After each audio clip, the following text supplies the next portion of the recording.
right now.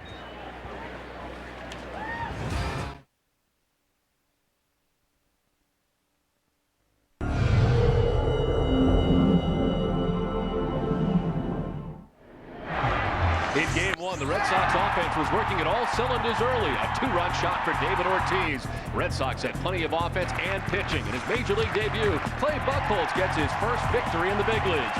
Game two is next.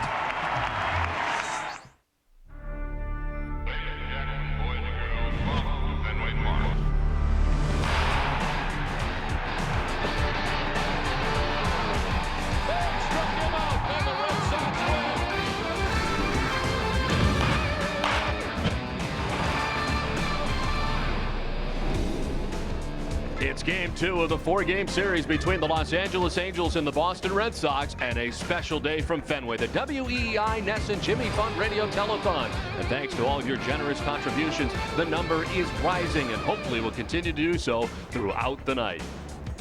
Hi again, everybody. I'm Don Orsillo. Welcome to Red Sox baseball. Game two of the day, and the first one was costly, unfortunately, for the Red Sox. They lose backup catcher Doug Mirabelli, who heads on the disabled list. Couple of roster changes to tell you about as we head into tonight's action. Clay Buchholz optioned back after getting his first major league win. Mirabelli down with a calf problem, placing him on the 15-day DL. Kevin Cash joins the Red Sox, recalled today from Pawtucket for this game.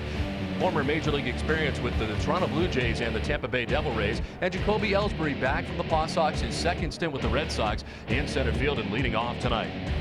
We welcome in Jerry Remy. And Jerry, after a solid performance today from Clay Buchholz, tonight it's Josh Beckett. Well, Josh Beckett tonight trying to win number 16 on the season, which would give him the most in the American League and also tie a career high. He's on back-to-back wins, coming off a very strong performance the last time out against the Baltimore Orioles. Almost had the complete game. The Orioles did not score on him until the ninth inning. Of course, Beckett was very upset. He wanted to finish that game off. He's done very well in his career against the Angels in 3 starts, the 2-0 record, including 1-0 this season. And the Red Sox bullpen down in pretty good shape after the first game. Even though they had to use Okajima and Papelbon in game one, they still have guys like Timlin, Del Carmen, and of course Gagne to close the second game if that becomes necessary. So all things considered, getting the win, using those two guys, they're still in pretty good shape going into game two. Well, the Red Sox trying to make it a clean sweep today over the Angels. We're back to Fenway Park after this with the first pitch.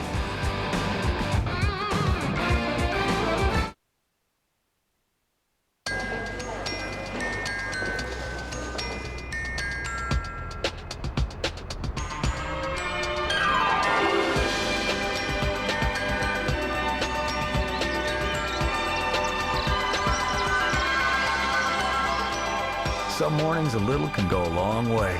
Like right now, $3 will get you 2 Egg McMuffin sandwiches made just the way you like them. Good morning.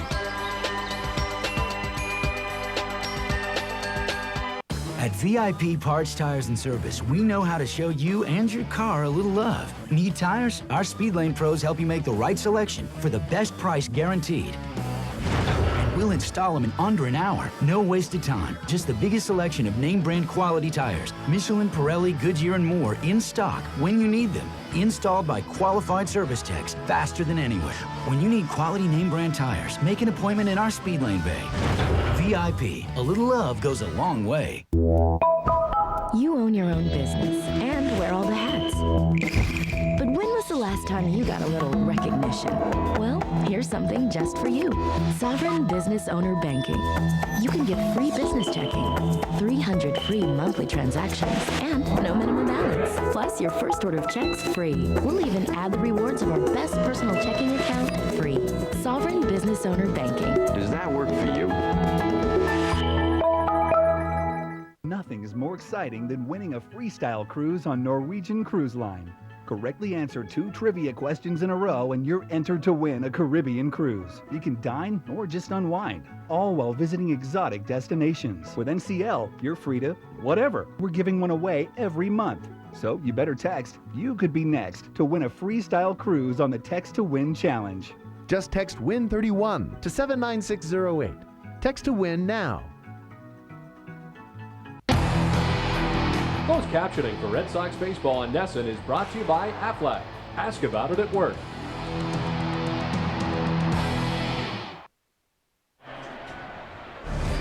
Boston Red Sox baseball on Nesson is brought to you by Southwest Airlines, New England Subaru dealers, Foxwoods Resort Casino, Coors Light,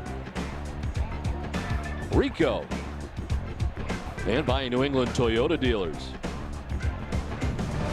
And good evening once again, everybody. Welcome inside Fenway Park for Game 2 of the day and of the series between the Red Sox and the Angels. A fine victory here this afternoon for the Red Sox as Josh Beckett leads the Red Sox out onto the field on this Jimmy Fund Radio Telethon Day.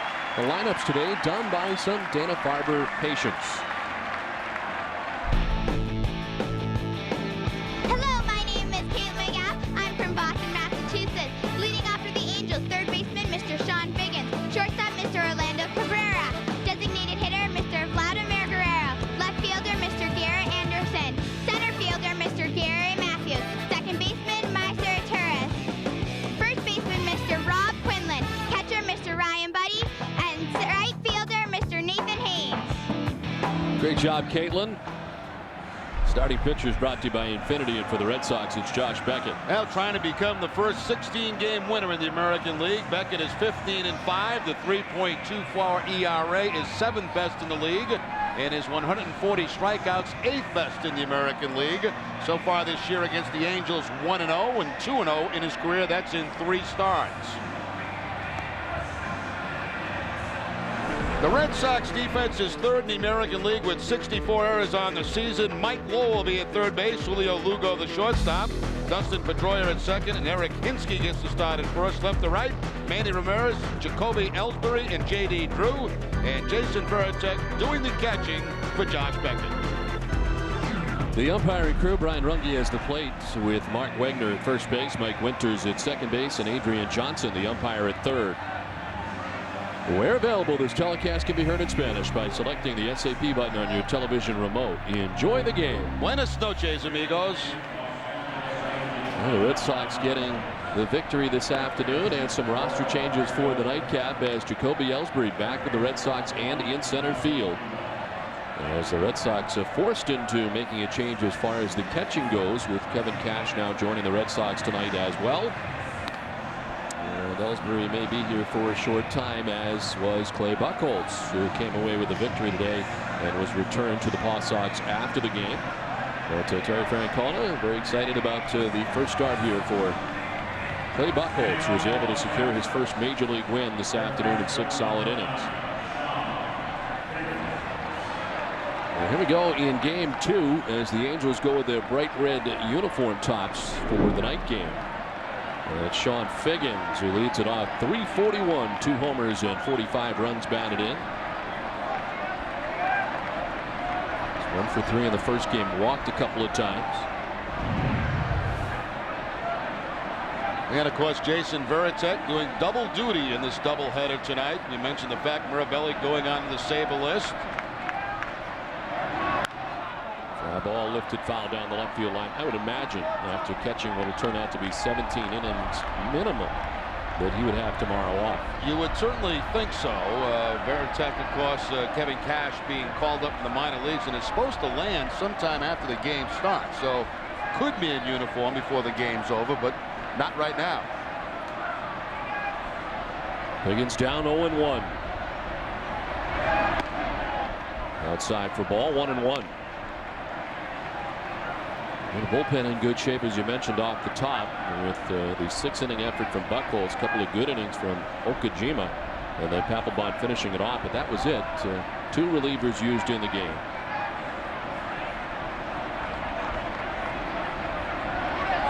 And really, for that matter, despite the fact the Angels got down 6-1 in the first inning, they really didn't go too deep into their bullpen. Could have been a lot worse. Well, John Lackey, settled down a little bit after a rough start and gave him some innings, so they didn't have to use up a lot of guys out of that bullpen in Game 1. And Cruz Buchek did outstanding as well, going 3 shutout innings of relief after Lackey was chased after the 4 innings.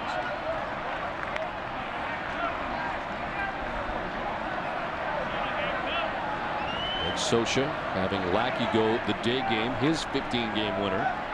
The Red Sox and Terry Francona go with Josh Beckett in the nightcap, their 15-game winner. It has to be kind of a weary group, the Angels. We mentioned they played last night in Toronto, traveled here after the game, and of course the day-night doubleheader today. Nicely picked on the backhand by Pedroia on to first to get Figgins. Nice play. Now Figgins in the hitting count really smokes one to Pedroia's right, but he's able to backhand the ball, and of course once he has it in the glove, plenty of time to get Figgins at first base. That last top kind of explodes on Dustin Pedroia. That's a nominee for this week's DIN Trophy Play of the Week. Tune into the pregame show this Friday to see which play will win this week's DIN Trophy Play of the Week. One down here in the top of the first inning. There's Orlando Cabrera. He takes ball one from Beckett. A couple of hits today. 2 for 5 in the first game was Cabrera. Checks in at 308. 7 homers and 67 runs batted in.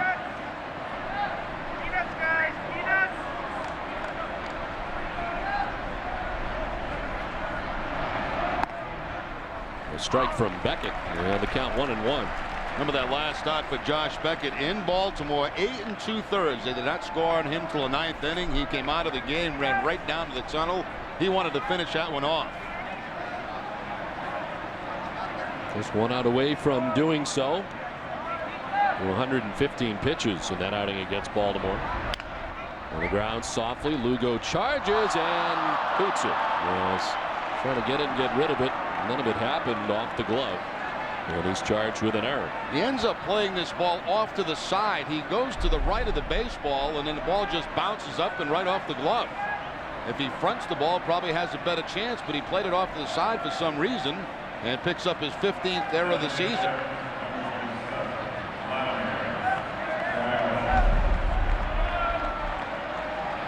So base runner for the Angels. Cabrera at first, 1 down. And here's Vladimir Guerrero. Got the start in right field this afternoon. He's the DH tonight. 320, 18 homers. And 93 runs batted in. Popped up, foul ground. Veritek gives it a look, but it's back into the seats. Well, the Red Sox had an error in the first inning of Game 1 when J.D. Drew dropped the fly ball. J.D. went on to have a fine game after that, ending up with a 3 for 5 afternoon at the plate. This was a very similar Game 1, kind of a routine fly ball, and J.D. just didn't make the catch on it. Things turned out all right for J.D. though. As you mentioned, a 3-hit performance, going 3 for 5 and driving in a run. This is his 5th miscue of the season out there in right field. Cabrera over at first base with 15 steals. He has been caught 3 times. See him try to peek in and see the signs from the catcher, see if he can catch a breaking ball. Angels first in stolen bases. They can run. As Guerrero fouls it off, 0-2.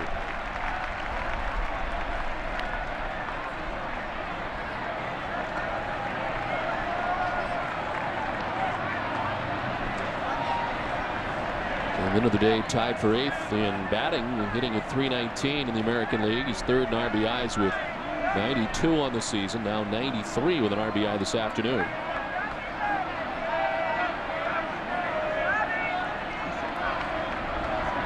There goes Cabrera, and it's a pitch bounced in the dirt. No chance. Stealing second base is Cabrera. Remember, told you he kind of looks in to see if he can pick up the sign. Well, apparently he did that time because it's a curveball from Josh Beckett. He's off. He had a great jump at first base. And not even an attempt to throw to second base. All Veritek's trying to do is block the baseball.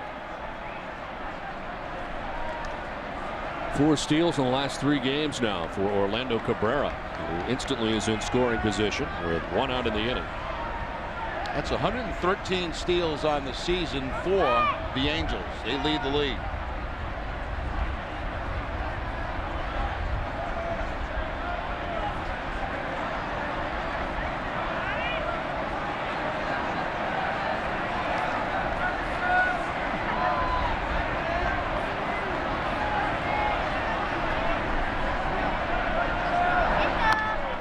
They're getting a piece to stay alive. Remains 1-2. Well, you watch him swing the bat, you wonder how he even makes contact on a pitch like that to foul it off. Curveball looked like it was a foot outside.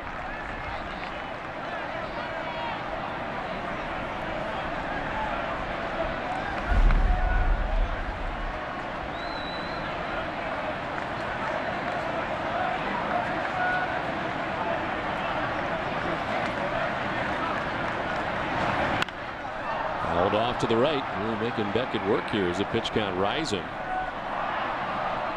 And Veritek out to talk to Beckett with Cabrera at second base. Well, the Red Sox have won all of their games so far against the Angels here at Fenway Park and are now 5-2 overall in the season series. Winning the makeup game today from the original rainout on April 15th. And as a result, bettering their lead to 6 games over the Yankees, who tonight are hosting the Detroit Tigers, apparently raining in New York.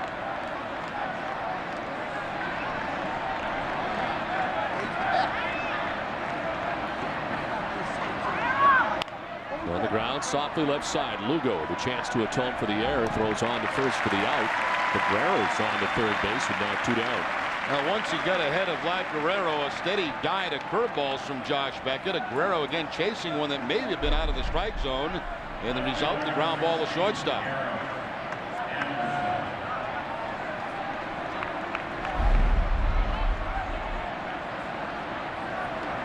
So 2 outs for Josh Beckett here in the top of the first. Cabrera at third base, and here's Garrett Anderson. Anderson at .275 with 6 homers and 38 runs batted in.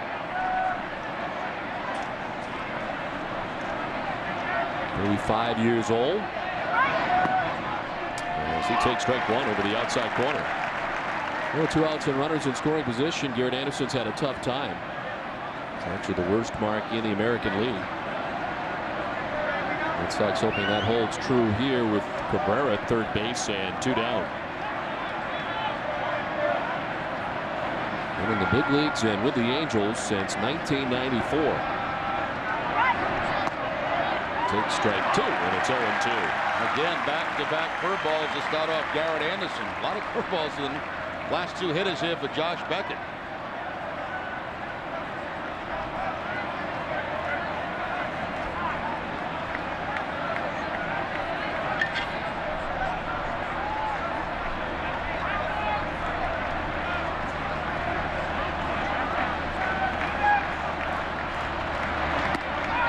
Outside for a ball, 1-2.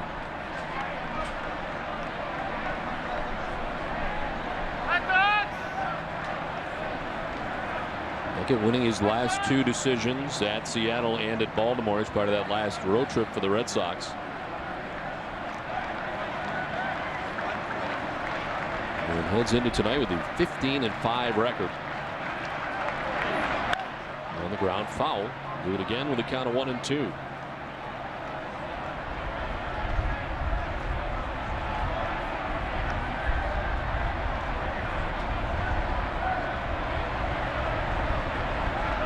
Strikeout high is 10 strikeouts.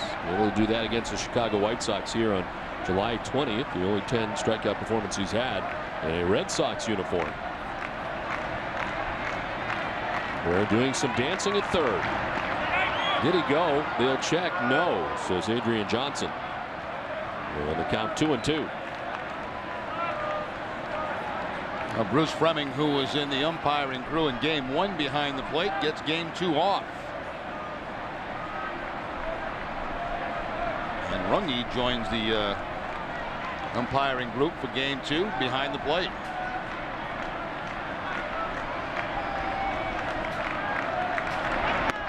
Inside, almost hitting Anderson at 95 on the fastball, and it's a full count.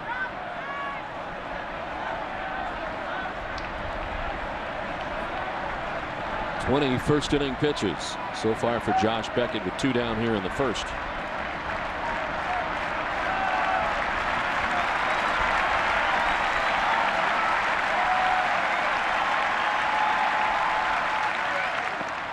Ball 4, and he loses it. So Garrett Anderson down to first base with a 2-out walk.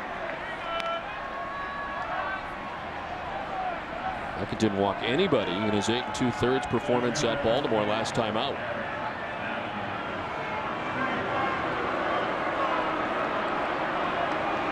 So 2 down, it's first and third, and here's Gary Matthews Jr. So 0 for 4 in the first game today. And totes a .270 batting average, 15 homers, and 66 runs batted in.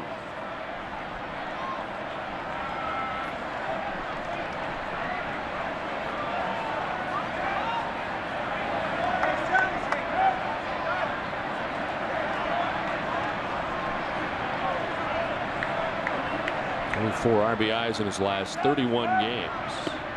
As he has a chance to drive in a run here. Signed a 5-year contract with the Angels this past offseason.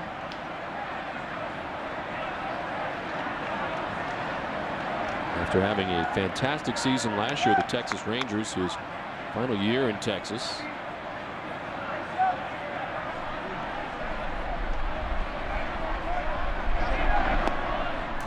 Ball 2, and it's 2-0. After a whirlwind of center fielders lately for the Angels, they've changed quite a bit. Darren Erstad, of course, was there for a while, but 5th different opening day starting center fielder for the Angels in as many seasons. With Gary Matthews Jr. taking over there this season for Mike Scioscia. And Erstad has had a problem staying healthy with the White Sox.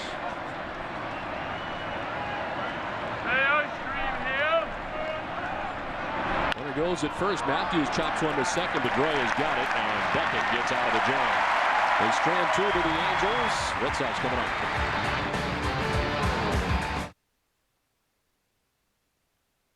When you're on the go, you need the convenience, quality, and pricing you'll always find at Extra Mart. Extra Mart is proud to be your headquarters for the 147th Annual Woodstock Fair in Woodstock, Connecticut, this Labor Day weekend, August 31st through September 3rd. The Woodstock Fair features over 48 acres of rides and exhibits, great food, and top-notch entertainment, including Trick Pony, The Bangles, The Cherry Poppin' Daddies, Quiet Riot, Jordan Knight, and Josh Grayson. Save $10 by getting your advanced admission and ride tickets at participating Extra Mart stores. Tickets are going fast, so get yours today. Take these to Rogers and Lewis.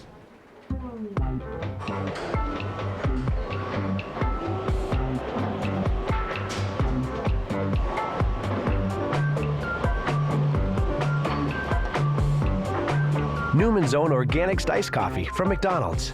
Now even harder to resist in vanilla, hazelnut, or our new limited time flavor, caramel.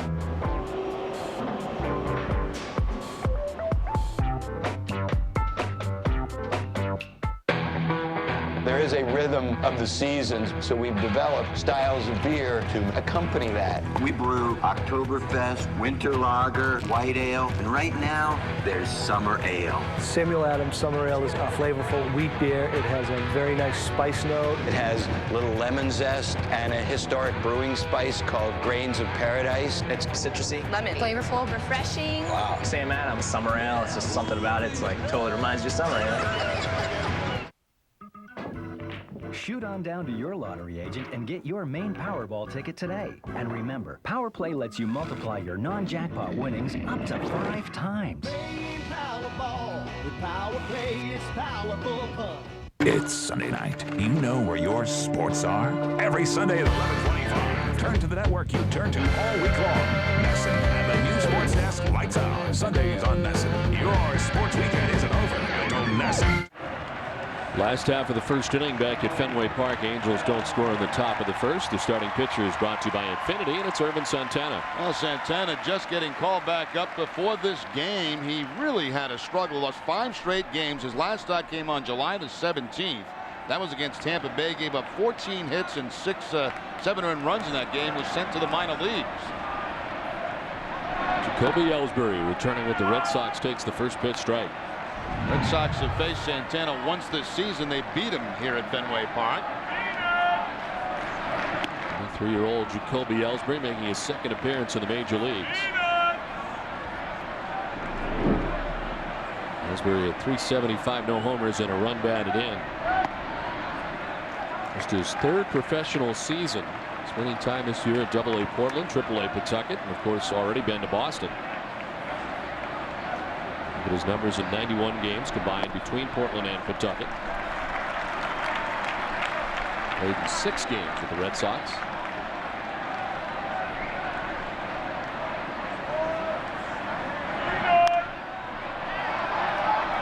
Full count now to Ellsbury. 5 starts for Santana down at Salt Lake City at an ERA of about 5.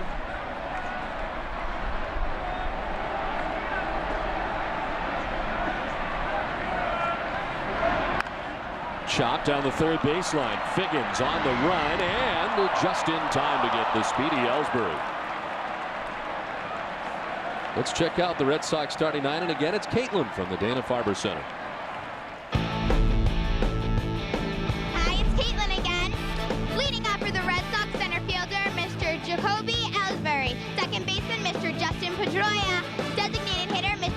Ortiz. Left fielder, Mr. Manny Ramirez. Right fielder, Mr. J.D. Drew. Third baseman, Mr. Mike Lowell. Catcher, Mr. Jason Veritek. First baseman, Mr. Eric Hemsky. Shortstop, Mr. Julio Lugo. Caitlin doing a fantastic job for us with the lineups tonight. Her favorite player is Jason Veritek, so she was thrilled that he was in the lineup again tonight for the nightcap. And doing double duty, the Angels and the Red Sox lineup. Well, Dustin Pedroia doing double duty. He played in the first game today, back in there tonight. 325. 6 homers and 37 runs batted in.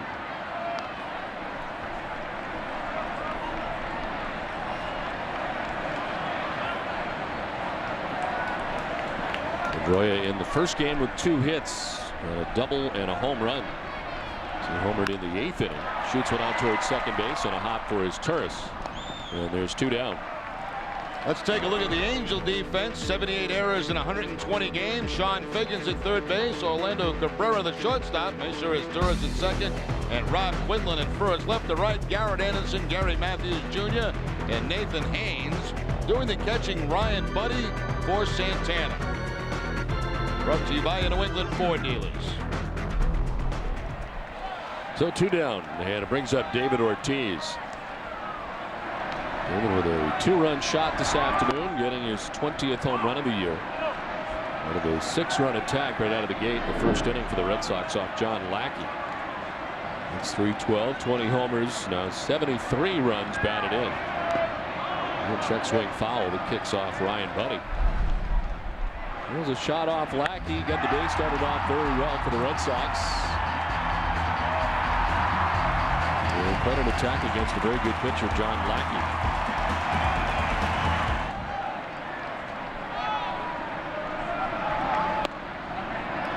Inside, 1 and 2. Good numbers for Ortiz against Santana. 4 for 6 with a home run.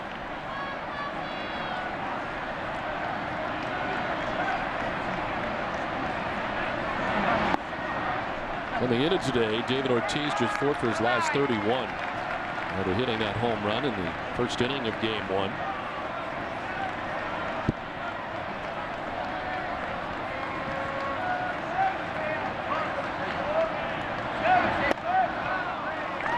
Inside ball 3, full count.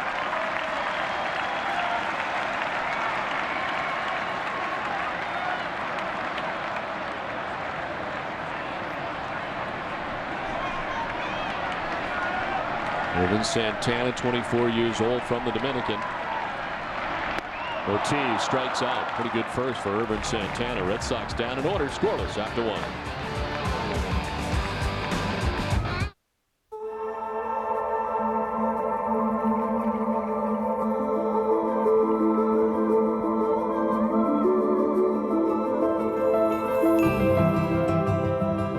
You are cordially invited to the event from Lexus. The summer sales event where you'll find unexpected values on the Lexus you've always wanted. But like summer, it won't last forever. The event, now through September 4th. See your Lexus dealer. Baseball is really a neighborhood game. The field at the local school, a sandlot, or even the backyard. And at Sovereign, the same is true for banking. Our roots are in the neighborhood and always will be. Which means even though Sovereign offers big banking resources, we never forget the value of small town attention.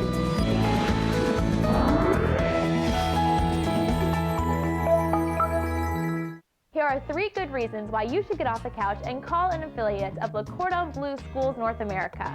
1. They'll send you complimentary information about the world-famous Le Cordon Bleu culinary program. 2. They can help prepare you for an exciting career as a chef, pastry chef, caterer, or more. 3.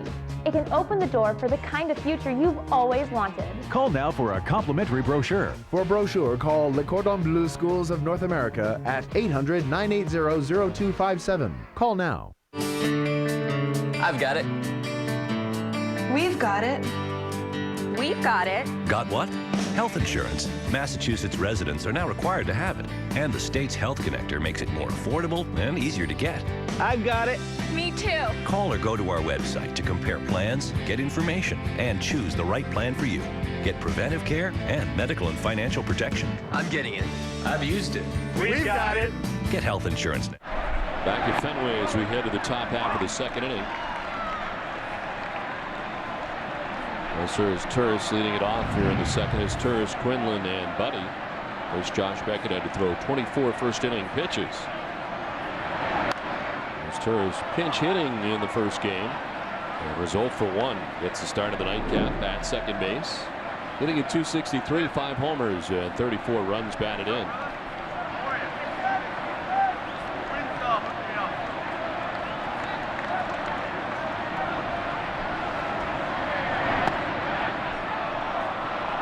That win that Josh Beckett got against the Angels, that came in his 3rd start of the season here at Fenway Park.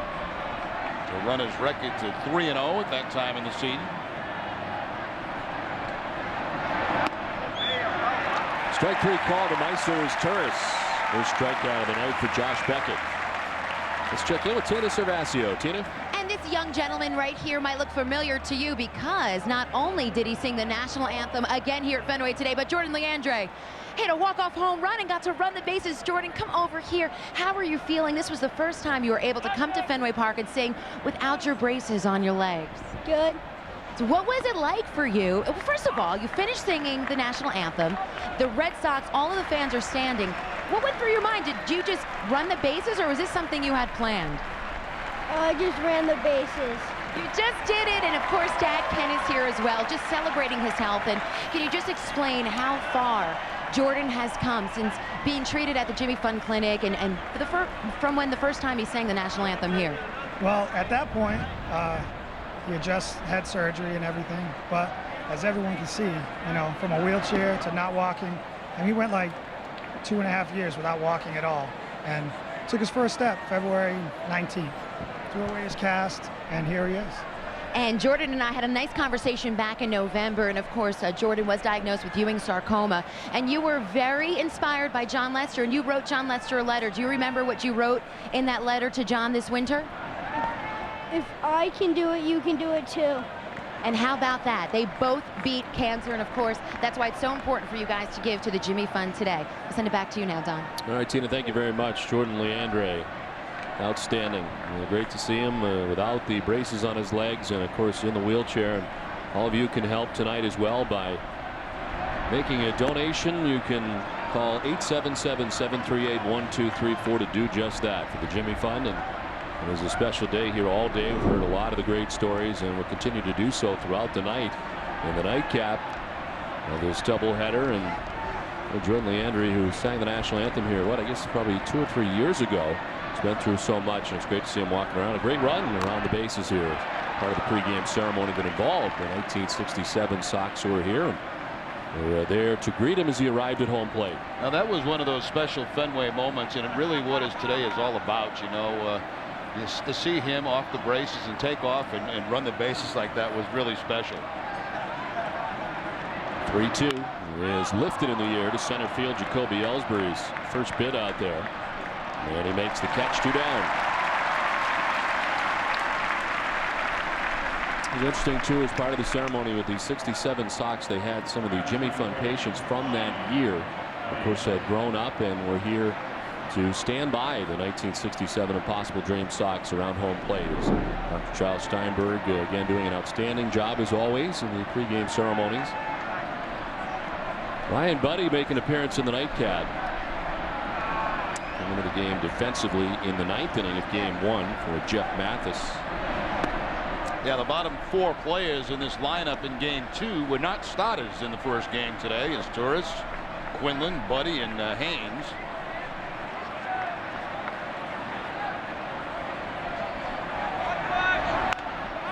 Popped up, foul ground. Veritek may have a chance as he comes back and does to make the catch. It's a 1-2-3 second.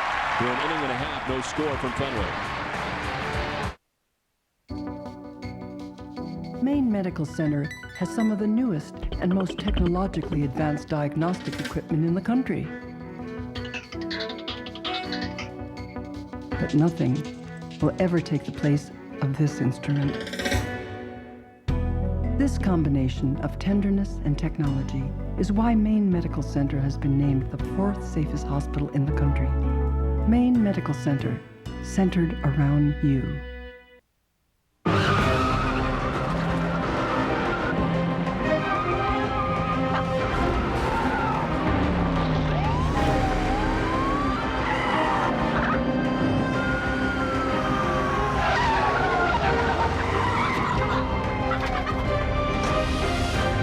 It's wrong to let chicken be bad. At Wendy's, we serve only the tender center cut in our chicken cordon bleu sandwich with Swiss cheese and Black Forest ham. Paired with a new twisted frosty, chicken's good again. That's right. People everywhere are experiencing it. Hold me. It's YouBid Euphoria.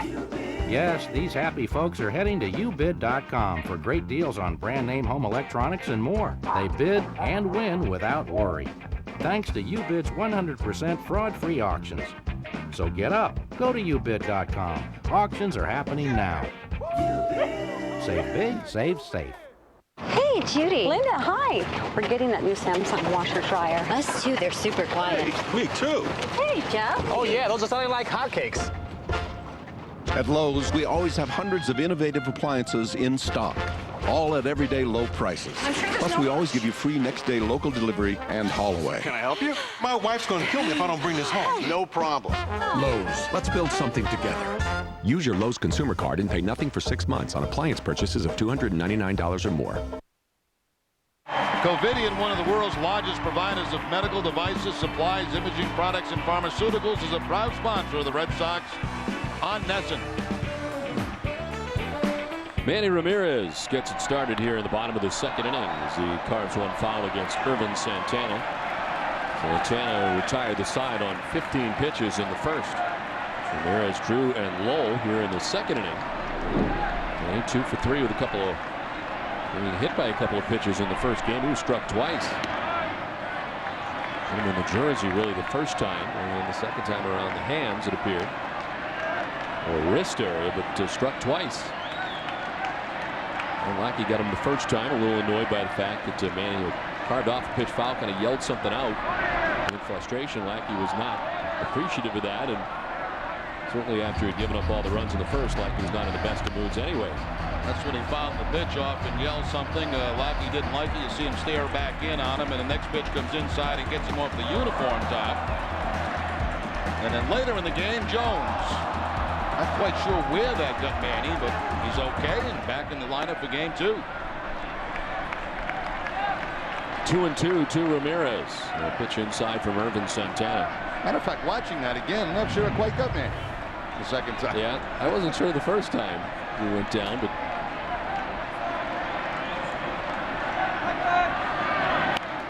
he fouls it off to the right. Still 2-2. 96 that time from Santana. Now Santana's got good stuff. There's no question about that. A good live fastball, good breaking ball, but boy, he's had a tough go of it this season. 5-11 with an earned run average over 6.22.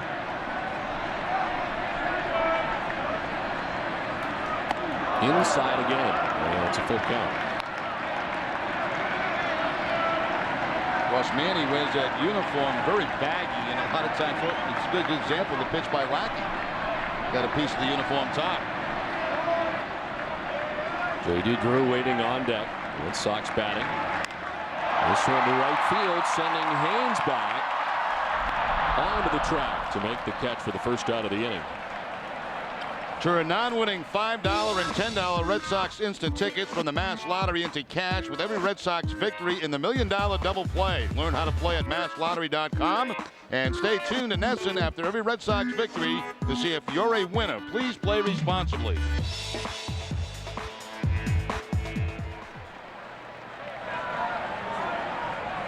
One down for J.D. Drew. He's 3 for 5 this afternoon in the first game. Comes in toting a .263 batting average. And 6 homers and 45 runs batted in. Broken bat grounded at first. Rob Quinlan will take it himself for the second out of the inning.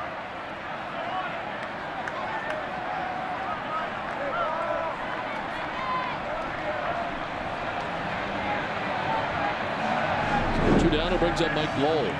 313, 16 homers, 80 runs batted in. Lowell also starting at third base in the first game was 1 for 4 today.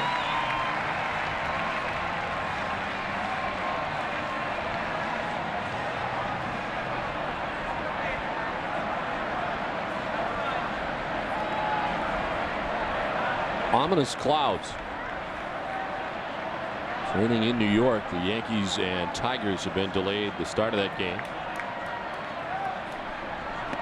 Well, let's hope those clouds stay south of here like they are right now.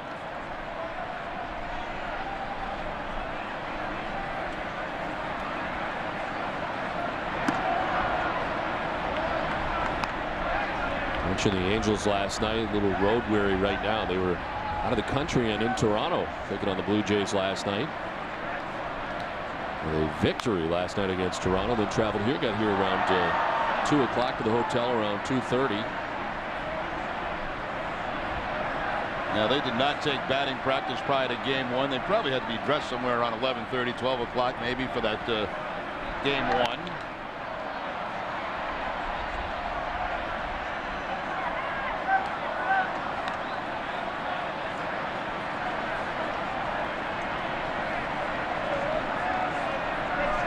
It's a 7-game, 6-day road trip. It started in Toronto, will end here with the Red Sox. Lost 2 out of 3 for the Blue Jays before arriving here at Fenway Park for this 4-game series. So today's day game, the makeup game from April 15th, the rain out. Red Sox took 3 games against the Angels in that series. Full count now to Mike Lowell. Santana has shown a pretty good breaking ball here in the first couple of innings. He got Ortiz on one and just missed there to Mike Lowell.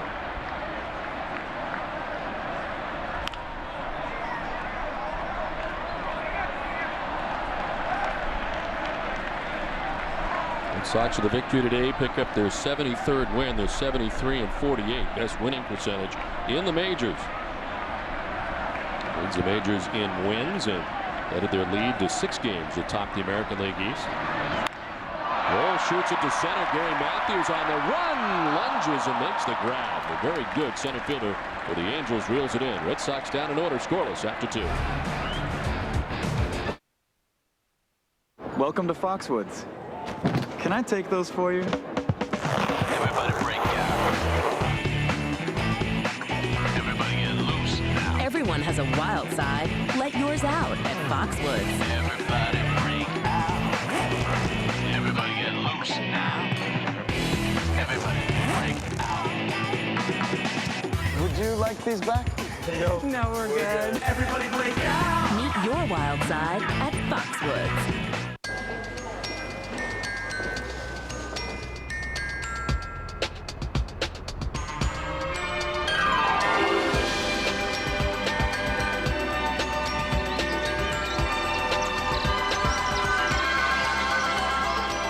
Some mornings a little can go a long way. Like right now, $3 will get you 2 Egg McMuffin sandwiches, made just the way you like them. Good morning.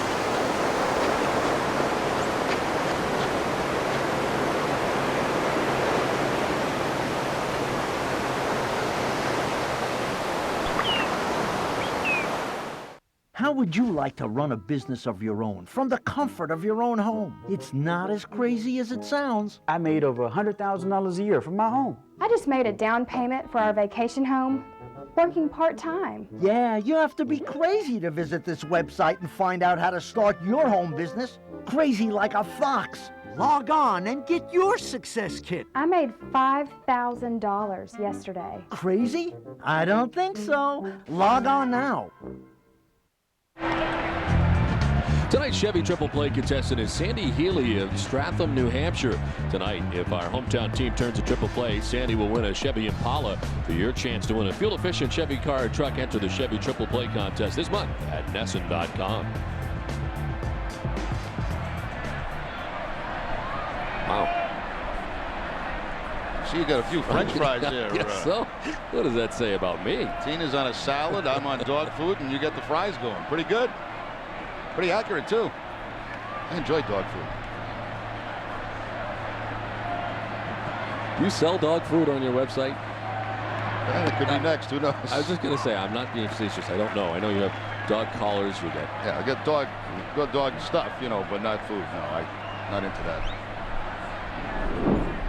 Nathan Haynes, the right fielder, leading it off. In his first appearance against the Red Sox. 7 for 29 in the big leagues. Lifts it to left. Man, he got a bad read, but now comes on. Has to make a running catch. He started back and over and then had to come in. Of course, Manny now playing deeper in left field, so that becomes a little bit more of a problem on the ball, on the short fly ball like this, where before he might have to go back on this, where he was playing earlier this season. He's taken it to a new level as far as the deepness goes. I mean, he is really far from where he was for a while. I mean, he was creeping in. Well, I think he got caught in going so far in that he didn't even know where he was. You know, at one point it looked like he was 10 feet behind Lugo at shortstop, and then he got burned a couple of times, and that's when I think they talked to him and told him to move back. Second time through the order now for Beckett. Sean Figgins grounded out to second base, first time up.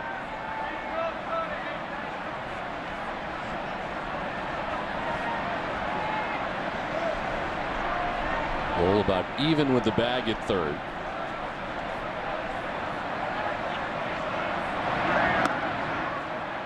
There's a strike and it's 1-1.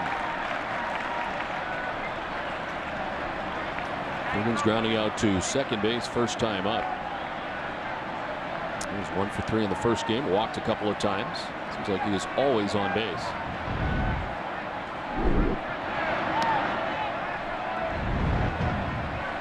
How good has he been? He's been the top hitter in the majors since June 1st. Coming into today, a .405 batting average since June the 1st.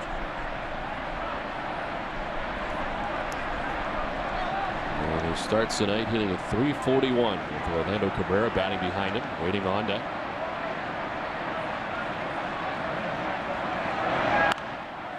Fouled off, 2-2.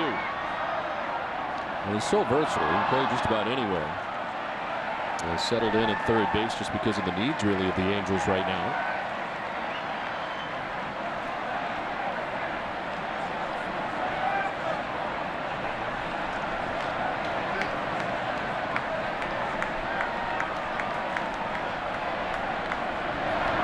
Takes the 2-2 for ball 3. It's a full count. Beckett operating around the 96-mile-per-hour range tonight. Bill Stallman, the general manager of the Angels, is here along with his ball club, making the trip. From the GM of the Montreal Expos. Swinging a foul chip into the catcher's mitt. There's strikeout number 2 of the night for Josh Beckett, 2 down. And again, Beckett with that 97-mile-an-hour fastball by Sean Figgins. And a second strikeout for Beckett. Last time out, 8. Season high, 10. One thing about Bill Stallman, he is an excellent evaluator. You think of all the great players the Montreal Expos had under his tenure that, quite frankly, Montreal could not hold on to from a financial standpoint. And in his time there, you got Pedro Martinez acquired. Of course, the Vladimir Guerrero coming through, but there were so many names. The Montreal Expos that went on to great careers other places. And Orlando Cabrera, one of those guys. But, of course, he's got a championship under his belt. Well, you're right. That Montreal organization for a long time had so many great players come up through it. They just couldn't hold on to their players because of the financial difficulties they were having up there in Montreal. Well, kind of providing the development for the rest of the league in some ways. Looped and into center field as that drops in. Orlando Cabrera with a 2-out base hit. The Lumber Liquidators Red Sox show tour will begin August 31st with an appearance at Lumber Liquidators in Lebanon, New Hampshire for your chance to see the Lumber Liquidators Red Sox car up close. Visit Lumber Liquidators between 9 a.m. and 4 p.m. on August 31st. For more information, visit lumberliquidators.com. You try to say Lumber Liquidators 4 times in a row. You did a good job, though. You didn't mess up any of it. I had to slow up at the end, though, because I could feel it. I could feel it coming. Quick check on Cabrera at first base. I'll tell you what, though, we got to see that car when that day we got a chance to go down to Newport the day of the game. Remember that? And I'll tell you what, that is some car. The thing that amazed me is that the only seat in it is the one the guy sits in. And it's a small seat. It's tiny, and then there's like piping everywhere. All kind of safety bars. Roll bars. Lined into left field for Guerrero. Manny Ramirez racing over to the corner. Can't get it as Cabrera may try and score. Here he comes. The throw from shallow left, and Cabrera's in to give the Angels a 1-0 advantage. Guerrero ends up at second base, and a 2-out RBI for Guerrero has the Angels on top 1-0. And it's hard to see what happened down in that corner. We can't see it from up here in the booth, but it took a long time for Manny to dig the ball out of the corner. And watch the third base coaches. He has to almost come into fair territory. He can't see down the corner either. That gets by the backhanded play. Now he sees it. Now he waves the runner home, Cabrera. And the Angels have the 1-0 lead.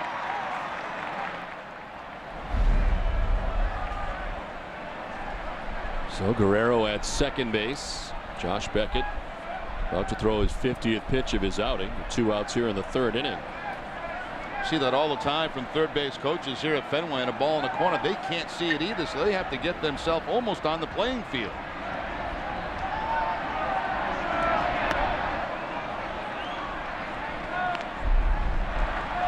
You see him come out here. Then he's going to read it and make the call and get out of the way of the base runner.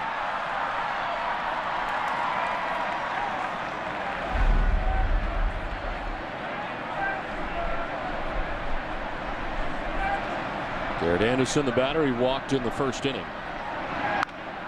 Pops it up. Down from first comes Hinsky. Beckett's there too, but it'll be Hinsky who makes the catch and ends the inning. The Angels draw first blood. They lead it 1-0.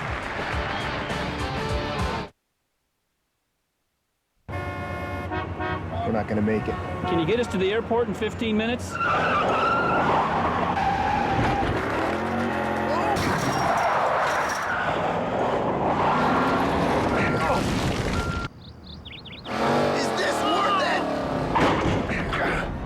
Cheaper than a change fee if we miss our flight. As with all airlines, it may cost more to rebook your flight, but on Southwest, we never charge an additional fee. You are now free to move about the country. The word duh. Like it's obvious. It's a no-brainer. Like getting a great deal on a great car. Seems kind of obvious to us. The Hyundai Big Duh sales event. Lease a 2007 Hyundai Santa Fe GLS, given the top safety rating from the IIHS, starting at $259 a month. That's Rusty Wallace, amazing driver. He's also my third cousin once removed. That's his brother, Mike Wallace, driver of the Geico Chevrolet. I can see why Geico sponsors Mike. And when he does well, people will think about saving money on car insurance. Whereas if I were driving that car, all they could think about is, there goes Lauren Wallace, greatest thing that ever climbed into a race car. Poor fella, he has no idea. Geico, 15 minutes could save you 15% or more on car insurance. The ultimate driving machine is bound to the highest order of standards. So at BMW Peabody, our only job is to maintain the status quo. And you know something? Nobody does it better than us.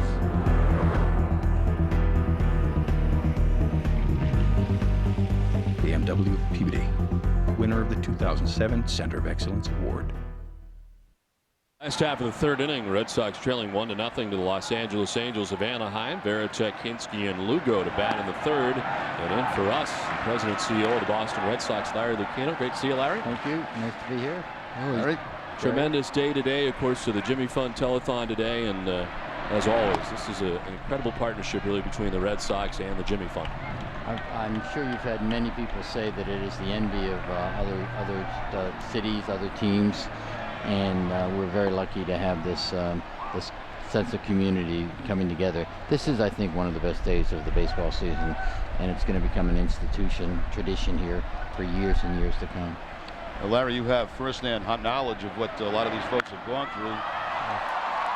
Tech lifts the fly ball to right field as Haynes settles underneath. Route number 1. As you yourself have had to battle cancer. I did. I was in the Baltimore, Washington area at the time in 1985 and working for the Orioles. And I made the decision to leave there and come to Boston because I thought Dana-Farber was the best institution of its kind and would treat me with the kind of cutting-edge treatment that was required in my case. It's amazing how far the technology has come, and it comes from the fans and their generosity to be able to do that research.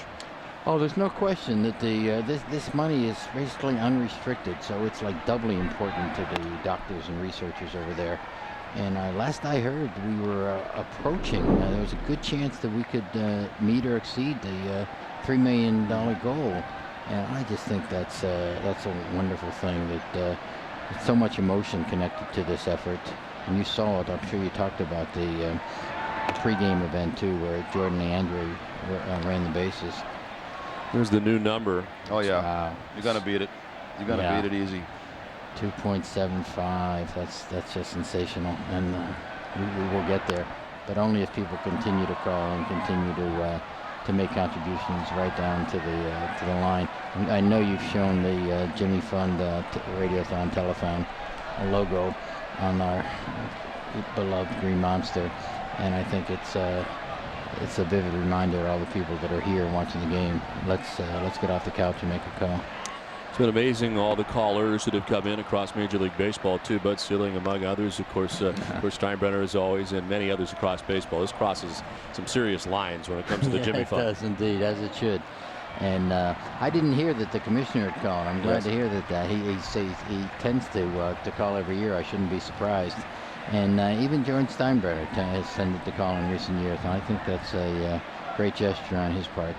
I heard Frank McCourt called in with his program out with the Dodgers. So there's, I think the nation recognizes how fortunate we are in Boston to have this relationship and have this institution, to have the Jimmy Fund doing what it's doing. And I just, like any great asset, you've got to invest in it. You've got to put your money into it. You've got to care for it and care about it. And that's what today is all about. Well, we're happy to say that we've had donations from every state in the United States. So that's. Is that true? Yes. Yep. Isn't that that's terrific? There are certain things that Boston and New England are known for, and I think the quality of the medical care that we have here. And I used to get on airplanes and fly up here every week, and then I had to find a place to spend the summer up here in order to be treated here. And now I drive past it every day and recognize how fortunate we are to have it right in our midst. Some of the doctors still there that cared for you? Absolutely. Dr. Lee Nadler is still there, and is still, I count as a very good friend of mine. I was working with him today on the Radiothon telephone.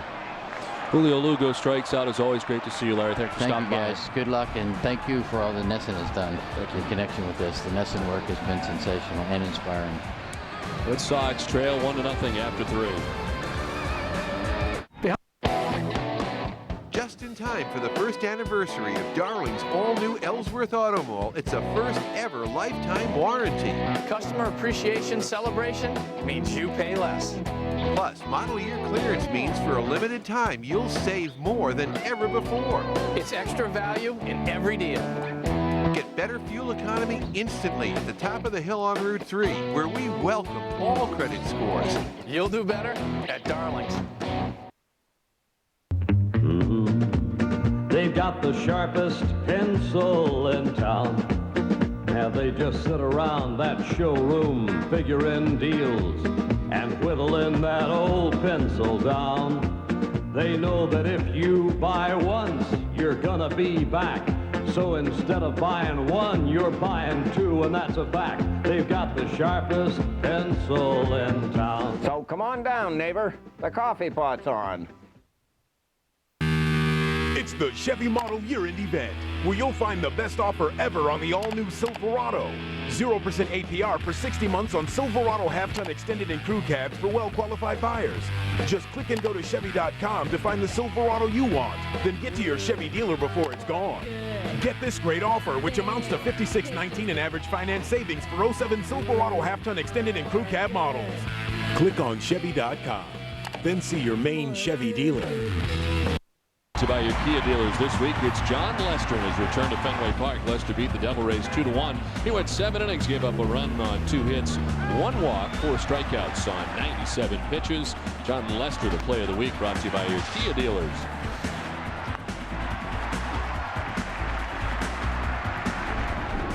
Well, it's on to the top half of the 4th inning. It's a 1-0 Angels lead. Gary Matthews Jr. leading it off, grounded out. His first time up to second base, takes strike 1 from Beckett.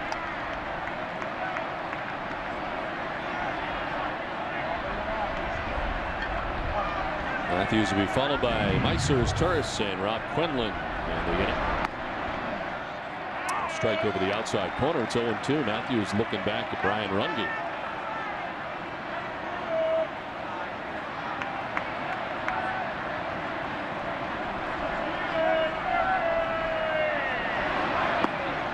Strike 3. Matthews knew it. Takes with him the 3rd K of the night for Josh Beckett.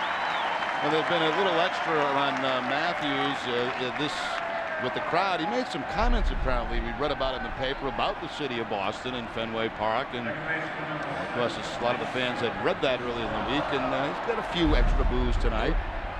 Drew some comparisons to the Yankees fans. There have been some extra boos, as you might imagine.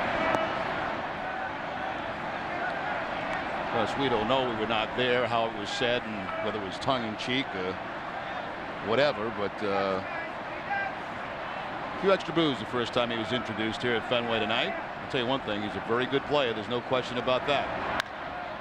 Fly ball out to left center field off the bat of Myers. Turris. Manny's there, and there's 2 down. Check back in with Tina Cervasio. Don, we have another gentleman here that was treated at the Jimmy Fund Clinic just last summer. Kevin McCabe and his wife Sarah joins him. And Kevin, tell us your story. Well, I'm one of the very lucky ones. I was caught off guard, really. I went in to get a test, my blood test for my PSA, and they found a high level. And sure enough, I had cancer. And I'm grateful that they caught it as early as they did. So my treatment was surgery, and everything keeps going the way it's going now. I'll be cancer-free in 5 years and home free. And Kevin is a prostate cancer survivor. And just before we go into break, Sarah actually ran the Boston Marathon in Kevin's name this past year. And Kevin rode the Pan Mass Challenge. So a wonderful example of another survivor because of the Jimmy Fund Clinic. 1-0 Angels, middle of the 4th.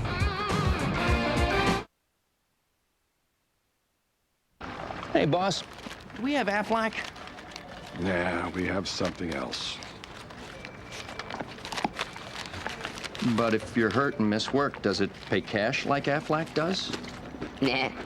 Or let you spend it any way you want, like for gas and groceries? Nah. Or help with everyday bills like Aflac does? Nah. There's only one Aflac. Ask about it at work. Nice try, boss. Nah. IDARC Media is the official publisher of the Verizon Yellow Pages and home to superpages.com, delivering billions of print and online searches every year. So anywhere, anytime, find the answers you need and the things you want.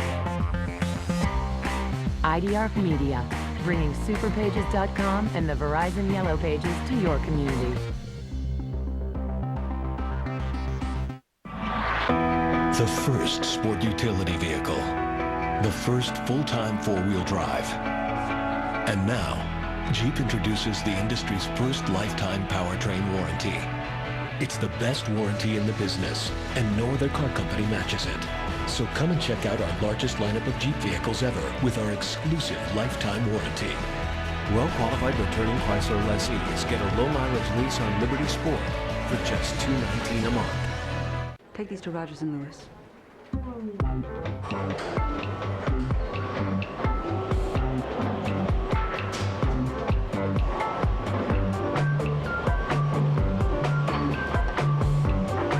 Newman's Own Organic Iced Coffee from McDonald's. Now even harder to resist in vanilla, hazelnut, or our new limited time flavor, caramel. The fourth inning as the top of the Red Sox order, Jacoby Ellsbury leads off. Ervin Santana retiring the first 9 Red Sox that he's faced tonight. 3 on strikeouts, 3 on groundouts, 3 on flyouts. It's been well distributed so far for the right-hander.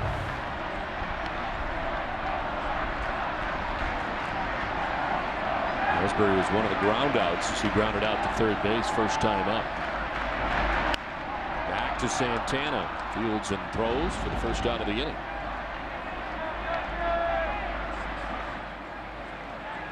Boston Red Sox baseball on NESN is brought to you by your local Kia dealers. Olympia Sports, the official sporting goods retailer of the New England Sports Network. And by Dunkin' Donuts.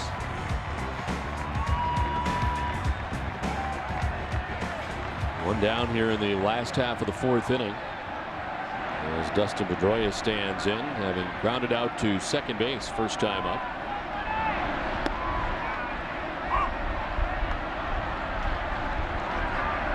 And so many great stories today, and we'll hear more throughout the night. Again, the number 877-738-1234. Make your contribution. Well, that was great to see that total of up over $2.7 million. So excellent chance to beat last year's record as that continues to climb. And why not get it up to, what, 3.5, 4? Yeah. It's possible. It's early in the evening still. In center field, Gary Matthews Jr. And there's 2 outs in the inning. Like we had that the map we had in the first game that showed coloring in all the states in the United States and people who have sent in contributions today to the Jimmy Fund, and all states covered in. So let's start working on some other countries maybe. Let's go international. How about Canada, Japan, Dominican? We get a lot of people around that can send some money in. David Ortiz struck out swinging first time up, waves at this one and gets a piece.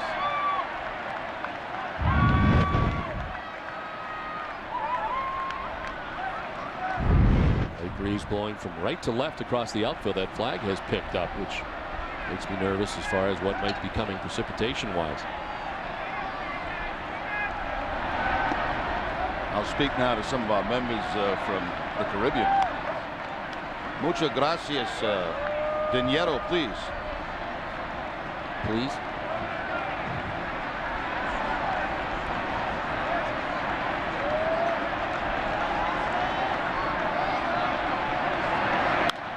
So lifted foul down the left field line, backing out play, 1-2.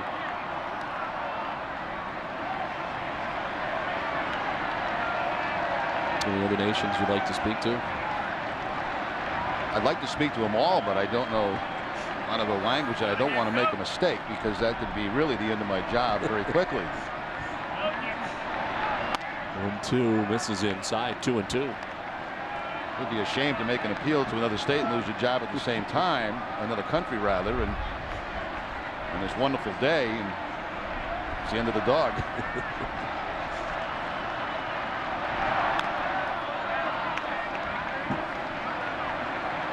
Ortiz fouling it off himself. He's done that a couple of times over the last few days, and a lot of leg pain for David this season, knee problems, and it looks like this one right off the right knee. I got a feeling like this is one of those seasons for Ortiz that, you know, when it's finally over, you're going to sit back a little bit, get rested up, all the bruises, have surgery on his knee, and come back to spring training feeling a heck of a lot better than what he's probably felt all of this season. And hopefully that won't come until mid-November. Well, they check on David Ortiz. Let's check out the Aflac trivia question. Aflac! Since 2005, Ervin Santana has 10 road wins, the second fewest in Major League Baseball. Who has the fewest?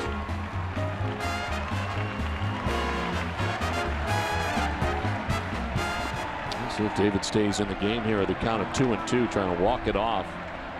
He could get the side of his knee.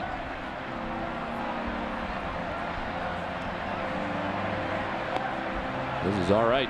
He's going to stick it out here with a count of 2-2, 2 down.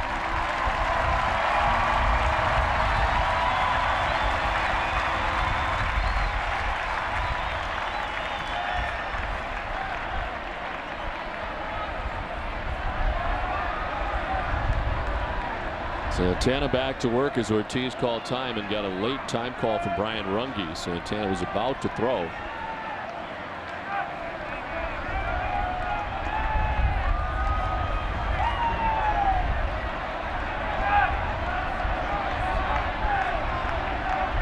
Sox trying to break a little bit of his rhythm, which has been outstanding tonight so far for Santana. As Ortiz cranks a foul back into the seats. Well, again, everybody doing a great job between games of getting this place ready for game 2. Is quick turnaround as one crowd leads and another one gets ready to come in, and many members of the Red Sox front office, including Larry Lucchino. I saw Mike D, Sam Kennedy, Charles Steinberg down there cleaning the seats, cleaning the underneath the seats to get the ballpark ready for a new crowd. Not a lot of time in between the first game, 3 hours in, 18 minutes. So a quick turnaround before the gates open once again. They elevate and Ortiz strikes out. It's the 4th strikeout for Santana. Second time it's Ortiz. 1-0 Angels. Fran, I love what you've done with your bathroom. What's that? It's a walk-in tub. It's made life so much easier after my surgery. And it's good for Harold's arthritis. He loves the hydrotherapy jets. And Marge, this is an Indulge-A-Bath. It gives you more for your money. Even the installation was included. It's so roomy, and that seat even fits my bob. Harold? Oh, Marge? Indulge-A-Bath walk-in tubs. Call now and save $1,000. We believe small business technology should work as hard as you do. We believe that you're big enough for custom-built solutions. And your computer company should always be there to answer your questions. How can I help you? At Dell, we believe in giving you advice, customized technology, and support to do amazing things. Our partnership should never be based solely on what's inside a box. It should be defined by the people who stand behind it. Dell, we believe in small business. We need a laptop for class. A digital camera so we can see your new friends. And a new phone to call home. Right? Uh-huh. No way. I'm totally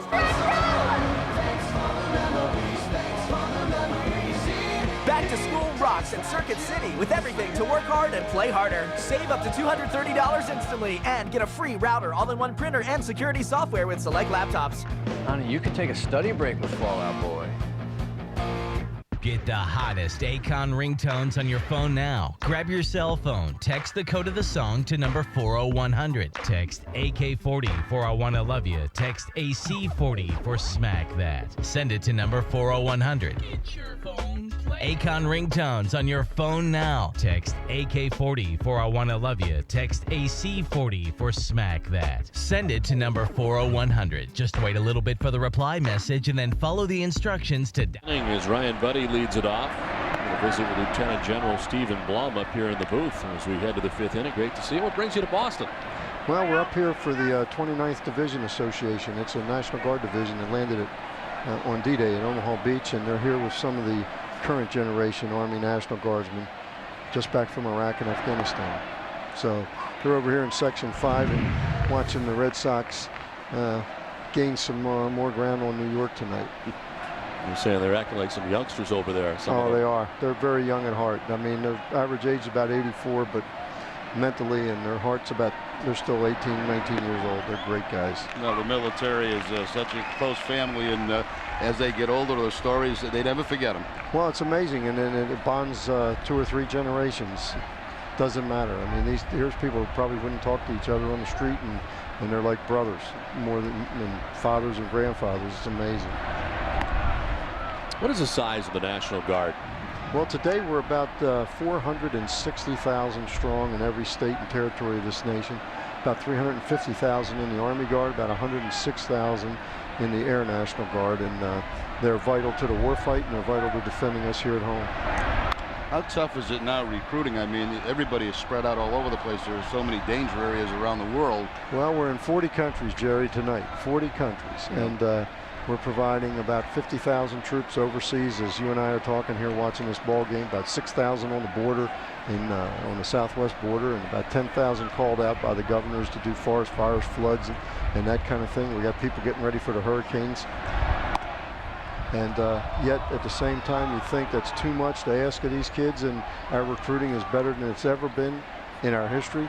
The quality of the force is better than at any time in the entire history of the Guard, and it's appropriate that we're here tonight because this is where the Guard started back in 1636, right here in the first muster in Massachusetts Bay Colony. National Guard is tough too because, you know, for the army, you know, for the service. I mean, they know they're going. They go. The National Guard, they're home, they're with their family, and all of a sudden the call comes and you're gone. Yeah, you have to interrupt your civilian life, your career, your scholastic studies. You got to separate from your family. About 75% of our membership are married, which is higher than the active duty guys. So you're right. Oh, there we go. Lugo trying to dive to make the catch off his glove. Ryan Buddy will reach.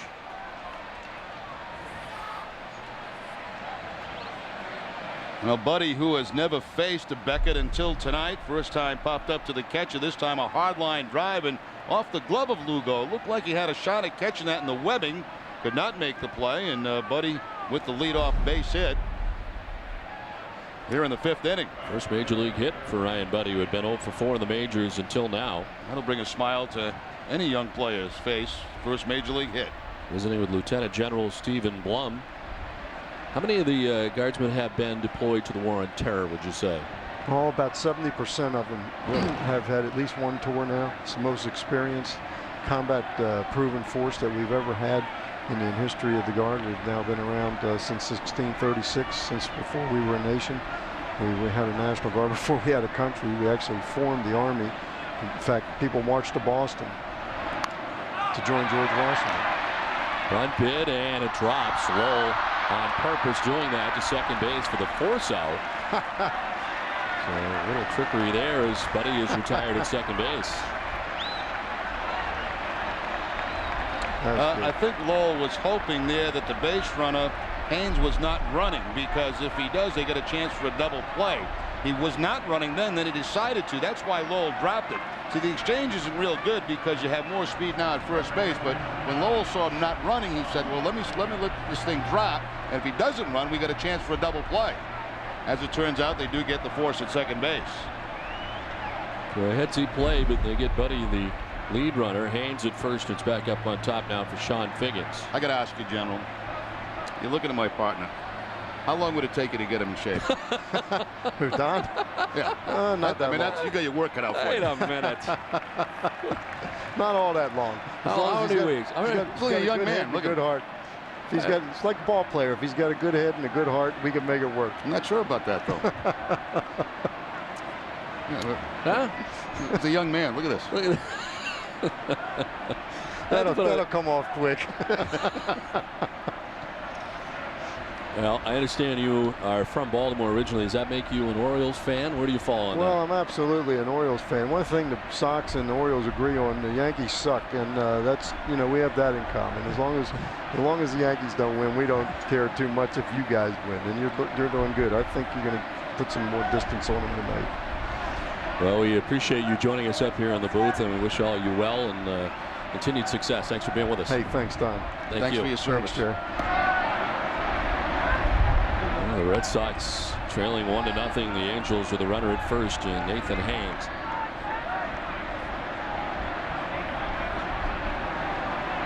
Sean Figgins 0 for 2. He's grounded out to second base and struck out swinging.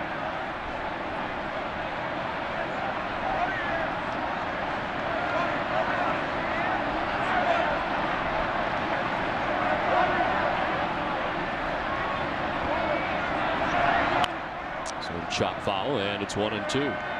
Nice pin given to us by the General, presented by Chief National Guard Bureau for excellence. National Guard always ready, always there. Very nice. That is very, very nice.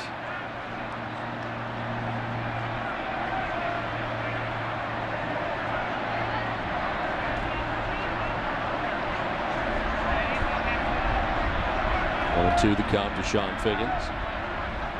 With 1 out and 1 on. Strike 3 call. 4th strikeout of the night to Josh Beckett. 2 down. Now Beckett's been very successful tonight against Figgins with that fastball and away from him. Down and away, nasty pitch. All you can hope for if you swing at it is to foul a pitch like that off. Figgins takes it. Second time he struck out tonight.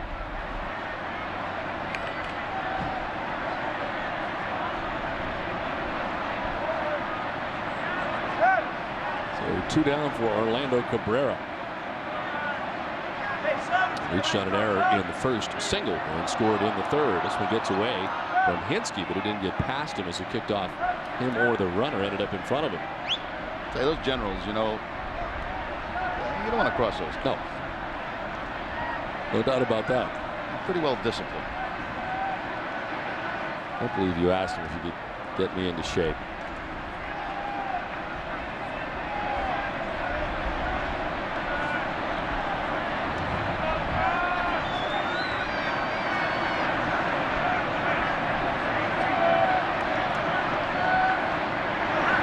Runner goes, and it's fouled off by Cabrera back into the seats.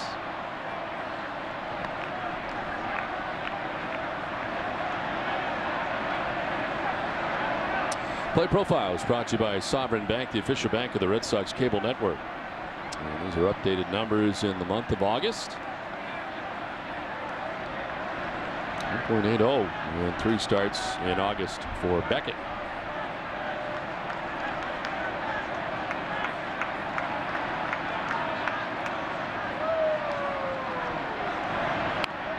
Bunt bid down the third baseline goes foul. And Cabrera's down 0-2. Even with 2 outs, Cabrera trying to drop one down that third base line because he knows who's following him. Guerrero, one of the best hitters in the game of baseball.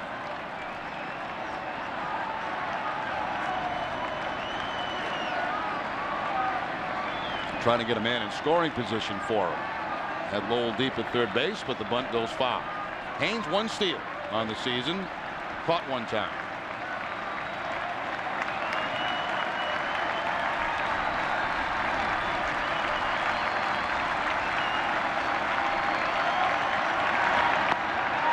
Strike 3 call. Back-to-back Ks for Beckett, 5 and all. It's 1-0 Los Angeles.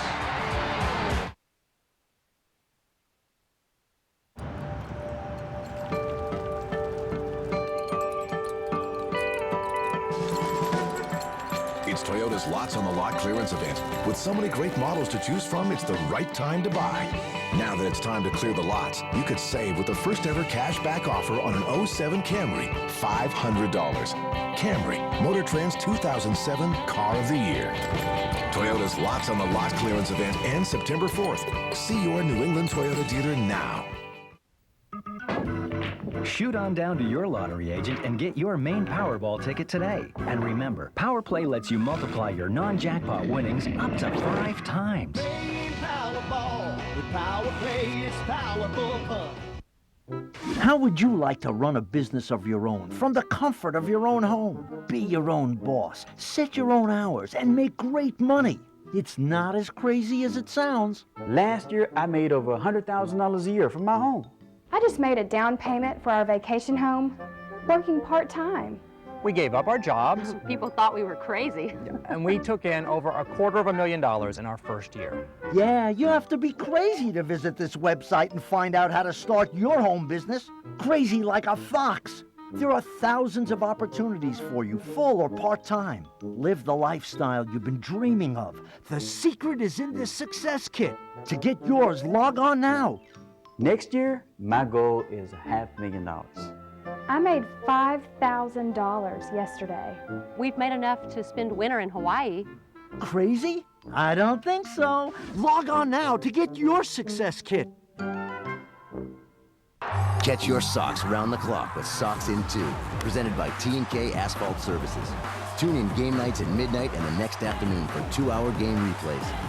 Nesson keep your socks on with Socks in 2.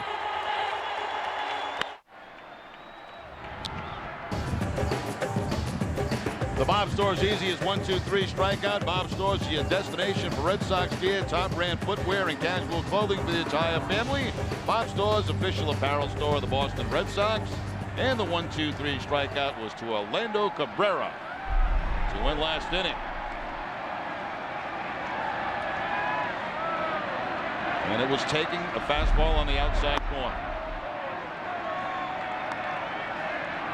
And Ramirez leading it off here in the bottom of the 5th inning. And then Santana has faced 12 batters. He's retired them all, striking out 4. Red Sox do not have a hit or a base runner so far tonight as Manny Ramirez takes the ball outside, 2-1. They fly to the warning track in right field. There's only a bat back in the 2nd inning.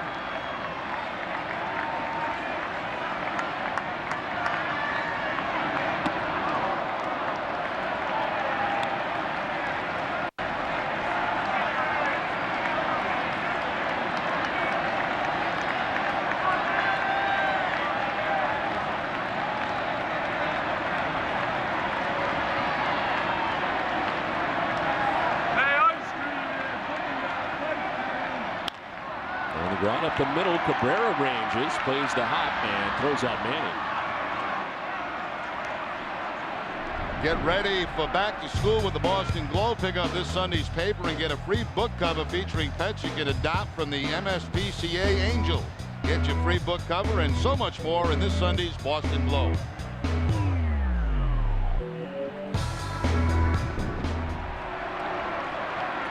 One down here in the bottom of the 5th. Here's J.D. Drew, grounded out to first base, first time up.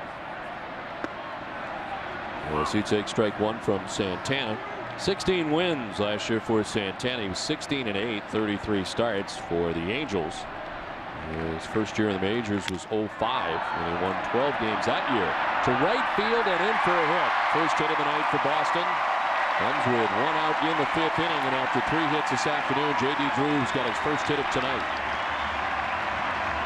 Really looked like J.D. got jammed a little bit on this, too. It's a fastball inside, and Drew kind of just muscles that ball, bloops it in front of Nathan Haynes out there in right field, and the Red Sox finally have a hit on the board.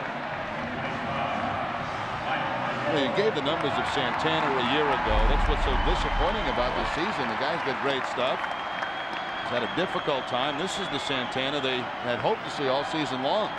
Again, his numbers 16-8 at a 4.28 ERA last year and pitched over 200 innings, 204. He gets Lowell to pop up in the infield as Quinlan comes from first to make the catch for the 2nd out.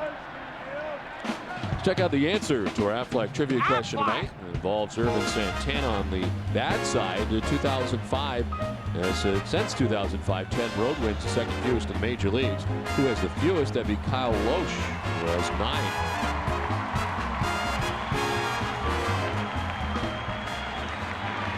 Ervin Santana with 10, Carlos Silva with 11.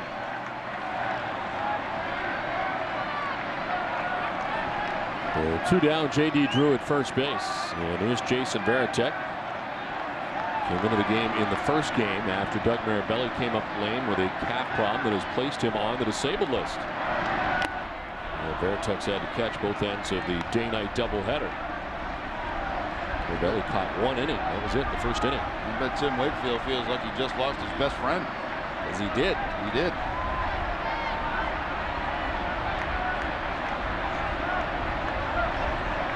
And that will be an interesting scenario. We mentioned Kevin Cash called up by the Red Sox from Pawtucket. Cash has had major league experience with the Toronto Blue Jays, mostly the Tampa Bay Devil Rays. And according to Emily Benjamin, who was in our pregame show with Tina, said that he has caught some of the Red Sox minor leaguers who throw knuckleballs. Charlie Zink, who has been in the Red Sox minor league system, and John Barnes both. But Tim Wakefield's last 42 starts have been caught by Doug Mirabelli back to May 1st of last year.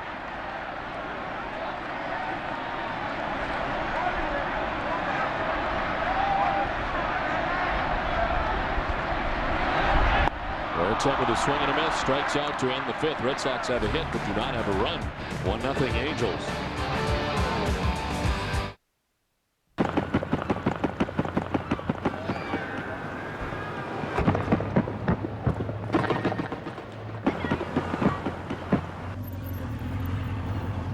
we stay another day?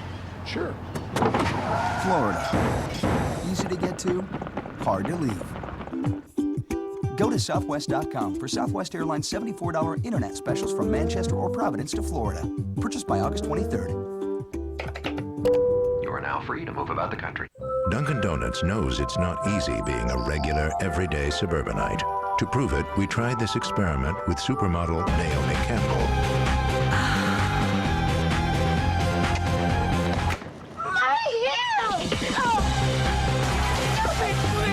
Made for the regular, everyday folks. New, freshly brewed iced tea. America runs on Dunkin'. New freshly brewed iced tea. Try one in original peach or raspberry flavor today. Hey there, my prices are lower. My prices are lower too. Well, I'm delicious. Right. I'm chocolate, and that's awesome. I'm a perfect complement to your lunch. I'll reshingle your roof. What? Stop & Shop's most tempting cookies and crackers at new, low prices every day, so you can pay less at the one place you've always liked to shop. Stop & Shop. Welcome to Foxwoods. Can I take those for you? Everybody break down. Everybody get loose now. Everyone has a wild side. Let yours out at Foxwoods. Everybody break out. Everybody get loose now. Everybody break out. Would you like these back? No, we're good. Everybody break out. Meet your wild side at Foxwoods. Sunday night at 9, an encore presentation of Sox Appeal. Find out if Lori, a busy, successful girl, can take time out to find a match at Fenway. Then on Wednesday, meet Kim, a mother of 3 who recently got back into the singles game. Will any of her dates step up to the plate? Tune in Wednesday after Red Sox coverage to see for yourself. That's got to be tough, you know, getting back in the game. Mother of 3.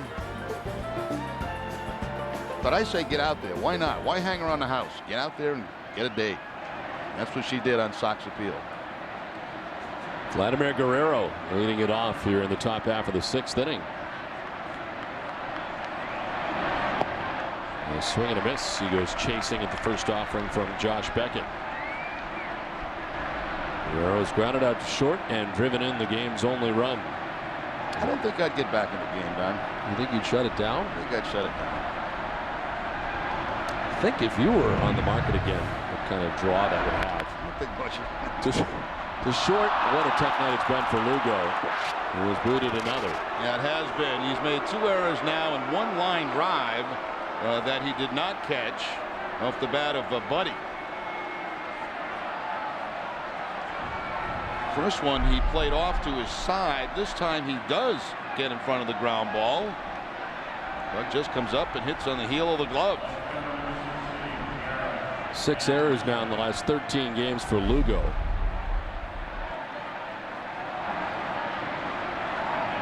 Lead runner on now for the Angels. Just the second time tonight that's happened.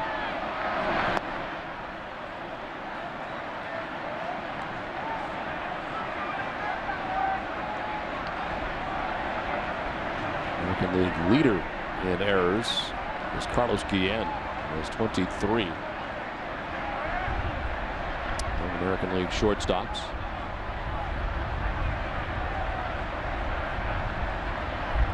Guerrero at first base. Garrett Anderson walked in the first inning, popped out to first base in the 3rd.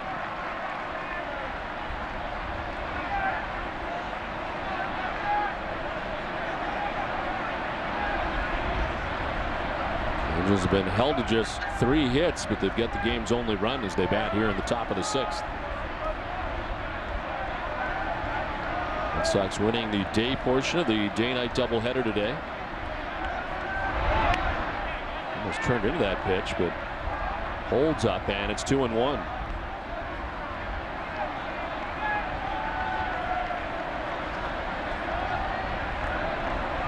Angels with the loss today fall to 70-50 now in the season. There's Doug Marabelli now on the disabled list for the Red Sox. Came up lame as he was running between second and the plate. Kind of awkwardly to hit the bag at third base and then kind of limped home. This one right side and threw into right field, a base hit. Guerrero's headed for third base. J.D. Drew's throw is not going to be in time. And it's first and third with nobody out here in the 6th inning. Garrett Anderson playing both ends of this doubleheader in left field. Had a couple of hits in game 1. Now tops one between first and second. For a while, I didn't think Guerrero's going to go to third base.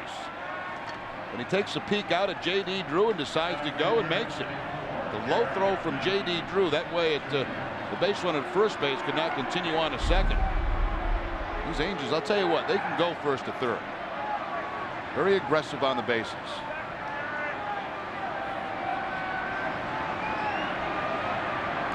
So first and third with nobody out. Gary Matthews Jr., the batter, is 0 for 2. He was grounded out to second base and struck out looking. 5 strikeouts so far tonight for Josh Beckett. About to throw his 80th pitch of his outing.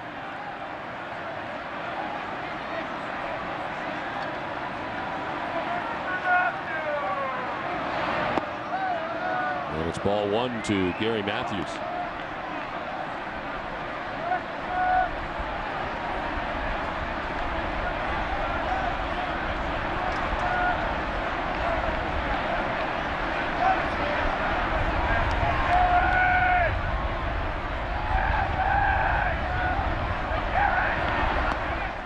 Strike over the outside corner, 1-1. Well, since the beginning of 2005, the Angels are second in wins, only behind the New York Yankees. The Yankees with 257 wins, then the Angels at 254. Red Sox right in behind them at 253. And Mike Scioscia has done a fantastic job, and of course Terry Francona for the Red Sox, enjoying another fine season.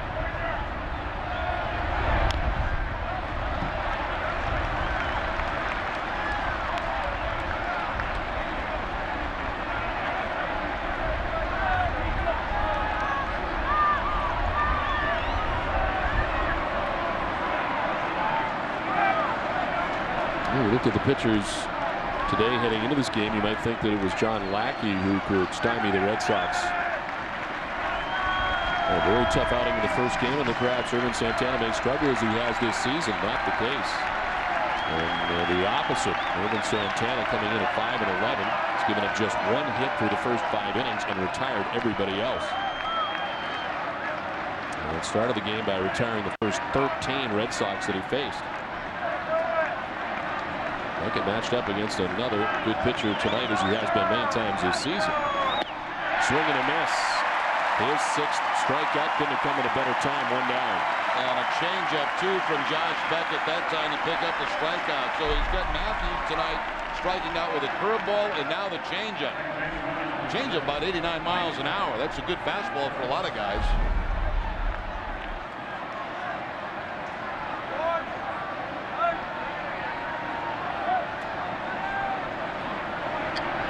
So 1 down, first and third. Meiser is Turris, the batter. Struck out swinging in the 2nd, fly to left in the 4th inning.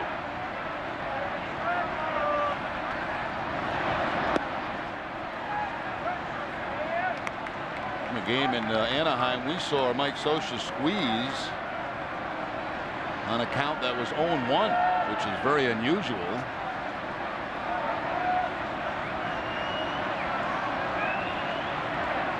Very aggressive manager. His team does not hit a lot of home runs. They do score runs, and a lot of them manufactured. The right center field in for a hit as from third base comes Guerrero with the 2nd run of the night for the Angels, who take a 2-0 advantage. Well, his Turris really kind of been a thorn in this Red Sox side. Certainly was in that series in Anaheim. Now picks up the base hit to drive in the run. 35th RBI of the season. It's on the fastball from Beckett. It was a real problem for the Red Sox when the Red Sox were in Anaheim as part of the last road trip. And of course, he hit a home run off Curt Schilling, starting 2 of the games against the Red Sox. And he's been fantastic with runners in scoring position. He's now hitting at .414 in that category. So 2 on, a run in, 1 out. And here's Rob Quinlan, the first baseman, who's 0 for 2.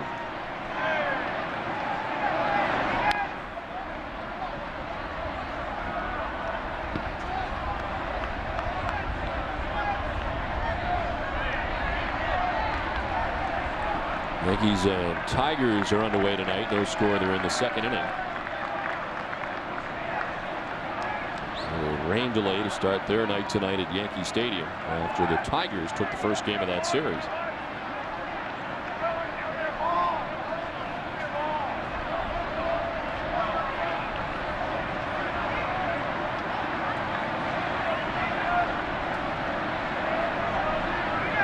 Beckett at 86 pitches with one out here in the sixth inning. It's Garrett Anderson at second base. Lyser is Turris at first base.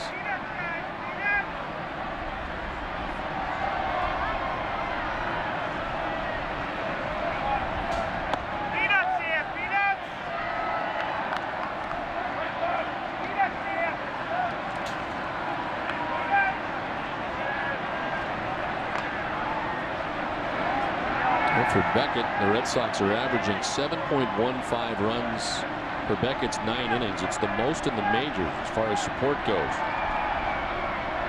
It was a little different in that regard tonight. Breaking ball missing, and it's 2-1.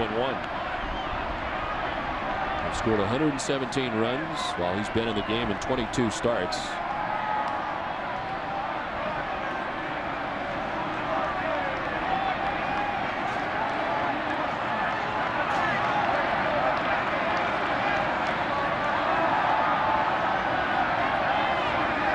Match a career high 16 wins, which he got a year ago in his first year in a Red Sox uniform.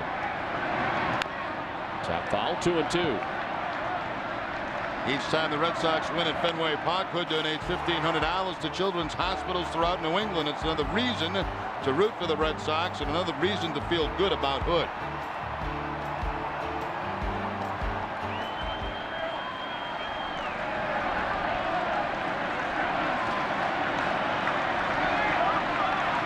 Anderson at second base, is Turris at first base, one down. Got him. 7th strikeout for Josh Beckett of the night. It's out number 2 of the 6th inning. A lot of curveballs early in that at bat to Quinlan, then puts him away on the fastball.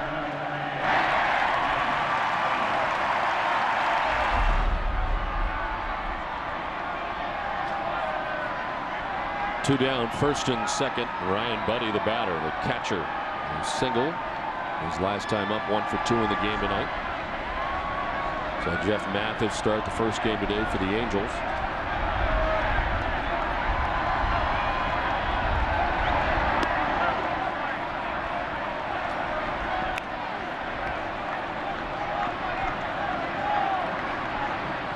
Beckett with 7 strikeouts in the game tonight.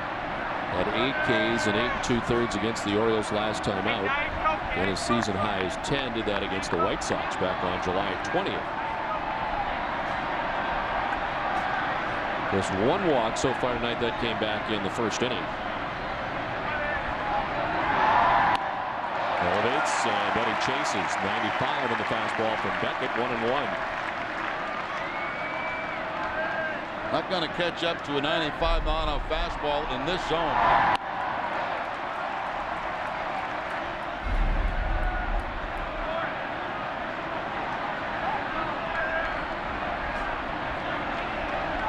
Anderson at second, is Turris at first. Angels have added a run to their total, lead at 2-0 as they continue to bat in the 6th.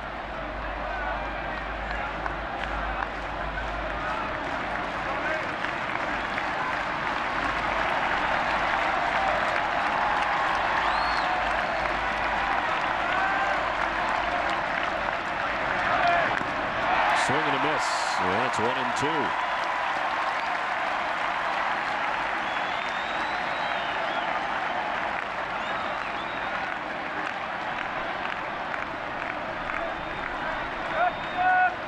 For his last 9 starts, 69 Ks and 64 in the 3rd innings for Beckett. There's 2 strikeouts in the inning.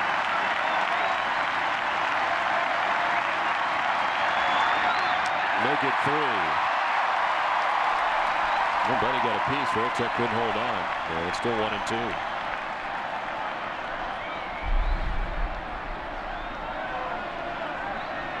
See the ball change directions, and Veritek Ball actually hitting the ground before getting to his glove. Everybody staying alive. 1-2 the count, 2 down. Anderson at second as Turris at first.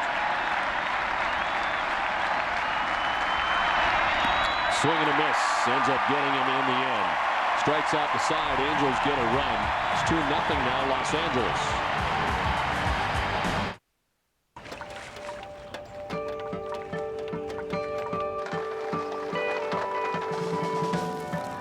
It's Toyota's Lots on the Lot clearance event. With so many great trucks to choose from, it's the right time to buy. Like Tundra, you could save with $3,000 cash back, or 1.9% financing for 60 months, or lease for just $299 a month for 36 months. Toyota's Lots on the Lot clearance event ends September 4th. See your New England Toyota dealer now. You know, we're similar to NASCAR drivers. How's that? Their tires say Goodyear. Our blimp says Goodyear. They go 185 miles an hour. We're going 35. There's Goodyear innovation at the racetrack and at your Goodyear retailer. Now get up to a $40 gift card by mail-in offer with the purchase of 4 select Goodyear tires. Or double your gift card up to $80 when purchased on your Goodyear credit card. Goodyear, get there. For the best tire deals, come to Sullivan Tire. We're always here to get you there. The last sound you hear before you step on the field. Click, clack.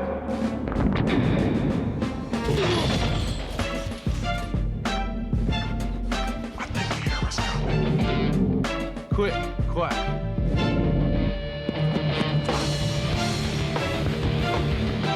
Quick, clack. Quick, clack. Get it at Olympia Sports. I think you hear us coming. Take these to Rogers and Lewis.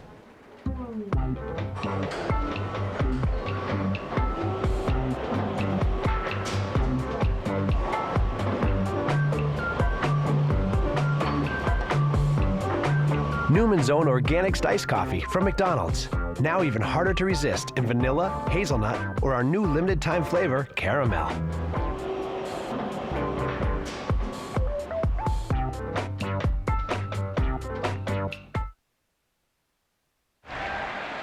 Two 2-0 the Angels on top of the Red Sox. So we head to the last half of the 6th inning.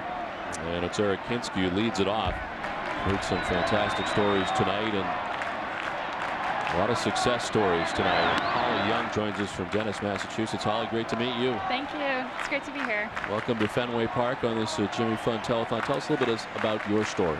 Well, I was diagnosed when I was a freshman at the University of New Hampshire, and I was on the volleyball team at the time. And I ended up having to take a year off of school to get treatment at the Jimmy Fund. And that's when my experience began with the amazing things that they do there, going on trips with the Red Sox and things like that, just being a part of spring training and games. And it was really amazing, just the help that they give you and support that the team has for the Jimmy Fund and the cancer patients there. And you'll be going back to school this fall, right? Actually, I'm going back in January. In January? Yes. Yep. You played volleyball at UNH? I did, yeah. My team, they're starting to practice now, and I just want to give them the best for the season. Well, you mentioned the trips, and we have seen so many of the Jimmy Fund patients over the years, both in spring training on the trips, and Lisa Scherber does a fantastic job. She's a lot of fun. Yeah, she's been so great to me and everyone else at the Jimmy Fund. I actually saw her earlier on the show talking about me, and I saw my picture when I was, at the bar. It was pretty embarrassing. I didn't know what they were saying about me, so whatever she said, it was not true, I'm sure. Tell us a little bit about those trips. What goes on other than going to the bar? Not the bar on those trips, but it's pretty great. The players usually come, a few of them. I remember you stuck your head in a few times when we were there, and they come in, sign things, talk to them. Schilling is a regular, Wakefield, a lot of the players do come in that have been part of the organization for a while.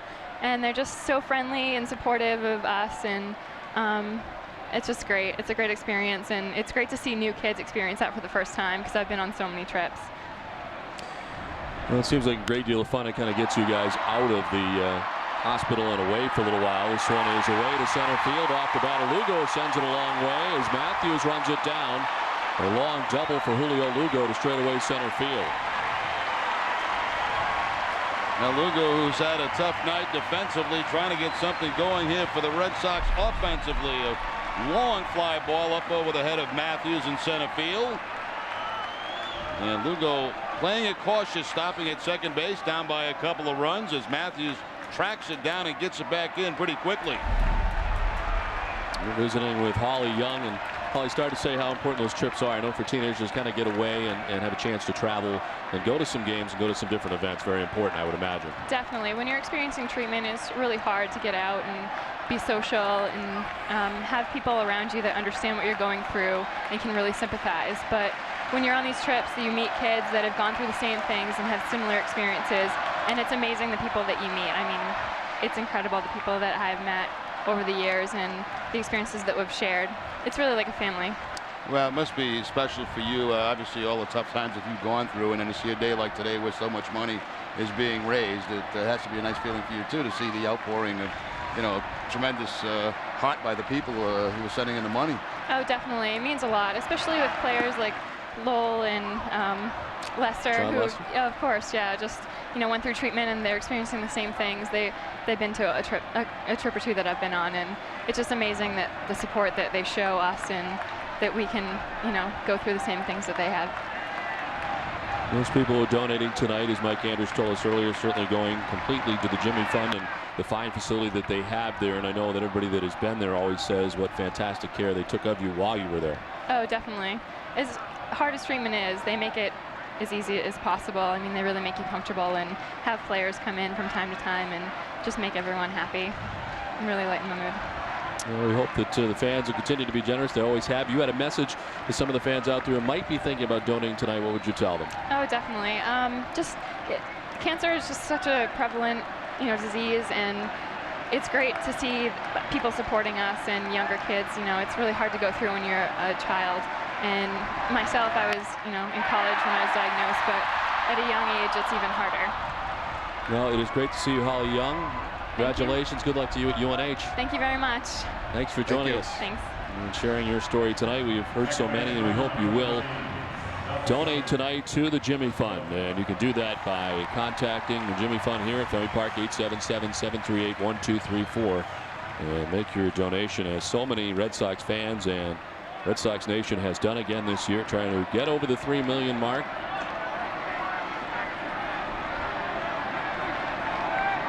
Kobe Ellsbury retired as Cabrera made the grab on the second out of the inning. Lugo at second. And Dustin Pedroia batting here in the last of the sixth. Another check of the tote board, and we're getting closer. 2.8. And rising as the night has done very well so far on the tote board. All states have been represented too.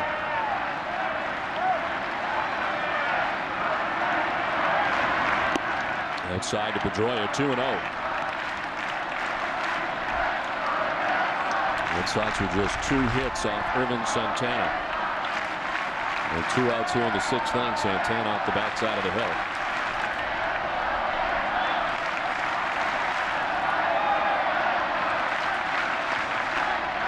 Pleasant surprise for Mike Scioscia tonight. Ervin Santana against a good Red Sox lineup.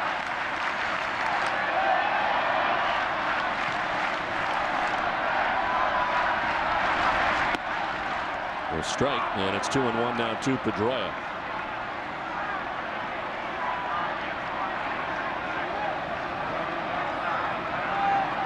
Dustin has grounded out to second base and fly to center in 2 previous tries against Santana.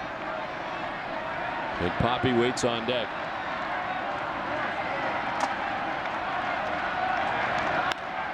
High fly ball to left. Garrett Anderson back to the track to make the catch that ends the inning. Red Sox continue to trail 2-0 through the first 6.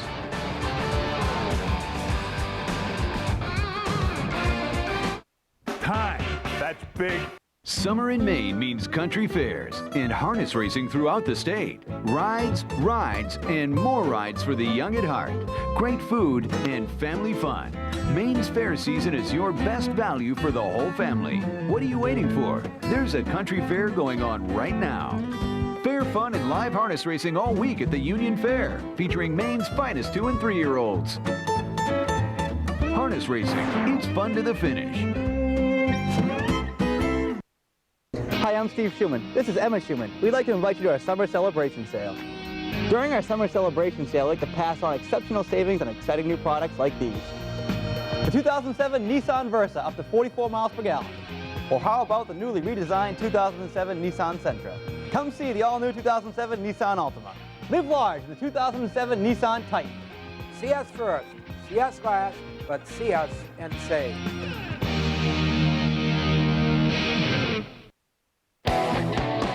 Just in time for the first anniversary of Darling's all-new Ellsworth Auto Mall, it's a first-ever lifetime warranty. Customer appreciation celebration means you pay less. Plus, model year clearance means for a limited time, you'll save more than ever before. It's extra value in every deal.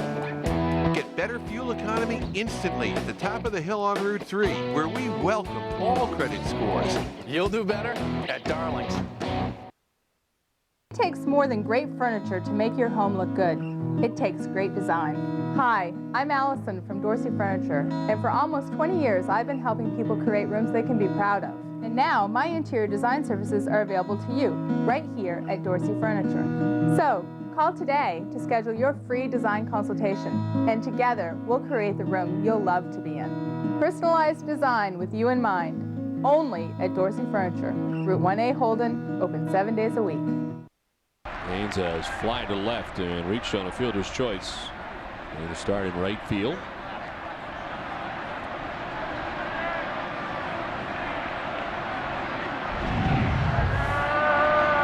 Beckett starting the inning having thrown 95 pitches through the first 6.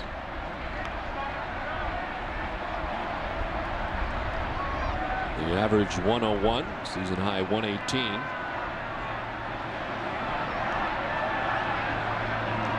Did that against Toronto in a loss back on July 15th.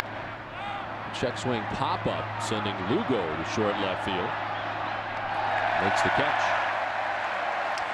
It's time now for Tina Cervasio on the Jordan's third base deck. Tina. Since July 31st, Jordan Furniture has been holding a charity raffle to benefit the Jimmy Fund, and the grand prize is this beautiful Red Sox leather reclining chair. Well, today we pulled the winning raffle ticket, and Stacy Vican from Malden, Massachusetts is the grand prize winner. Stacy, guess what? This beautiful recliner will be delivered to you personally by a member of the Red Sox, and of course Elliot from Jordan's Furniture, and every single member of the Boston Red Sox on the 2007 team has signed this recliner. This wonderful raffle charity contest has raised $50,000 for the Jimmy Fund. Well, that's fantastic news, Tina. Thank you very much. Congratulations, Stacy. And that's a very nice chair. We had Elliot on the other day talking a little bit about it. This one back to the mound. Beckett secures it and fires a BP to first base for out number 2. That's a nice price for that recliner, $50,000. It's got everybody on it. Told the tote board is changing, and there you go. They have reached their goal tonight. Now we can surpass it and perhaps go for a 3.5 by night's end. What do you say, Jerry? I called between 3, 5, and 4. We'll see.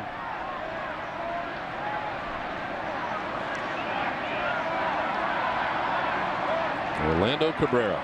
We inch closer and closer to Don's salary.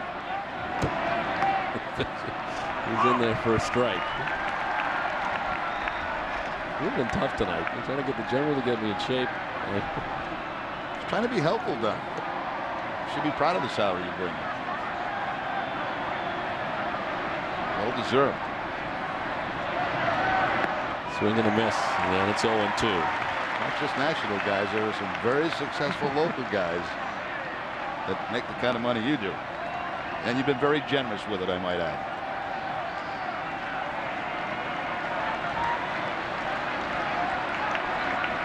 Vladimir Guerrero waiting on deck with 2 outs here in the 7th inning. Red Sox trailing 2-0.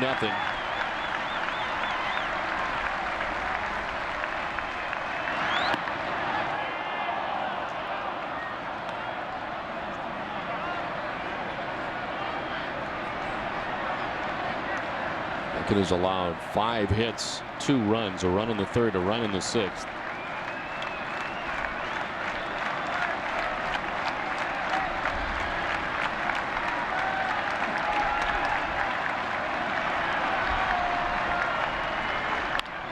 On the ground left side, Lugo to the backhand, plants and throws. Nice play. After a couple of tough errors tonight, Lugo with a nice grab ends the inning. 7th inning stretch, 2-0 Angels. Timeout for Sports Desk update with Hazelman. Don, thank you. Hi, everybody. More shocking revelations in the Michael Vick case on the heels of 2 co-defendants pleading guilty today. Both men said they were with Vick when 8 dogs were executed because they didn't perform well. The men reportedly have photos of Vick posing with pit bulls just before competition. We'll have more on that tonight on Sports Desk, presented by FW Webb, home of Frank Webb's Bass Centers. I'll see you all post-game. Back to Fenway after this. You know, folks, all-natural honeydew fruit smoothies are a deliciously healthy way to beat the heat. We've got fantastic flavors like wild berry, pina colada, and banana that you can even add a little ice cream to. Either way, you'll have yourself a 7th inning taste sensation. So drop by participating honeydew shops and get one today. It's great. Check out honeydewtv.com for other great offers and enjoy the local flavor. Oh, that was a strike! Now you see me? Now you don't. Now you see me. Now you don't. What you are seeing is how much farther, wider, and better you'll see with new Silver Star Ultra headlights from Sylvania. Because the next time you see me, I may not be alone. See farther, see wider, see better. New Silver Star Ultra headlights from Sylvania. Ford F-Series has been proving why it's #1 for 30 years. And now with up to $5 grand cash on the 2008 Ford Super Duty, the proof just got better. A new Power Stroke diesel engine has more power than Dodge Cummins. Now get $4 grand cash on all 08 Super Duty models. Plus, current Ford owners get an extra $1,000 for a total of $5 grand cash. Visit your local Ford store or go to newenglandford.com and enter for your chance to win Ford tickets to the September 16th race in Loudon, New Hampshire. 2-0 Angels on top as the Red Sox come to bat in the bottom of the 7th inning. It's Big Papi, then Manny, and JD here in the bottom of the 7th. A shift on for Ortiz as he slices one foul. Look at a piece of the backswing of Ryan Buddy. Action in the Red Sox bullpen now. No action in the Angel bullpen. Manny Del Carmen getting loose. Then it was only Okajima and Papelbon in the first game used by the Red Sox. And Buchholz getting his first major league win.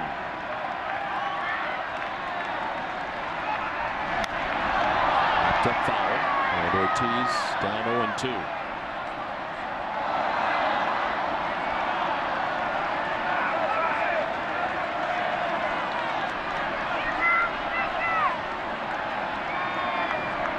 Ramirez waits on deck. David has struck out twice against Ervin Santana. 2 of the 5Ks Santana has. Along to David Ortiz. Tries the same pitch he struck him out on back in the first inning. That breaking ball down and in.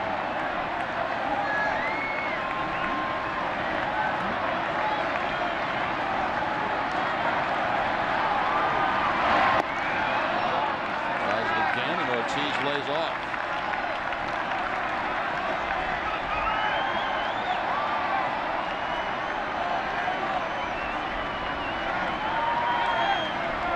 This will be pitch 90 for Santana.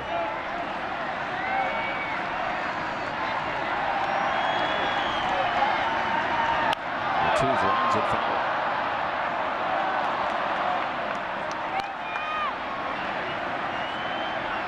Take an inventory on the bat here, make sure that it is not fractured.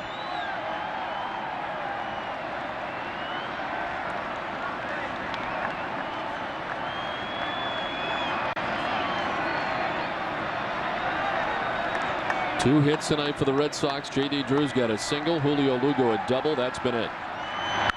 Ortiz, long but foul.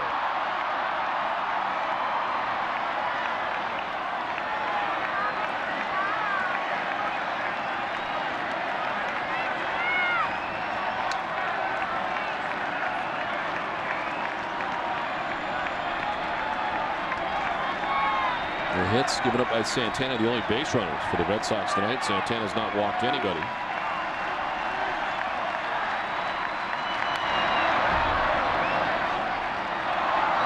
changeup, and I don't remember very many changeups tonight by Santana in this game. It's basically been fastball and curveball from the hot breaking ball. There's the changeup away, and Ortiz fouls it off. 8th pitch of the at-bat. Ortiz has fouled off 5 of them. Now jolts it out to left center field, a base hit. Matthews over to cut it off on the backhand. Ortiz takes the wide turn at first. But he'll hang in there with a single. Just the 3rd hit of the night for the Red Sox. Well, nice at bat by David Ortiz. He fouled off a lot of pitches inside. Then they try to go away from him. He fouls off the changeup and takes the fastball to center field on a line drive. A good tough at bat there by David Ortiz. He's thinking to. Little slip and puts on the brakes. So the tying run coming up in Manny Ramirez. He was 0 for 2 against Santana. Fly to the track in right in the 2nd. Grounded out to shortstop in the 5th. Action for the first time in the pen for the Angels. It's Justin Spire. They got a very good bullpen towards the end of the game with a lead. They can line up Spire, Shields, and get you to K-Rod. Although K-Rod had a lengthy outing last night, which he gave up a couple of runs, and has been hampered by a bit of a sprained ankle as he rolled it last week, and he is available, but did not appear to be his normal self last night against the Blue Jays. Nearly blew the save. As the Blue Jays had the runner at 3rd base, a tying run in the 9th, but couldn't get it across. Pitch outside, 2-0.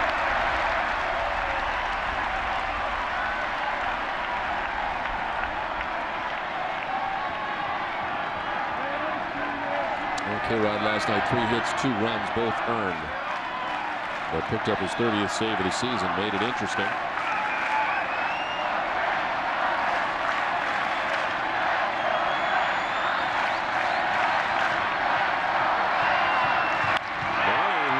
To left, Anderson on the liner makes the grab back on the track. A hot shot on a line. But Garrett Anderson, who plays a very deep left field, able to move over to make the catch. Yeah, he sure does. He's almost back to the warning track and just had to go sideways on this to make the play. Look at the location here. He is just in front of the track. Gets an excellent jump and makes the catch. That's 2 balls hit very hard this inning off Santana. Ortiz is hit, then the line drive out by Manny. So 1 down, Ortiz at first, and here's J.D. Drew. Grounded out to first base on the 2nd single in the 5th. One of only 3 hits off Ervin Santana.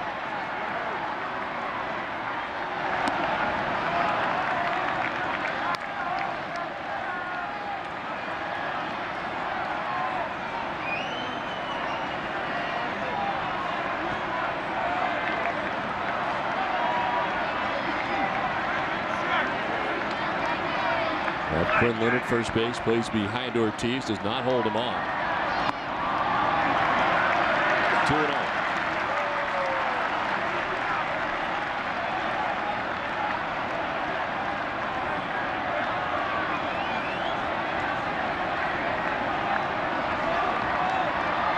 Angels dropped 2 out of 3 in Toronto, dropped the first game of this day-night doubleheader. There's a strike, 2-1.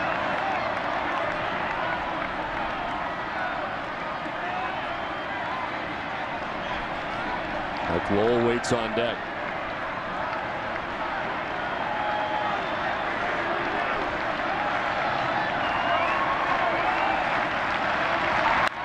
To right, and in for a hit for Drew. David Ortiz headed for 3rd base and maybe beyond. He'll be stopped by DeMarlo Hale. The double by J.D. Drew. Tying runs in scoring position right now for the Red Sox. Now that's 5 hits on the day for J.D. Drew. 3 in game 1 and now 2 in game 2. And a big one here to put 2 men in scoring position. Hooks the fastball. Nathan Haynes going to the corner to make the backhanded play. That saves a run saves Ortiz from scoring. And that's going to be it for Santana. Well, more than probably they figured they would get, as he went 6 1/3 so far, just giving up the 4 hits and no runs, but he's responsible for the 2 men on. as this call to the bullpen is brought to you by a New England Ford dealer. Visit your local Ford store or go to newenglandford.com to register to win tickets to the September 16th race in Loudon, New Hampshire. The pitching change from Fenway Park with the Angels on top 2-0. Do you need a home loan? Let us help you today. Here at the National Mortgage Center, you are our valued customer. Imagine having up to 3 banks competing for your business. It's true. I made one fast and easy phone call. I was approved and I received 3 great offers to refinance my home. Homeowners, wouldn't you prefer the banks competing for your business? Call this number right now and receive up to 3 free quotes for your home loan needs. I was dangerously in debt. My credit was in the low 500s. But after one quick phone call, I was approved for 3 life-changing offers. And now I'm debt-free. Cash in today. Get money for debt consolidation, home improvements, even vacations. Our banks have the lowest rates in the industry. Poor credit? No problem. Call our loan hotline today and receive up to 3 free quotes. It's that easy. The National Mortgage Center helped me. They can help you too. All homeowners are approved for up to 3 free quotes. So call our 24-hour loan hotline now. Bases here at Fenway as the Dunkin' Donuts musical montage. Very special one tonight, 2-0. The Angels on top of the Red Sox, but the Red Sox threatening here in the bottom of the 7th inning. The new pitcher is Justin Spire. 32nd appearance of the season for Spire. He's 1-3 with a 1.97 ERA. Spent a long time on a disabled of 64 games with an intestinal infection. This is his 3rd appearance of the year against the Red Sox. Well, Kevin Cash is here. His flight has arrived from Ottawa. As the Red Sox calling him up literally this afternoon. 59 games with the Paw Sox, 176 average. Major League time with the Toronto Blue Jays and the Tampa Bay Devil Rays. You've seen him in spring training. Well, the Red Sox with runners at 2nd and 3rd, 1 down from Mike Lowell. Lowell against Santana, lined out to center and popped out to first. He is with Justin Spire now. On the ground left side, Figgins throws to first for the out. As the high throw, but in from third comes Ortiz. Red Sox cut the lead in half.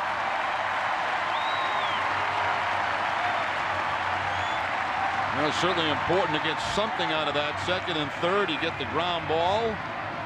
And you get the first run of the ball game. Figgins going to his left, showing quite a bit of range. Throws low. It's a high throw, but Quinlan's able to get back on the bag, and Ortiz comes in with the first run for Boston. Run charged Ervin. Santana still responsible for J.D. Drew. He's at second base with 2 down. Represents a tying run. And a chance here for Veritek, who's flied to right and struck out swinging. 2 for 8, but the 2-part. Both home runs. The Red Sox have plenty of Justin Spire in his days with the Toronto Blue Jays.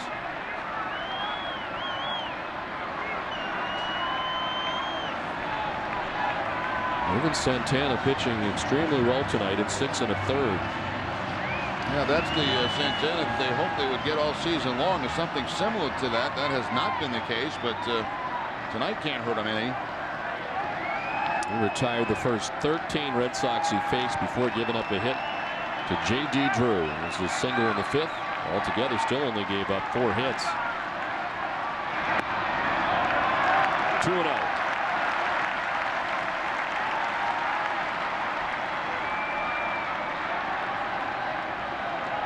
Kinski waits on deck. With 2 outs here in the bottom of the 7th.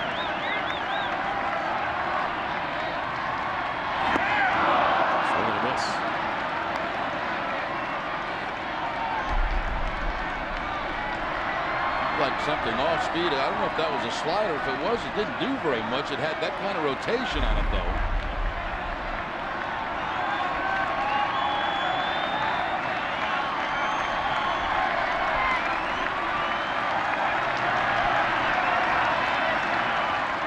Well, first for Spire, who had stranded all 17 inherited runners in 31 appearances that he has had this season.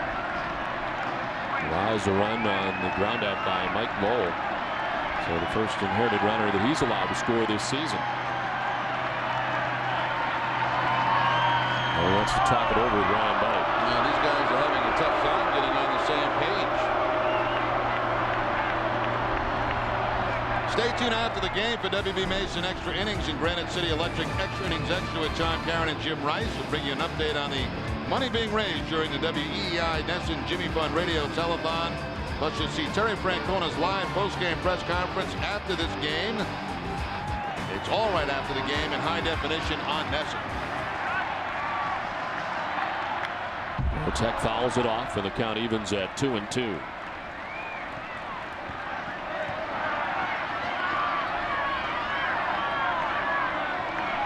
Justin Spire throws a lot of sliders. And both hitters he's faced have seen that. Tying run at second, and J.D. Drew. That's Voracek to go around as Buddy clears the runner and fires down to first. Strikeout, putout goes 2-3. Red Sox get a run. We played 7-2-1 Angels. Thanks, folks. I gotta get going. Cindy, keep my plane ready a little later. We're not finished yet. Cindy, I got stuck on a client call. Cindy, something else just came up. Oh, yeah. Hey, Cindy. Your plane is ready. Thanks, Cindy. You're the best. With so many convenient nonstop flights, you'll feel like you have your own company plane. You can count on Southwest Airlines to get you there on time with friendly customer service. You are now free to move about the country.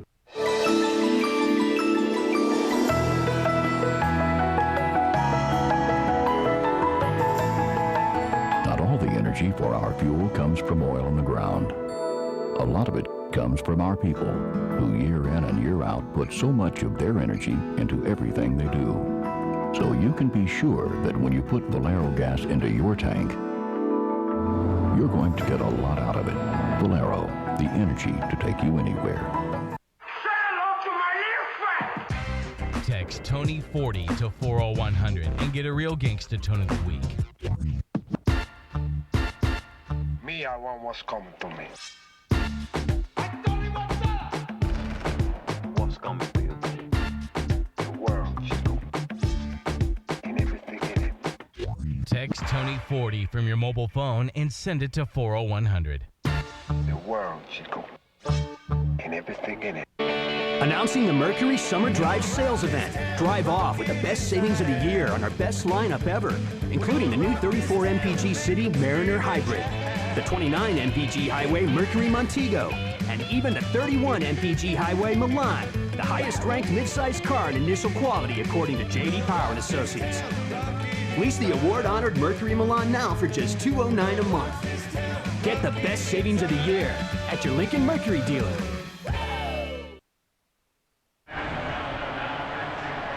Two to 1, the Angels have the lead over the Red Sox as we go to the top of the 8th. Josh Beckett done for the night. But pitched very well in this ball game, only giving up the 5 hits. Strikeout pitch going for him there against his Taurus. A breaking ball to Matthews. And another curveball. At time to Ryan Buddy. 8 strikeouts tonight. Lexus will donate $100 for each Sox strikeout. Their season total $17,000 now for the 8 tonight for Josh Beckett. Children's Hospital of Boston being the recipient of that donation from Lexus. As it is Manny Del Carmen to work the 8th. 26th appearance for Del Carmen. 24 2/3, 18 hits allowed, 26 strikeouts. His last outing on the 14th, coming against Tampa Bay. 2/3 of an inning, had a couple of walks and gave up a hit in that game. Vladimir Guerrero leads it off. It's at the center field, sending Jacoby Ellsbury back onto the track. He leaps and can't make the catch. The ricochet is by him as Guerrero's thinking about 3. Here comes the throw from center field, and it's not going to be in time. Guerrero getting all the way around to third base on a wall ball to straightaway center. First triple of the year for Vlad Guerrero. He took a changeup from Del Carmen and plants it on that center field wall. I really thought, Don, he was going to stop at second base, but he just kept going and has the leadoff triple here in the 8th inning. Ellsbury goes back, jumps, but about 2 feet above his glove.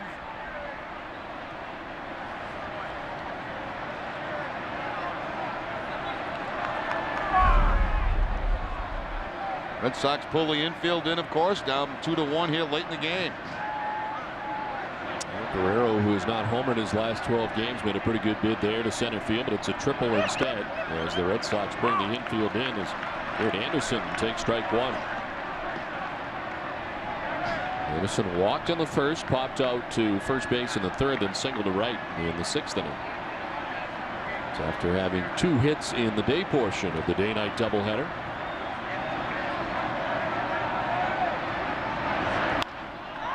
To left field, sending Manny back. Makes the catch. Here comes Guerrero, and again the Angels will have a 2-run advantage. So a quick answer to the Red Sox first score of the game. It sure was. 2 batters, the leadoff triple, and then the sacrifice fly by Garrett Anderson. This Manny not even making an attempt to throw it home. He had no chance to get Guerrero, and the Angels get their run right back.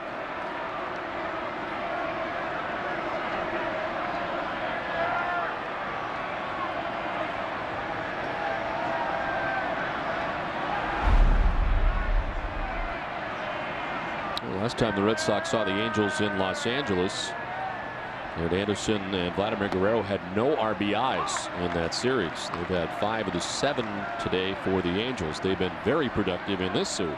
Yeah, production out of that 3-4 spot today for the Los Angeles Angels. Gary Matthews Jr., the batter, down 0-1.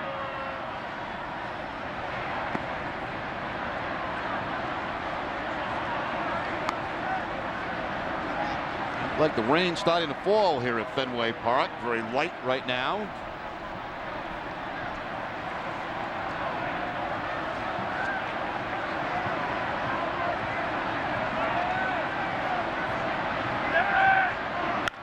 To right field, struck well, drew back, it's over his head and into the bullpen. Gary Matthews Jr. has homered for the 16th time this season, and the Angels very quickly on top now 4-1. It has happened very fast. 5 pitches from Manny Del Carmen and 2 quick runs. Well, the changeup has not been a good pitch for Manny in this inning. It was a changeup that Guerrero hit off the center field wall. It's a changeup that Matthews hits for the line drive home run into the Angel bullpen. Changeup stays down and in, and Matthews picks up his 16th home run of the season. First career home run here at Fenway Park in 24 games as a visitor. We've seen many times with the Texas Rangers as the first pitch missing to his tourist. Mike Timlin quickly up in the Red Sox pen.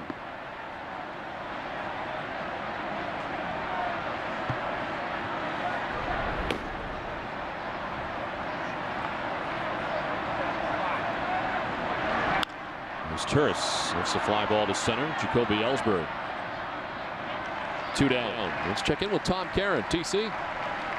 Oh, thank you, Don. It's our New England Toyota dealer game break. The Yankees and Tigers underway after a rain delay. 2-1 in a 1-1 game here. A-Rod thinks he got this one out, but it bounces up into the seats. A ground rule double that does drive in a run.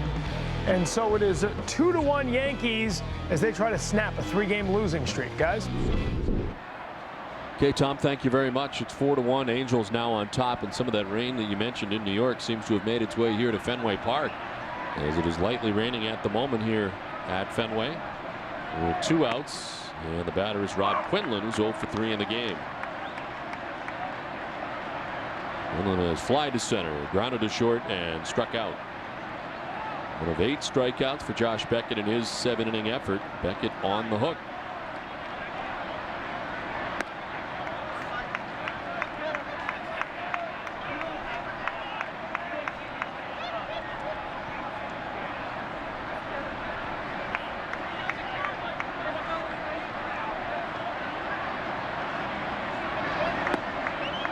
There's a strike. Now it's 1-2.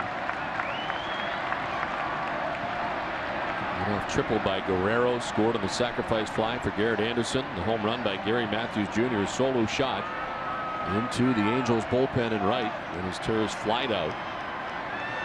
A 3-run lead now for the Angels. And a count of 2-2 to Rob Quinlan.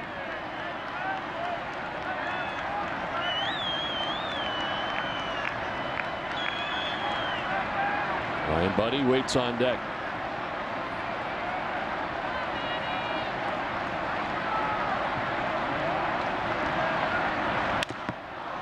Flared to center. Ellsbury coming on. It'll hang up long enough, and he makes the grab. But a damaging inning for the Red Sox. The Angels get 2 and take a 4-1 lead.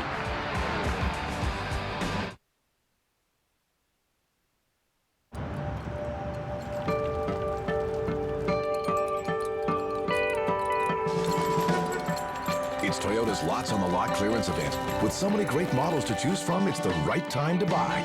Now that it's time to clear the lots, you could save with the first ever cash back offer on an 07 Camry, $500. Camry, Motor Trend's 2007 Car of the Year. Toyota's Lots on the Lot clearance event ends September 4th. See your New England Toyota dealer now. Dunkin' Donuts knows it's not easy being a regular, everyday suburbanite. To prove it, we tried this experiment with supermodel Naomi Campbell.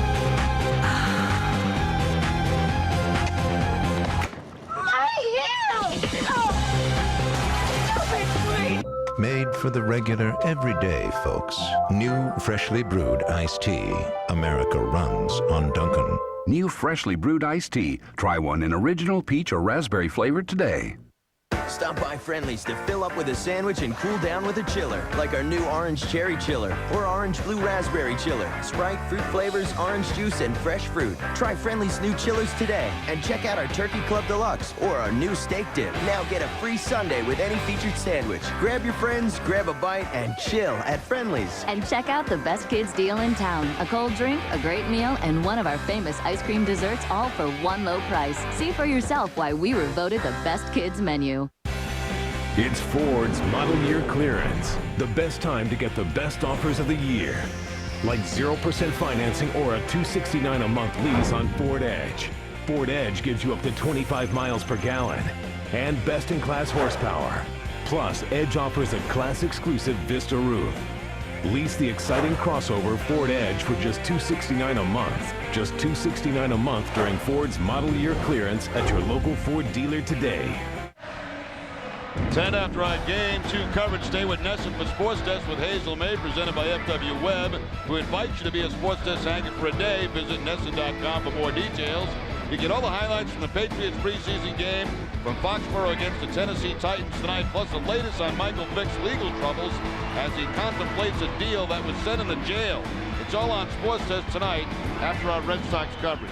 Gary Matthews put the Angels on top 4-1. It may be raining here at Fenway, but nothing's going to dampen the mood of what has been an incredible day for the Jimmy Fund today. Mike Andrews back with us. What an incredible day it has been. Oh, guys, I tell you, we're just sometimes in disbelief about how generous our Red Sox nation is and how much they do care about the Dana-Farber and the Jimmy Fund. And you know, we're still sitting here with 2.5 hours to go, and we've surpassed that 3 million. And if I may, I just want to send out a real thank you to Frank and Jamie McCourt and the McCourt family, because they made a contribution of $50,000 at the last minute to put us over that $3 million mark. And of course, for those people who know, he is starting a like charity out in LA with his Dodgers to try to emulate what we have created here in New England, and I'm wishing him all the best. Well, Mike, you still got plenty of time. You're going to go to about 12 o'clock, right? We could go longer if those phones, Jerry. If those phones keep ringing, we will. We'll be here.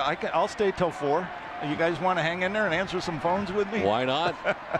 But we really want to thank all of the Nesson viewers. That it's just been I'm watching Jordan run around those bases, and I said, "There's $1 million right there." I just oh my gosh. You know, an incredible moment here at Fenway Park tonight. Hinske striking out for the first out here at the bottom of the 8th. And another look at what turned out to be an incredible moment here at Fenway after Jordan Leandre sung the national anthem, which he has done so many times here. Finally, with the braces off his legs, out of the wheelchair, and taking a trip around the bases. Oh, it just doesn't get any better than that. That's what this is all about, you know, seeing a young man like that who has so much life ahead of him now. Wonderful. I thought it was great too with the 67 guys out there, and some of the cancer victims back then who are able to be here tonight. That really was, Jerry. You know, back in '67 we weren't doing so well, as you remember, and you know, it's just wonderful to see them and to know how much we've advanced since then. You know, Mike, nobody works more tireless hours than you do in the cause over the years, and certainly kudos to you. And I know the McCourts felt that way as well, and you're trying to do the same thing for them with the Dodgers out there. And very nice of them at the last minute, but I think a lot of that has to do with the fine work that you do day in and day out. Well, thank you, Don, but I get way too much credit for you know, our staff at the Dana-Farber and our development staff. They work 10 times harder than I do. Because I'm the most visible, I get the credit. I don't deserve it. It's them. It's all of it. I mean, all the volunteers that came out here. We had thousands of volunteers today to come out and answer phones and make this thing happen. It was just, and all of you guys, you know, I mean, you go over to the Institute, you see the patients, you understand what this is all about. Everybody gets it, you know, and that's, you know, our friends at EEI the same way. Everybody just gets it. And the Red Sox organization, my gosh, you know, there's nothing like this in professional sports, period. There's no relationship like this. I wish Frank McCourt all the luck in trying to develop it. But to this day, there is nothing that comes close. You understand the Dodgers organization will be think, cure, and as you mentioned, based on what is done here. Exactly. And hopefully they'll be able to do some great things out there in LA. As certainly the Jimmy Fund and the Red Sox Nation has done here today, up over $3 million. Could you ever imagine that it would get to that point, I don't know, maybe 5-10 years ago even? I was nervous at 11 o'clock this morning. I'm going to tell you right now, I'm scared to death. Things started slowly. I said, oh my goodness, what is going on? But boy, I tell you, people just rally. And you know, for all of you out there who are watching now that still haven't participated, this is something you want to be a part of. I mean, this is a happening. And in Jordan's honor, I wish everybody would just make a contribution that hasn't. It would be a wonderful thing. Well, again, the number out there on the board, 877-738-1234. As Mike Butcher is to the mound, and a great day here today for Red Sox Nation. And again, those phones will be open for a while. You're going to stay up there as long as you can tonight, right? Hey, phones are ringing. I'm there. I'm there. Keep them coming. All we need now is a little rally to really make this a great day. 2-0 the count to Jacoby Ellsbury with one out. Julio Lugo at first base.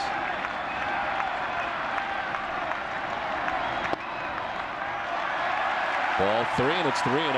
Shields all of a sudden having some control problems. Yeah, he was in the game last night up in Toronto and got Hinske to strike out. The walk to Lugo, now falling behind Ellsbury. Ball 4, and the Red Sox will have the tying run come to the plate.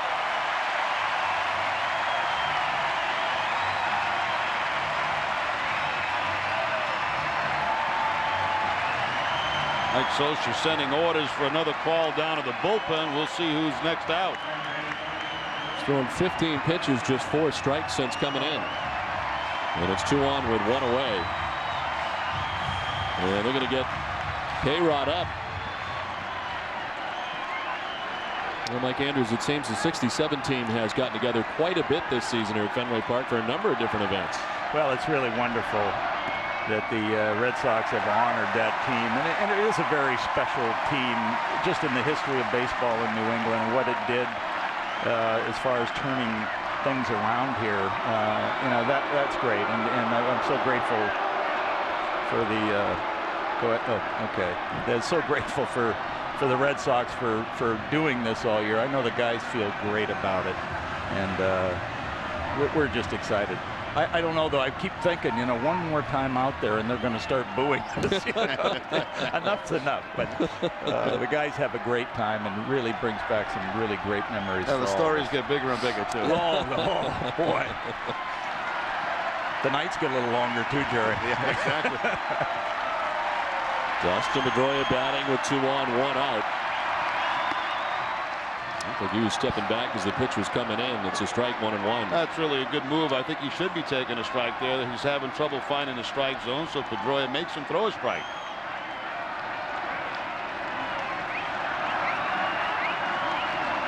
Back-to-back walks allowed by Shields after he struck out Hinske to begin the inning. And another strike. Pedroia down 1-2. Well, he thought that ball was up and away. He didn't like the call at all from Runyon.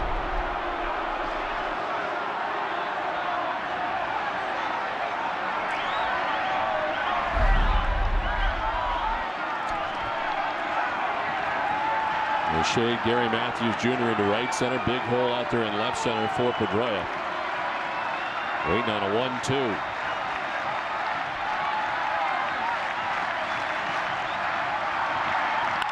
To right and in for a hit. Lugo being stopped at third. Red Sox will have him loaded.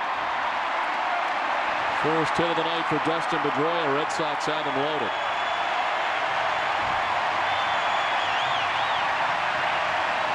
And a pinch runner at first base. Pedroia is Coco Chris. The potential tying run comes out to run for Pedroia.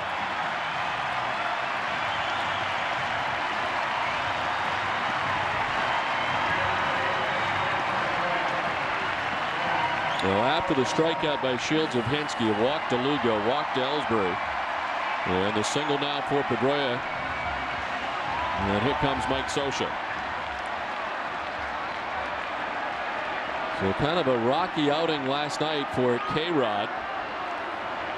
But they're going to him here with 1 out in the 8th. Looking for 5 outs as Shields was not the answer tonight. Mike Andrews, congratulations on what's been a great day and continued success the rest of the night. Thank you, Don. Thank you, Jerry, for all you've done, and let's keep this going. As I said, I want the perfect day. This is it. We're on the way. I still say 3.5. Okay, I'm with you, Jerry. 3.5. That's a new goal for tonight. All right. Thanks, guys.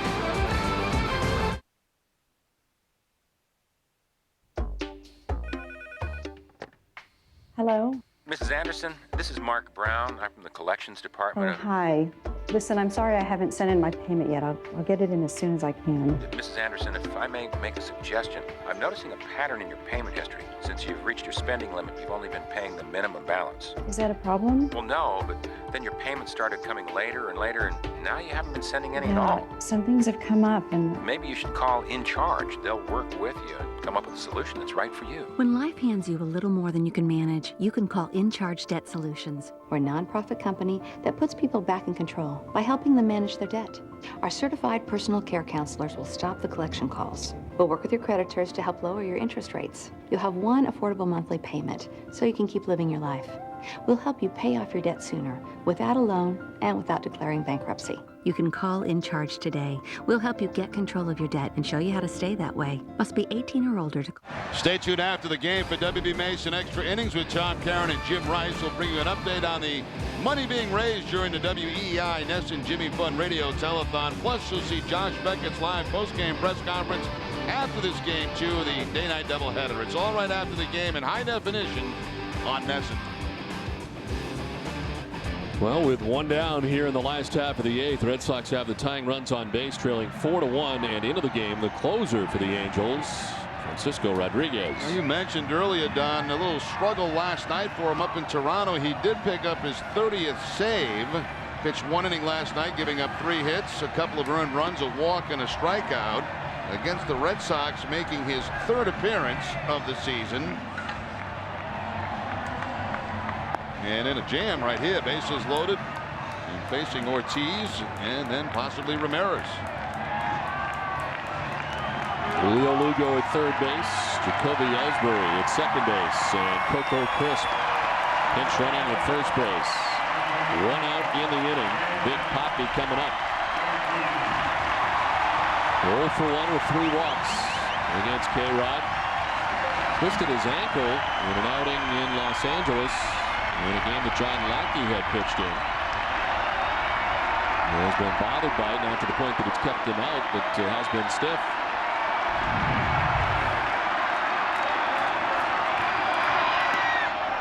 Ortiz takes strike 1 over the inside corner. David struck out twice against Santana tonight. And the curveball will start off Ortiz. Rodriguez, you watch him pitch, he almost falls down after making every delivery to home plate.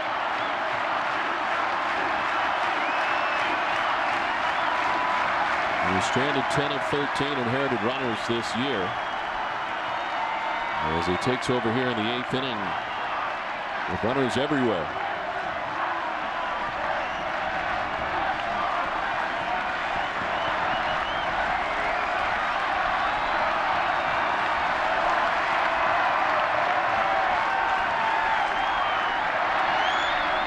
Bounced in, kicked off the catcher, Buddy. Here comes Lugo. He will score.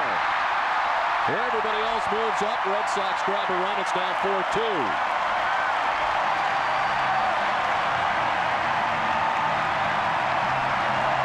Not sure what this pitch was. It might have been a changeup from K-Rod, but it bounces way out in front of home plate and gets Buddy right off the shoulder. Now, the ball wouldn't really get that far away from him. Lugo, though, at third base, gets a very good jump on it, and he's able to score. Dangerous play, but scores the run. And with that, of course, the tying run moves into scoring position at second. Ellsbury at third, Crisp at second. All the speed you would ever want on the bases right now for the Red Sox. And Ortiz with a count of 1-1.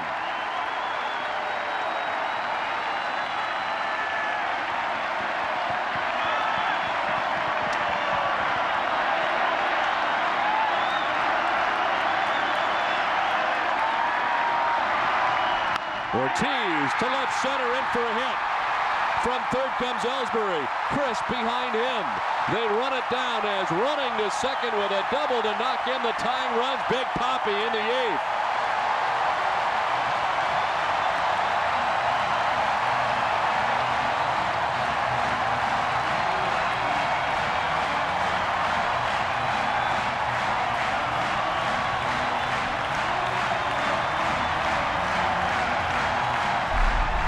Ortiz gets the curveball again from Rodriguez and goes with it the other way.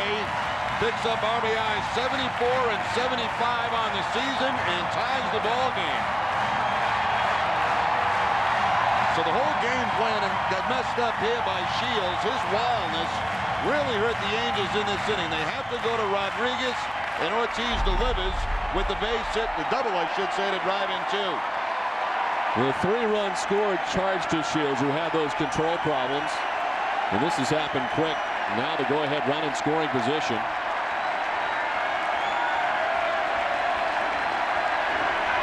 Manny Ramirez, 0 for 3 in the nightcap. After getting a couple of hits this afternoon, going 2 for 3 today, but 0 for 3 tonight. Line by the diving third baseman. Ortiz coming around. Manny Ramirez drives in the go-ahead run in this incredible 8th inning for the Red Sox.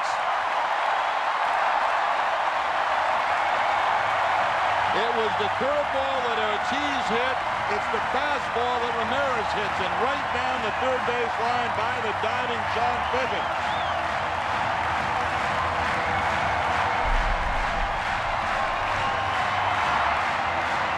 Down to the 310 mark, Ortiz scores the go-ahead run. So the 3-4 combination of both teams doing it in the game tonight. Guerrero and Anderson, and now Ortiz and Ramirez. Well, we've talked about it so much this season, this combination who had struggled late in some games. Not struggling tonight, and they're doing it against one of the game's best as far as Francisco Rodriguez goes. Now, keep in mind, we mentioned the fact Papelbon pitched today, and we'd surmise we would not see him in any fashion for the nightcap. And here is Gagne, who would slide into that closer's role. At one point, one of the game's best. Well, this is kind of how we predicted it, Don. You know, they used the Okajima-Papelbon combination in Game 1. If you got to the same situation in Game 2, you expected to see Del Carmen, possibly Timlin, and, of course, Gagne to try to close it out.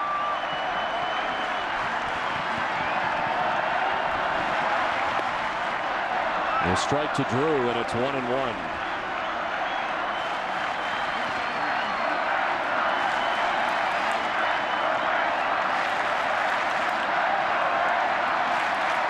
Looking to obtain some insurance now here in the last of the 8th.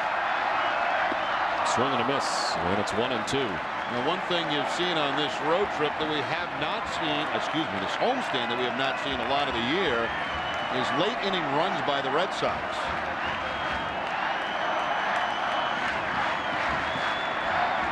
We got a run in the 7th, and so far 4 in the 8th.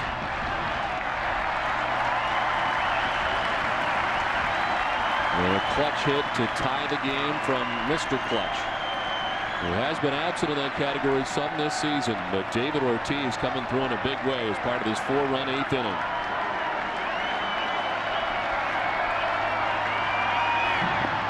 Ball 3, full count.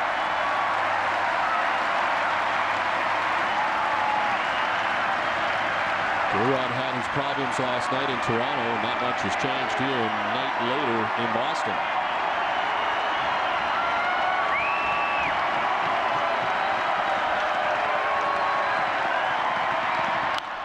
On the ground, right side, it kind of eats up his Taurus. Manny did not run right away as a throw to first base, and now Manny does get to third, almost like he thought that was going to be caught in the air. And there's 2 down, is 90 feet away from an insurance run. Yeah, momentary brain cramp there for Manny at second base. He does not go. Then he does decide to take off. The ball is bounces off his Taurus. He does get the out, and Manny finally ends up at third base. So 2 down, and here's Mike Lowell, who was 0 for 3 tonight, has picked up an RBI, now 81 in the season, which means he's got more RBIs right now than he did last year, 80 on the season last year, as he takes strike 1. And the Red Sox left-hander Darren Oliver up in the pen for the Angels.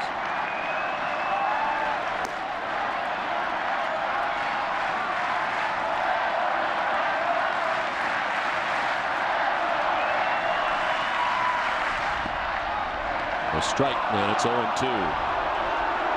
Mike not buying it. I thought that pitch was too low.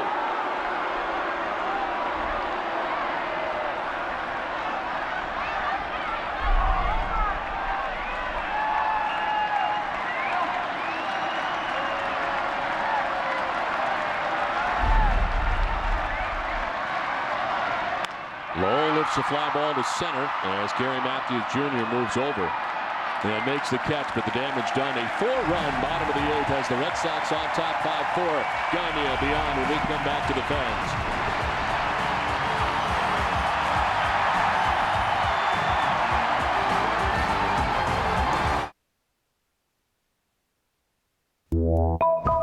You own your own business and wear all the hats. But when was the last time you got a little recognition? Well, here's something just for you. Sovereign Business Owner Banking. You can get free business checking, 300 free monthly transactions, and no minimum balance. Plus, your first order of checks free. We'll even add the rewards of our best personal checking account free. Sovereign Business Owner Banking. Does that work for you? We need a laptop for class. A digital camera so we can see your new friends. And a new phone to call home. Right? Uh-huh.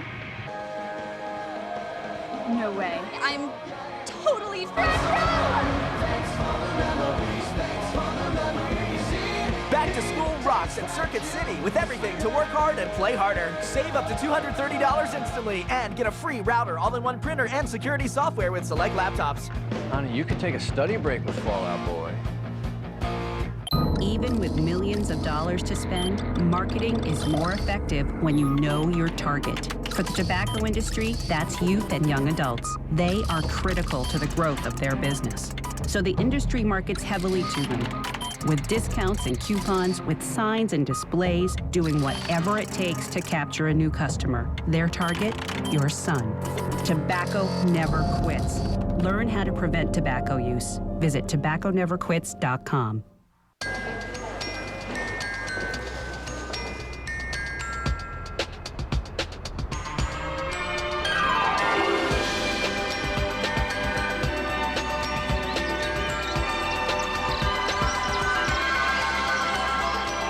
Some mornings a little can go a long way. Like right now, $3 will get you 2 Egg McMuffin sandwiches, made just the way you like them. Good morning. Stay tuned after the game for Granite City Electric Extra Innings Extra with Tom Caron and Jim Rice. We'll bring you an update on the money being raised during the WEEI Nesson Jimmy Fund Radio Telethon, plus a preview of Game 3 of this series tomorrow night as Kurt Schilling takes on Jared Weaver. It's all right after the game in high definition on Nesson. Defensive changes for the Red Sox here in the top half of the 9th inning. Coco Crisp stays in the game in center. Jacoby Ellsbury moves from center to left, and Manny Ramirez coming out.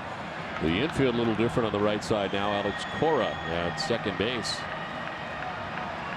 And Dustin Pedroia out, and at first base now for the Red Sox is Kevin Youkilis.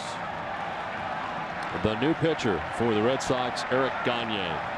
Well, Gagne had a good outing last time against Tampa Bay. Picked up the win in that game. An inning, allowed a hit, but did have 3 strikeouts. He was 16 out of 18 in save chances this season, an 88.9 success rate, 7th best in the American League. Well, he was doing it with the Texas Rangers. Reggie Willits, a pinch hitter, begins things here in the top of the 9th. Willits at .298, no homers and 31 runs batted in. He started game 1 today in center field for the Angels.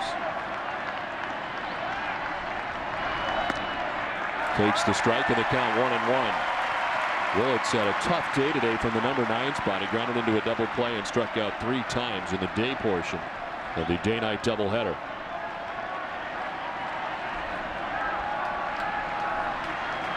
He's batting for Ryan Buddy.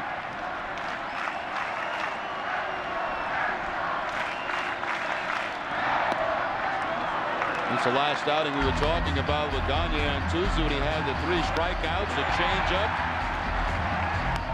a high fastball to Delman Young, and a fastball outside corner to Johnny Gomes.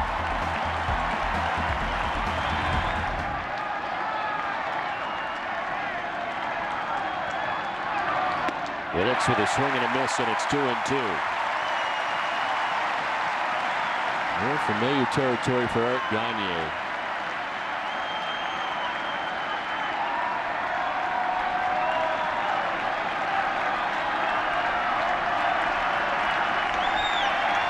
Casey Kochman has come out on deck. We're back for Nathan Haynes. Now ball foul outside of first.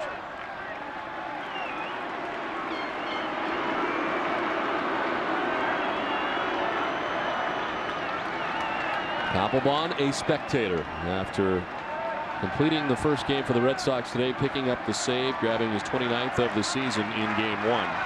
Combination of Hideki Okajima and Papelbon in the first game. Beckett goes 7 tonight, gives up 2 runs. Manny Del Carmen had a tough inning, going 1 inning, giving up 2 runs. And now Gagne. As Willits broke his bat, Gagne waiting for him to grab a new one and get back in there.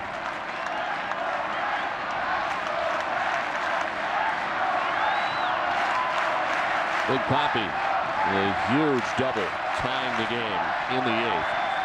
Manny would drive him in to give the Red Sox a 5-4 lead. Well, foul off the left side, keeps it 2-2. Well, it's a pinch hitter putting on a battle here. The next pitch will be the 7th of his at bat.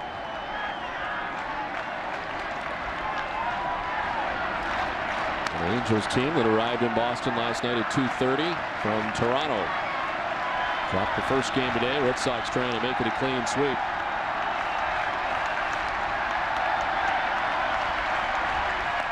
Ball 3, and it's a full count.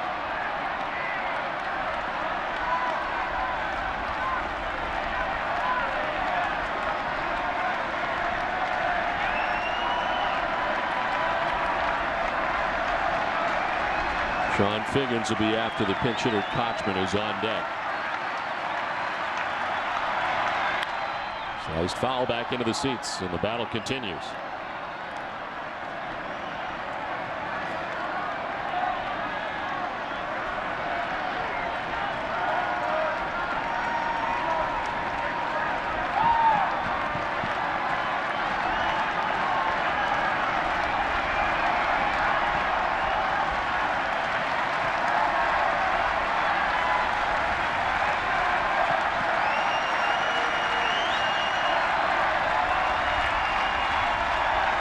Pitch 9 of the at-bat.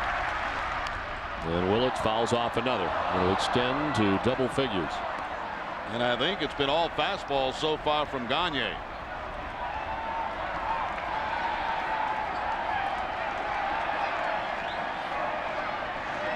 Terry Francona's Red Sox won the first game today 8-4.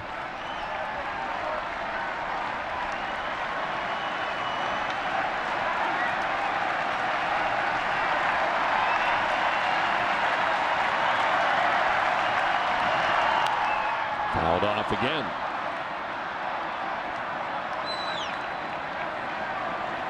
Third split doubleheader of the season for the Red Sox. They took 2 from Detroit, split the day-nighter with Atlanta. They have a chance to take 2 here from the Angels today.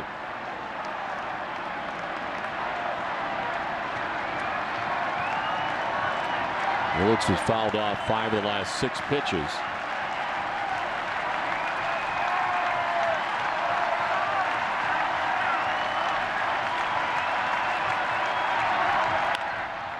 And another.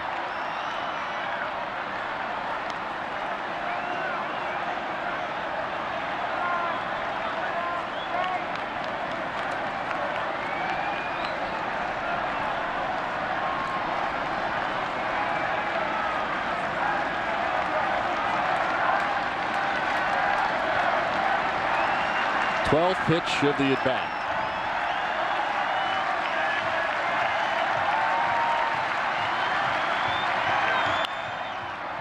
Grounded foul outside of first. He tried to sneak one inside corner against Willits. He fouls that one off.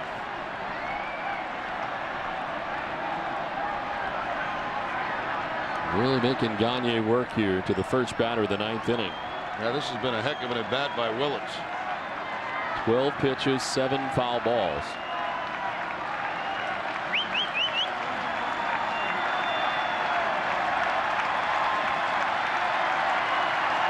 Again, the 3-2 pitch. Fly ball center field. Coco Crisp over a few steps will haul it in for the first out of the inning. 13 pitch at bat, but in the end, it's Gagne who wins the battle. Good battle put on there by Willits, but Gagne continues to throw him fastball strikes and eventually gets the fly ball out. Ball a little bit above the belt, and the fly ball is center field. Willits does not have a home run on the season, challenging him with fastballs and getting the out. Well, appreciating that effort, certainly Jonathan Papelbon for the first out of the 9th inning. As Casey Kochman has grabbed a bat, he's going to pinch hit here for Nathan Haynes, who had been 0 for 3. Kochman at 306, 9 homers, and 55 runs batted in. Kochman playing today and having a fantastic day. His first 4-hit game of his career, with 2 singles and 2 doubles. In the first game of the day-night doubleheader.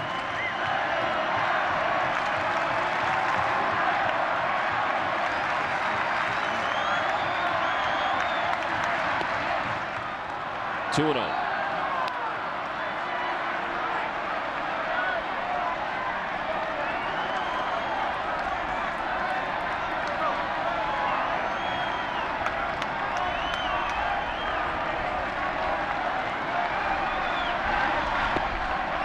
Kochman takes ball 3, and Gagne has fallen behind 3-0.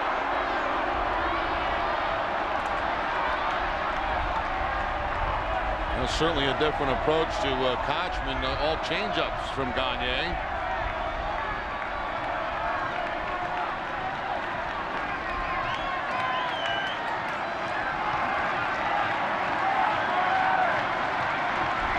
Three and 0 the count. There's a strike, 3-1.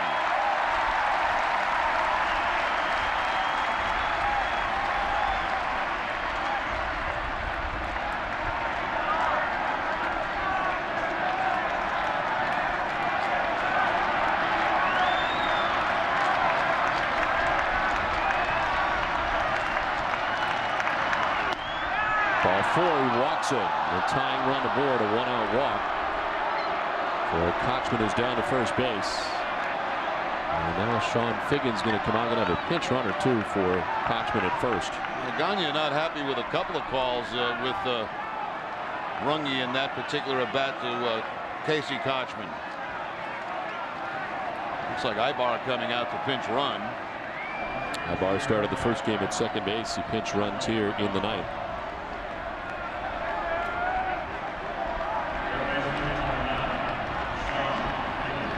Well, Kochman getting the tying run on as he stands at first base, or now his pinch runner does, Eric Ibar. With 1 out, and here's Sean Figgins. 0 for 4 in his career against Gagne with a strikeout. He's 0 for 4 in the game tonight with 2 strikeouts.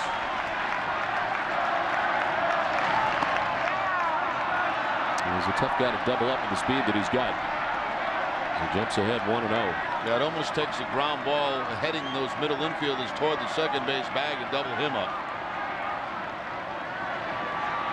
So with the 20th pitch of the inning for Eric Gagne, 13 of those to the first batter, Reggie Willits.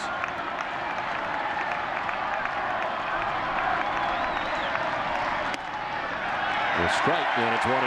Figgins with a look back.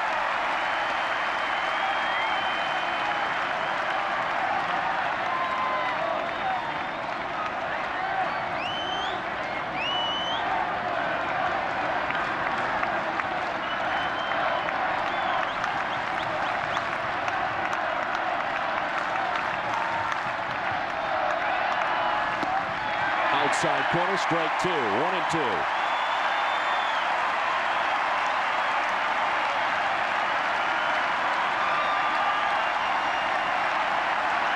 Angels had a 4-1 advantage headed into the 8th. The Red Sox scored 4 times. Have a 1-run lead here in the top of the 9th with 1 out. The Angels have the tying run at first and Eric Ibar. The 1-2 to Figgins. Fouled off. 93 from Gagne. That's been pretty consistent this inning with his fastball too. Just about all of them at about 93.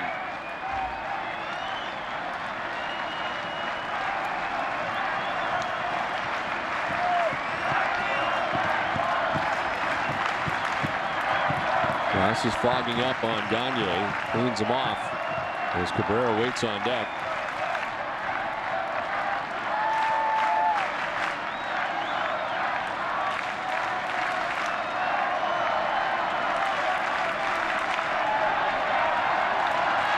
Ibar at first base, 1 down.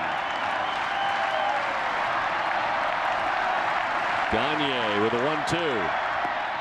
Outside, ball 2, 2-2.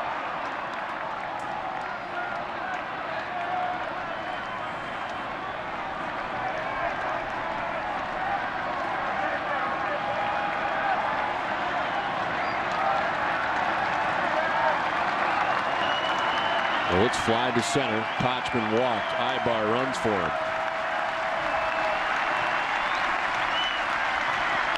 Figgins hits one foul. Next pitch for Gagne will be the 25th of the inning. Season high is 27, and that was against the Red Sox. And he was a member of the Texas Rangers. A lot of time in between pitches, doing a lot of walking in behind that mound.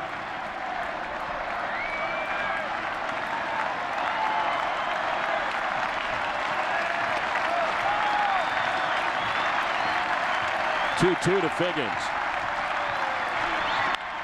Line into right field, a base hit. Ibar touches second, heads for third as Drew will get it back in, with the tying run now just 90 feet away for the Angels. A big hit for Sean Figgins. One thing that's been a problem for Gagne in this inning, he hasn't been able to get his changeup over, so he's been throwing a lot of fastballs, and finally Figgins gets that fastball and finds the hole between first and second.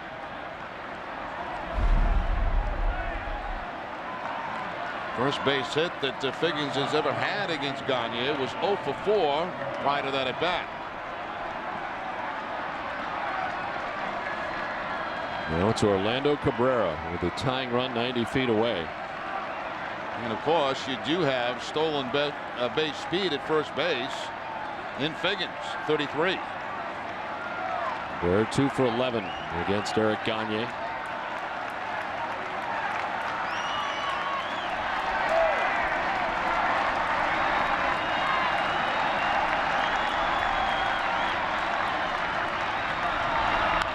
Cabrera fouls off the first one, jumping on it.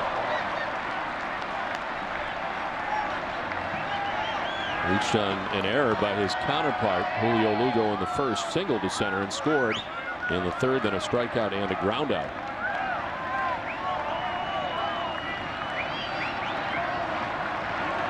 And with the game in the balance right now with Ibar at third, the tying run, the go-ahead run at first, and Sean Figgins 1 down.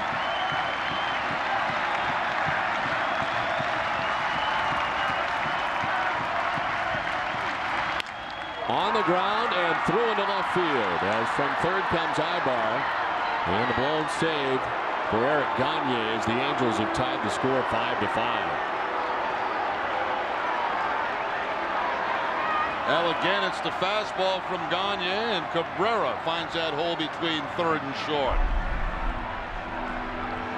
See Veritek set up a way that ball stays out over the plate, and Cabrera pulls it for the base hit.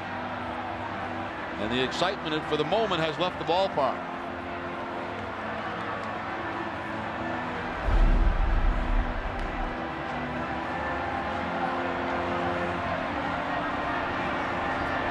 And now you got to worry about the Angels taking a lead here with Vladimir Guerrero coming up, and 2 on with still just 1 out. Now the walk to Casey Kochman, the pinch hitter, really hurt. Put a man at first base, then back-to-back hits. Tie ball game. Gagne has now blown 2 saves in a Red Sox uniform. As time call.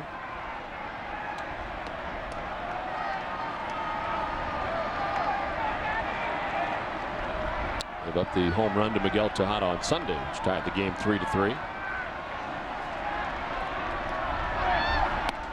Guerrero, the swing and a miss, and a fastball up.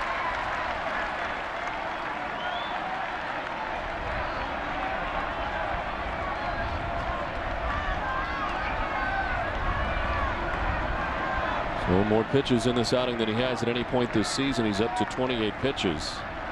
And again behind the mound. And nobody throwing in the Red Sox bullpen yet. Looks like right now it might be Timlin that's going to start to get loose.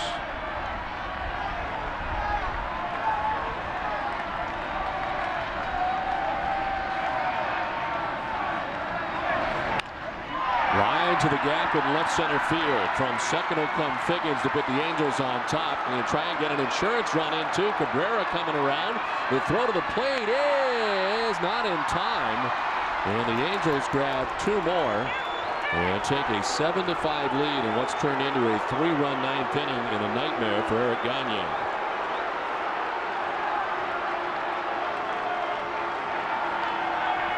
Well, Guerrero having a big game in this game 2. That's 2 doubles in the game, a triple, and that on a changeup from Gagne. He finds the gap, and of course with the speed on the bases, both runs score. Changeup down and in, and left center field for Guerrero.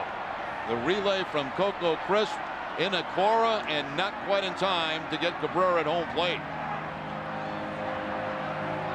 So 4 RBIs today for Guerrero.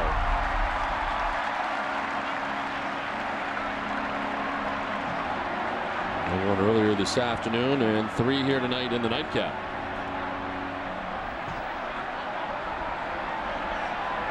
Now Garrett Anderson will bat.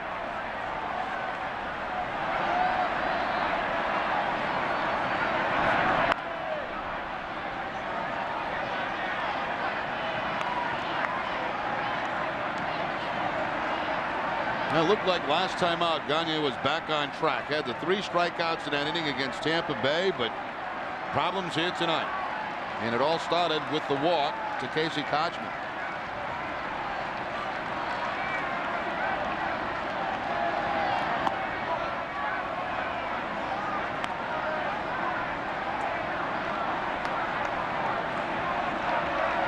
Now 31 pitches for Eric Gagne in the inning. Well, it's a 13-pitch at bad fly to center. The walk and 3 straight hits have led to 3 runs.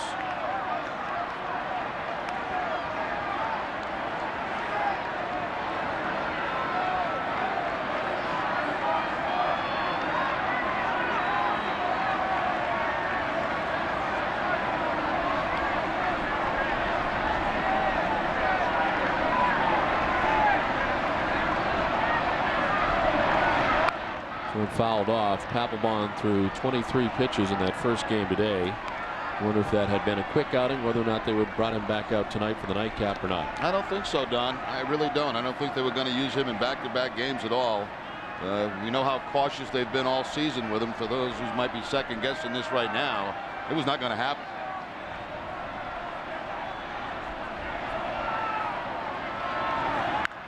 Line caught at first by Euclid. Trying to turn it into a double play, and they do. But the damage has been done. The Angels score 3 times in the top of the 9th, take a 7-5 lead.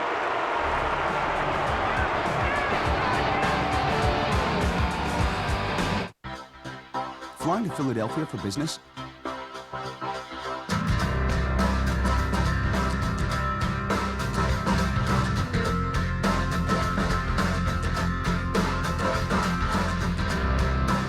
If these 12 reasons don't convince you to fly Southwest Airlines nonstop to Philadelphia, maybe this will.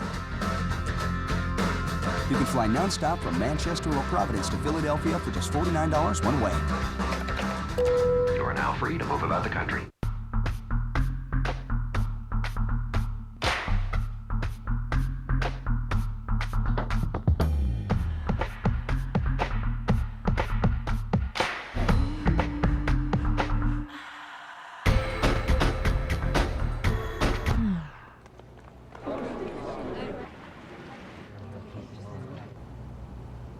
Tonight, do the mojito with the refreshingly cool taste of the Bacardi Mojito. I am your idea, and I'm huge. Tab me, bind me, stack me, send me round. I'm your big idea. You can't stop this. I'm your biggest idea. And Rico moves me, shows me, sends me. Leaves me behind, but never in a bind. It's the big time. I'm your big idea. And Rico's how we go and go and go. When you're on the go, you need the convenience, quality, and pricing you'll always find at Extra Mart. Extra Mart is proud to be your headquarters for the 147th Annual Woodstock Fair in Woodstock, Connecticut, this Labor Day weekend, August 31st through September 3rd. The Woodstock Fair features over 48 acres of rides and exhibits, great food, and top-notch entertainment, including Trick Pony, The Bangles, The Cherry Poppin' Daddies, Quiet Riot, Jordan Knight, and Josh Grayson. Save $10 by getting your advanced admission and ride tickets at participating Extra Mart stores. Tickets are going fast, so get yours today. Back at Fenway, the new right fielder is Reggie Willits now for the Angels. The new catcher, Jeff Mathis, got the day game in there now. And Francisco Rodriguez returns to the mound in his newfound 2-run lead. With the Angels on top 7-5, Jason Varitek leads it off.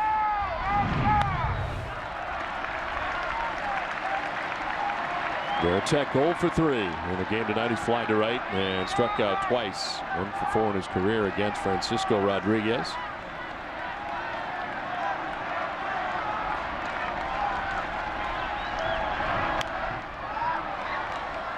Well, Rodriguez, of course, coming in last inning in that bases loaded situation.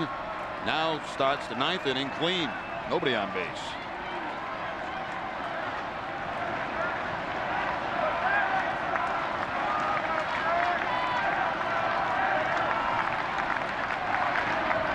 Varitek chops it towards the second baseman. Meiser's Turris gathers and throws in time for out number 1. Take a look back at the 9th inning. Burritt Gagne on a 2-0 count. He thought he had that for a strike. It was not called a strike. The count runs to 3-0. There's the base hit on a fastball by Biggins. And Cabrera also on a fastball. Now on back to the changeup. Guerrero gets that big double to drive in a couple of runs. Had trouble getting his changeup over early. It looked like it squeezed on one call. Went through a lot of fastballs. And then Guerrero hits the changeup, as you saw there, to drive in a couple of runs. 34 pitches. It's the most he's thrown in any outing this season, and the most since September 26th of 2004 when he was a member of the Dodgers. And threw 35 in that outing. Euclid's batting for the first time in the nightcap, and he takes the strike down 0-2. Looked over defensively for Eric Hensky at first base. 1 for 4 today with a single, a run scored, and a walk. 2 for 5 against Rodriguez.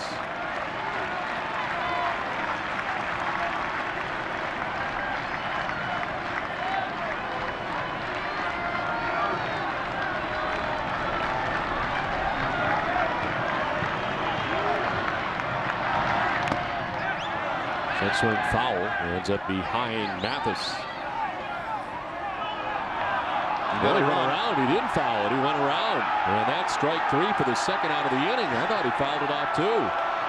Change direction, and Euclid can't believe it. I heard it too, I thought. Santana racing out to talk to Wegner. I thought it was a foul ball. Yep. Take one more look. Breaking ball, curve ball. Euclid goes to swing, tries to check the swing. Oh yeah, it's a foul ball. There's no question it's a foul ball. That ball changed directions on the catcher. They asked first base umpire and he said it's a swing.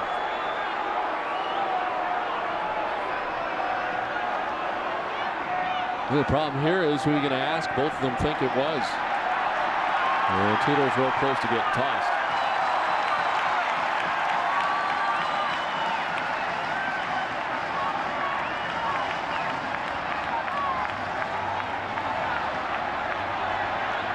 He's going to be gone. Fourth time.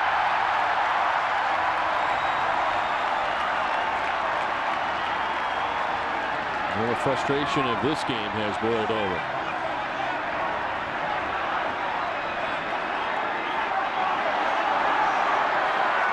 And Euclid is gone. You better watch out. Somebody better help him out. You got to get him away from him. Don't bump him. Now held down from the third base coach's box. They got to run. They certainly did.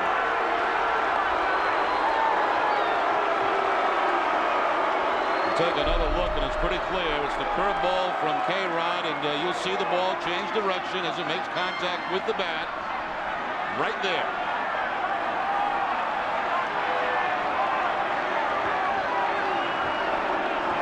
And the Red Sox lose their manager and Kevin Euclid. So 2 down now in the ninth.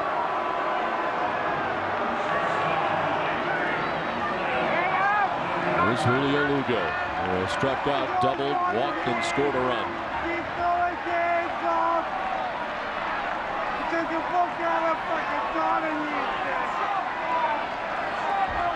1 for 6 in his career against Francisco Rodriguez.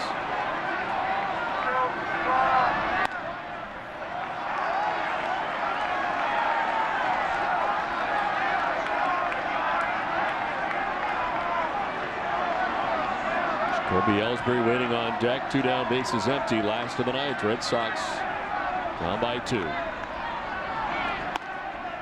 1-1.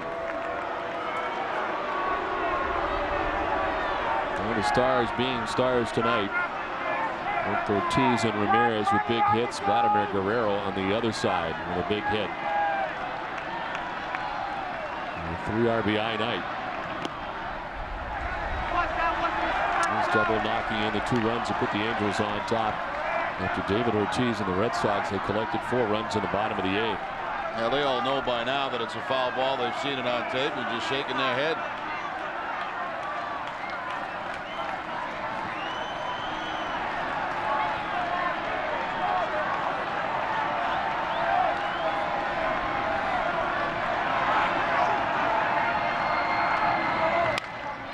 Down the line at third, foul, and it's 2-2.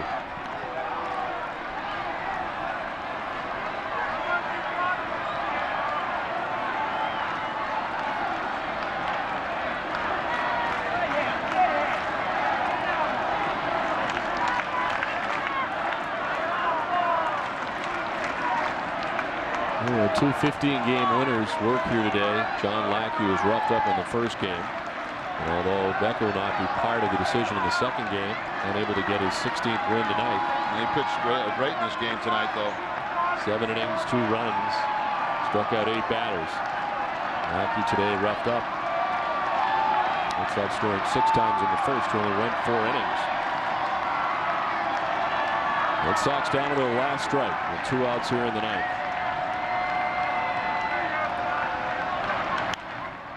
Good flares it foul off to the right.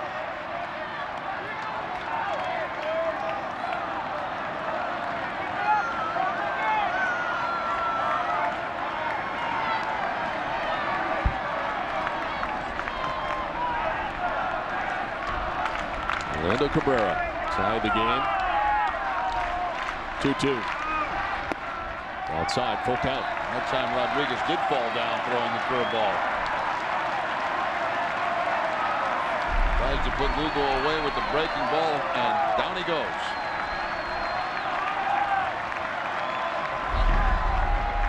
Three and two the count to Lugo. It's time called. Julio backs out.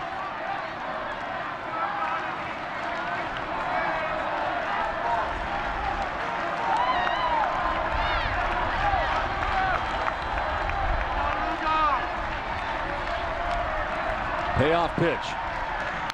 Lugo fouls it off. Defending the plate, 93 in the fastball from K-Rod. Who has had to throw a lot of pitches of his own. He's now up to 26 pitches. So it's coming on in the eighth. At the time he was looking for 5 outs. Didn't work out that way.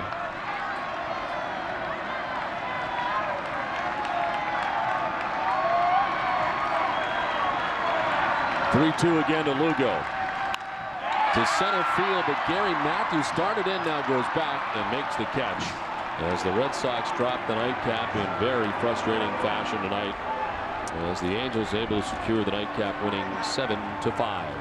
A night when the Red Sox had taken the lead with 4 in the 8th inning, but the West leading Angels not going quietly tonight. Neither was Vladimir Guerrero. A tough night for the Red Sox. They drop at 7-5. W. Mason's extra innings right around the corner, so stay with us, Drain. I'll be back here at Fenway right after this.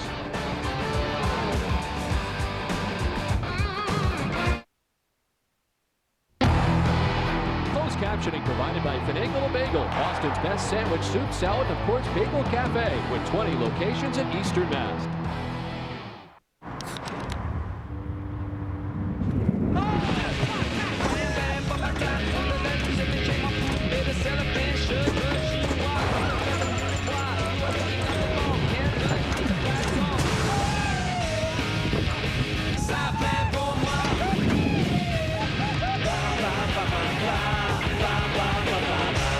Revive yourself at Cumberland Farms with new Diet Pepsi Max, an invigorating cola with 0 calories.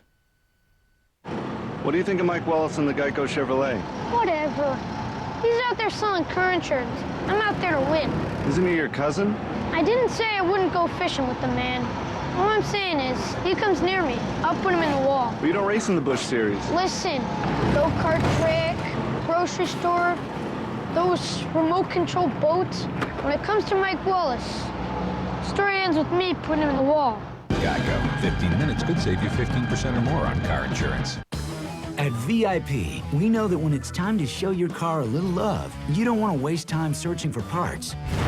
We have the part you need when you need it. Names like Moog, Bosch, and Fram, always available for the best prices around. VIP has the biggest inventory anywhere, and all our people are car people.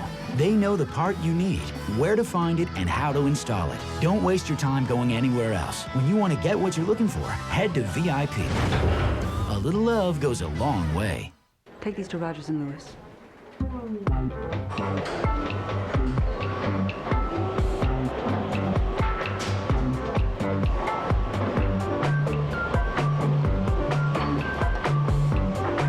Newman's Own Organic Iced Coffee from McDonald's. Now even harder to resist in vanilla, hazelnut, or our new limited time flavor, caramel.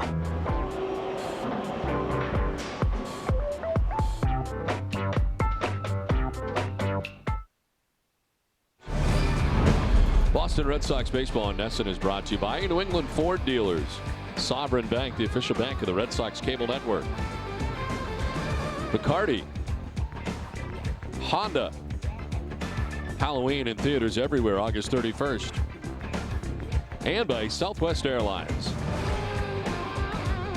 Well, the Red Sox lose a tough one, 7-5. The play of the game is brought to you by Foxwoods Resort Casino. Big second game for Vladimir Guerrero. He takes that Gagne changeup that's down and in, finds the gap and drives in 2 runs. That would be the difference in the ball game.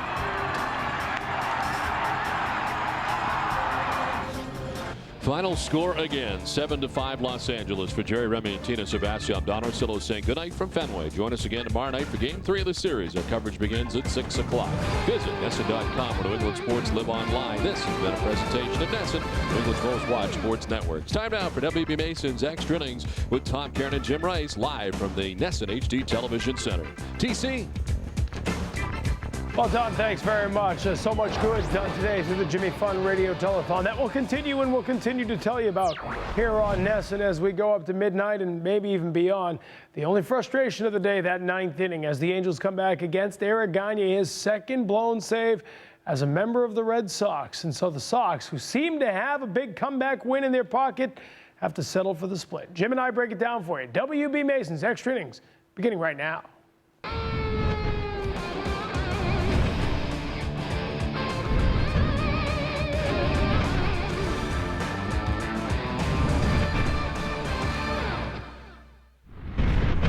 Well, let's start with the good news here. You can see the update as they do it. Jerry Remy said, let's go for $3.5 million, and why not? $3.37 million plus. If you stay with us, if you make your pledge, if you maybe feel a little frustrated by the loss, you want to feel better about things before you go to bed, call, make a sizable donation. I promise it'll help you sleep tonight. Red Sox beaten in the game, but you're helping us beat cancer as we close in. Wanted to beat $3 million, we beat that, and that's more important than anything that happened on the field. However, we do have to talk about what happened on the field, and Eric Gagne, the whole world expects this guy to eventually find it and be a big part of this team. He's a Cy Young Award winner guy who, saved 84 consecutive saves, 177 career saves. But 2 blown saves now, 10 earned runs in 6 appearances with the Red Sox. And that changeup didn't seem to be there for him tonight, and the guys could sit on the fastball. He just couldn't find his changeup. I mean, the changeup sets up everything because you got the same arm speed as a changeup as your fastball. And the fastball was there, but he just couldn't get by a couple of guys with the fastball. And, of course, the changeup was even worse tonight. Let's take a look at it. As we said, 10 runs allowed in 6 innings with the Red Sox, 8 runs in 33 1/3 innings with Texas. So you can see just how bad those struggles are. He comes into the 9th inning, seemed to all be set up. They used paddle ball for 4 outs in the first game today. You got a guy with 177 career saves ready for game 2. They planned it that way. The walk always comes back to kill you. Thought he had that strike on the 2-0 pitch, and then everything gets away from him. 3 consecutive hits, a single to Fingers, a single to Cabrera. That's an RBI to tie the game. And Guerrero, the 2-run double, and just like that, you're suddenly looking at a 7-5 score. Oh, I thought the changeup was there too, but you know, it's the old saying, walks will kill you. You got to get a chance to make a play out there. When you walk someone, it's a free base. So that's what happened right there. Walks came back and haunted him. And all this after the Red Sox had put 4 up in the bottom of the 8th, but instead it is the Angels who come away with this with a win. 7-5 was the final score. They split the day-night doubleheader. As we welcome you back into our studio here. Are we going to Terry Francona? I'm having some trouble. Okay, let's see how the Red Sox were able to get some runs in the bottom of the 8th. They put 4 runs in the bottom half of the 8th inning. And this seemed like it was going to be earlier in the week when they had the 2 runs in the bottom of the 9th and walked away with the win. A big comeback set. They had nothing going against Ervin Santana today. They got it against that good Angels bullpen. When you have a starting pitcher, you have nothing going. You want to have someone come out of the bullpen. You think you have a better chance, and that's what happened tonight. They came out, had someone from the bullpen, and you had a better chance. Well, they got through Shields there. They get the K-Rod as well. We'll show you that in a bit right now. Well, let's go to Terry Francona, who just came into the media room. Was you arguing there that you fouled that ball? You know what? I was down at the other end. He did. My point was that first base umpire has an obligation on a called third. He has to make a call. And he didn't. The more he tried to justify it, the more upset I got. Why? What was his... Well, I don't want to get it too much. He said that he didn't think you could make it anyway. That's not really his area.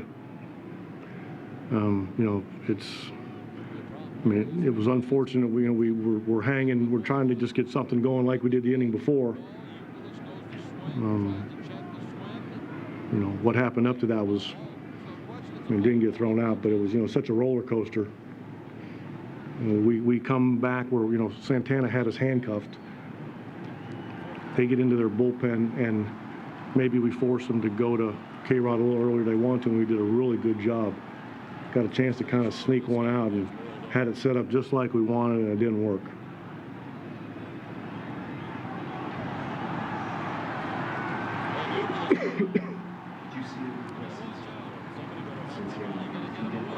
I know he did. That's what I said.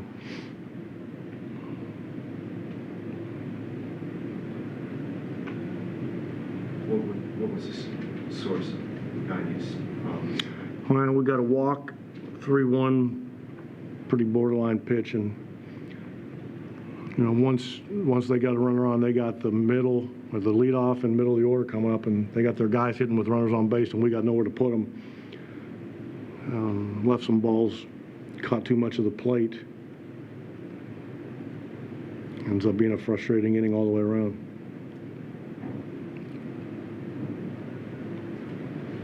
Did you catch your eye? Yes. I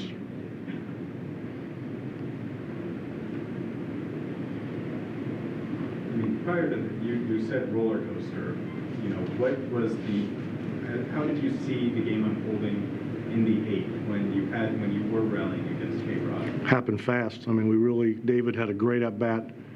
You know, heads up base running, where that's about as much speed as we've had on the bases in a long time. And Loogie does a good job, and the runners behind him move up.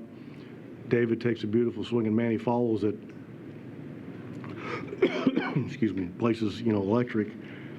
And just same things that'll make you laugh will make you cry. They turn right around and do it to us.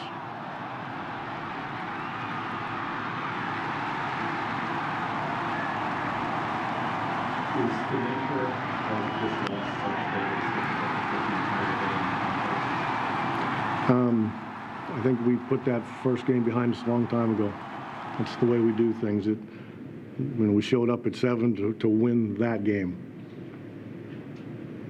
and we didn't do it. So we'll show up tomorrow night and see if we can do better. The only thing that really changes in game 2 is you usually stay away from the pitchers you used in game 1. Other than that, not a whole lot of difference. And in that sense, it was kind of a scenario that you must have envisioned when you acquired them, like, just by virtue of having. Yeah, we were very excited the way it unfolded. I was looking forward to that exact scenario. Jerry, you imagine that Tech's going to be right on tomorrow? We'll get to that. We got to sit down and figure out where we stand. I want to visit with him a little bit too.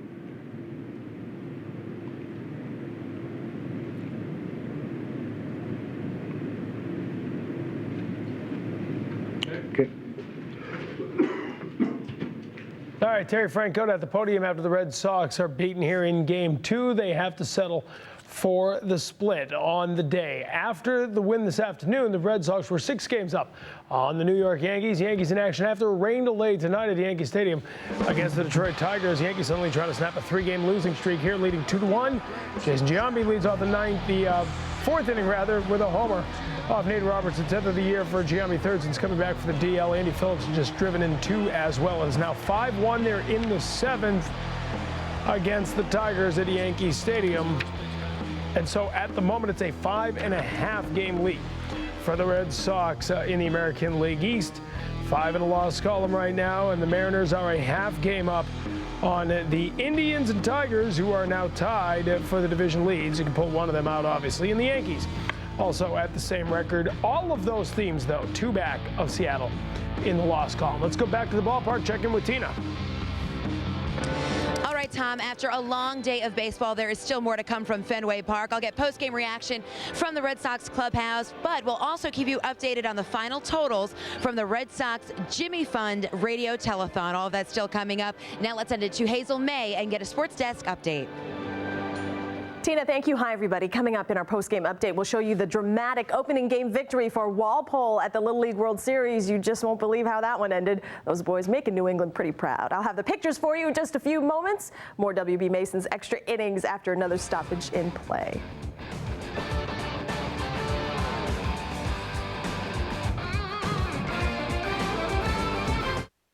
The Subaru all-wheel deal clearance is going on now. Feel the freedom in a brand new 2007 all-wheel drive Subaru Forester. Current driver's best small SUV with the government's highest possible 5-star safety rating. Get $2,000 customer cash back, plus 1.9% financing. Buy a new Forester for only $19,395. Go to NewEnglandSubaru.com for a list of local dealers. Offer ends September 4th. Subaru, feel the freedom, Subaru.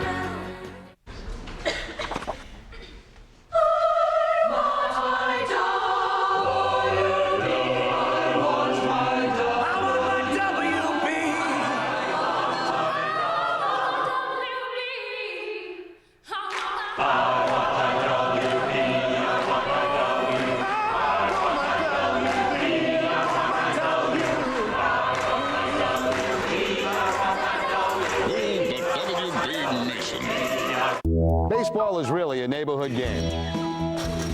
The field at the local school, a sandlot, or even the backyard. And at Sovereign, the same is true for banking. Our roots are in the neighborhood and always will be. Which means even though Sovereign offers big banking resources, we never forget the value of small town attention.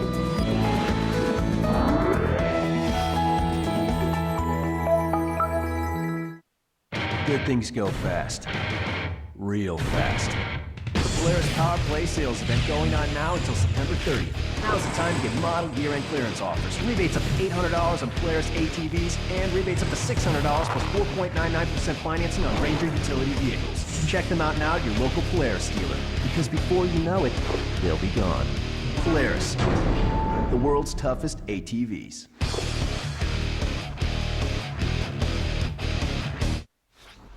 Time for our star of the game, brought to you by the Subaru dealers of New England. Subaru, feel the freedom. This was the moment before the game, maybe the highlight of a long day at Fenway Park. Jordan Leandre sang the national anthem, but for the first time doing it without the leg braces, without the wheelchair. Former patient at the Jimmy Fund, the Dana-Farber Cancer Institute, after singing the anthem, says, you know what, I'm not in a wheelchair, Jim. I am running the bases. That smile on his face says it all. That's outstanding. I think everyone in the ballpark, I mean, it's like you just want to just empty your pockets right there. I mean, you go from a wheelchair to braces and you're running the bases. What more can you ask for?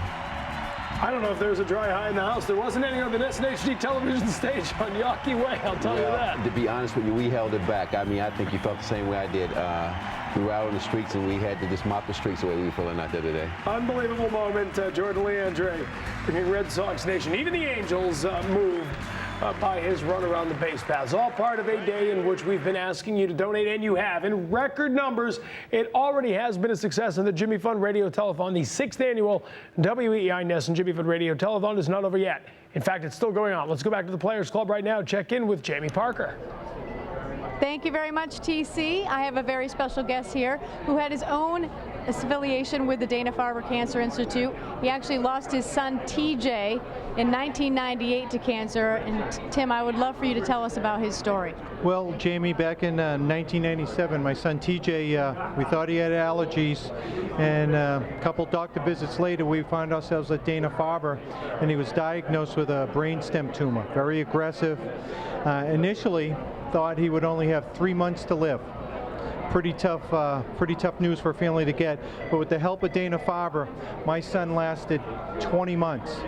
So from 3 months to 20 months, we got to live a lifetime in a little over a year and a half. And pretty much all thanks to the great doctors and the great care we had at Dana-Farber. Tell me some of the great things you guys did knowing that you were going to have more than 3 months, and how you enjoyed yourself as a family with those 20 months. Well, they treated us, and his quality of life was exceptional. And we were able to go, we actually took a vacation. He actually swam with the dolphins down in Bahamas, and his big claim to fame was he loved pizza. We visited Florida, we visited Bermuda, and the first stop we made in all of these places was the Pizza Palace. And each of those places, he ate pizza everywhere he went. We ate pizza down here at Fenway Park, and his favorite player one day waited for him over at the Dana-Farber when we were at a visit. Tim Wakefield waited for him one afternoon, signed a ball for him, told him that he'd be plugging for him to keep working hard. Who doesn't love Tim Wakefield? That's All right. he gives back. Another thing that you also keep his honor alive by running the marathon every year, and I also heard that you got to carry the Olympic torch.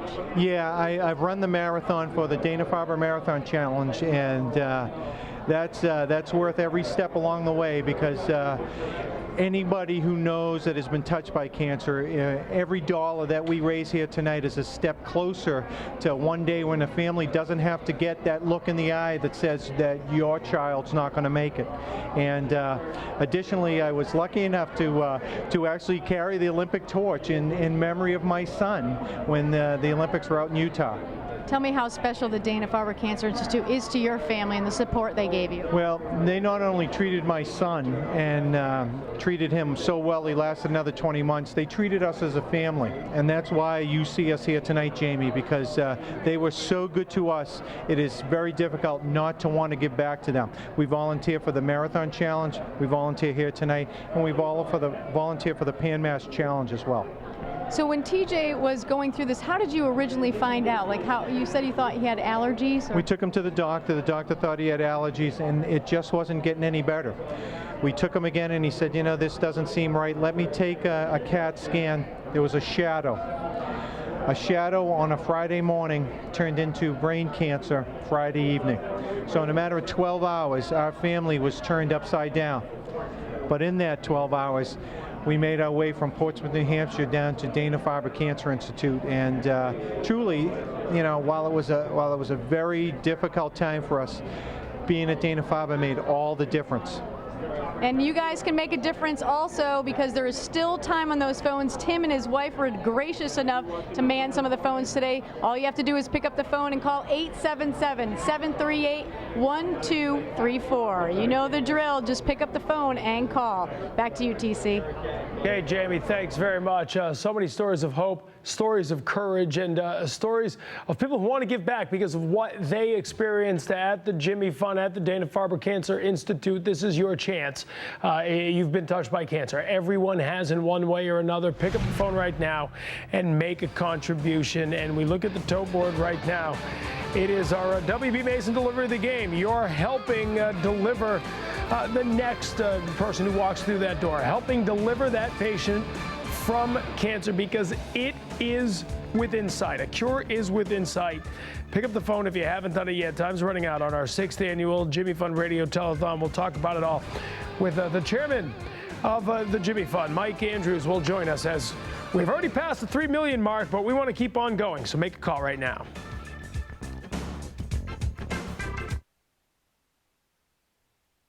I want my WB. I want my WB. She was an office waiting to be set free. I was her hero man, making the delivery. So for your office supplies, count on WB. They'll give you low prices, free delivery. I want my WB. Oh, but WB Mason.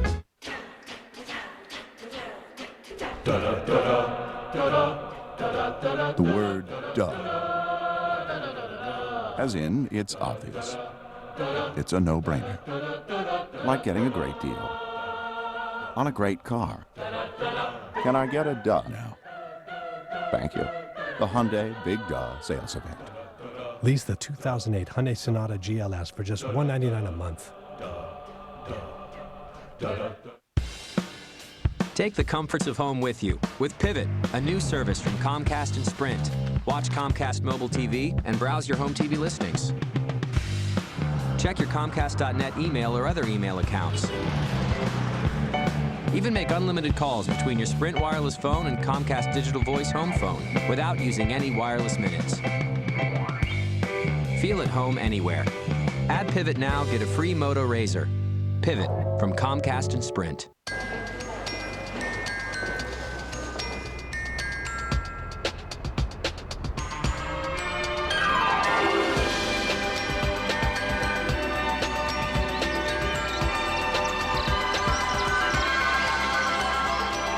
Some mornings a little can go a long way.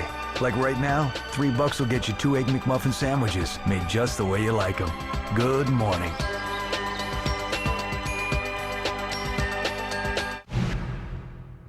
Okay, tell us why we're here today. Because we are here for the Red Sox to beat the other team. Angels. The That's right. Angels. Yeah, they're not Angels today. Why is it important for us to raise money for the Jimmy Fund? So we can park the car and go and eat dinner. By the dawn's early light, what so proudly we hailed.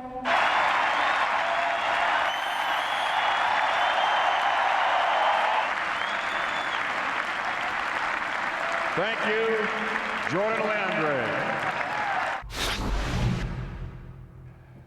Well, that was our coverage of before the game. I'm not sure if Jordan Leandre had the opportunity to park the car and go and have dinner, but Lexi Sky Alden. She was top, but Jordan, I think he could have beaten some of the players that was there for 67 around the bases. He was faster around the bases. How about Lexi? What a piece of work she is, huh? Let me see. park the car and have dinner. Park the car and go and have dinner. And she is the perfect spokesperson. Maybe better than the man who joins us right now from Fenway Park as Mike Andrews. That's a tough act to follow after Lexi, Mike, but it has been a great night as we have gone well over $3 million here. Tom, I'm sorry, I missed that a little bit. It's very noisy in here, and there's a good reason for it because the phones are still off the hook here. And, you know, this evening is by far from being over. We've got over an hour that we're going to be on still up and running, and as long as these phones go, I think we'll have volunteers here until 3 a.m. if it takes it. But this is just unbelievable. And you look at this tote board, and you see those numbers, and I'm saying Jerry Remy came up with the idea that it was going to be 3.5. I think he may be right on the money, maybe a little short by the time things are done. But we have so many people to be grateful to, and we're just so proud of everyone, all these volunteers, all the time, the staff of the Dana-Farber, all these people have put in so much time and effort, and of course the Boston Red Sox and what they have allowed us to do and the help that they have given us, and of course you guys, you're unbelievable. You and our other partner, WEI.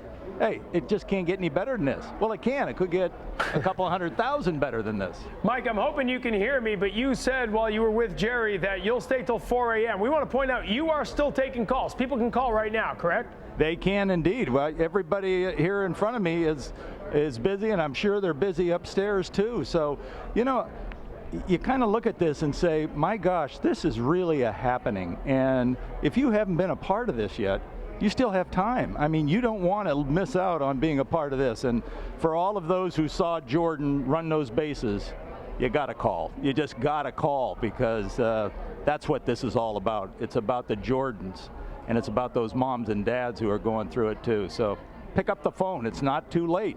877-738-1234. Hey, I'm on a roll here. Mike, you're rolling. Hey, Mike, I said after we came on, you know how when it's a tough loss like this, New Englanders have trouble falling asleep. I guarantee you, anybody who picks up the phone right now and makes a pledge will sleep a lot better tonight. Well, do you know, Tom, you look at this, and we've said it many times, and I say, you know, I know we're frustrated. It was a tough loss. It would have been perfect to win the doubleheader, but it really does put into perspective what really is important. And what happened today for the fight against cancer is so much more important than that loss. We'll make up for that loss. We'll be all right. But boy, today was about fighting cancer, and we made one heck of a step forward. Okay, now all the people at the bars tonight that's looking at this, get some kind of jar and start putting your change in there and just donate it to the Jimmy Fund. I'm sorry, Jimmy, I lost that a little. I said all the bars around here in Boston, get your jugs out, put them on the bar, let the people donate what they want to donate, and take the drunk ones home. I'm with you.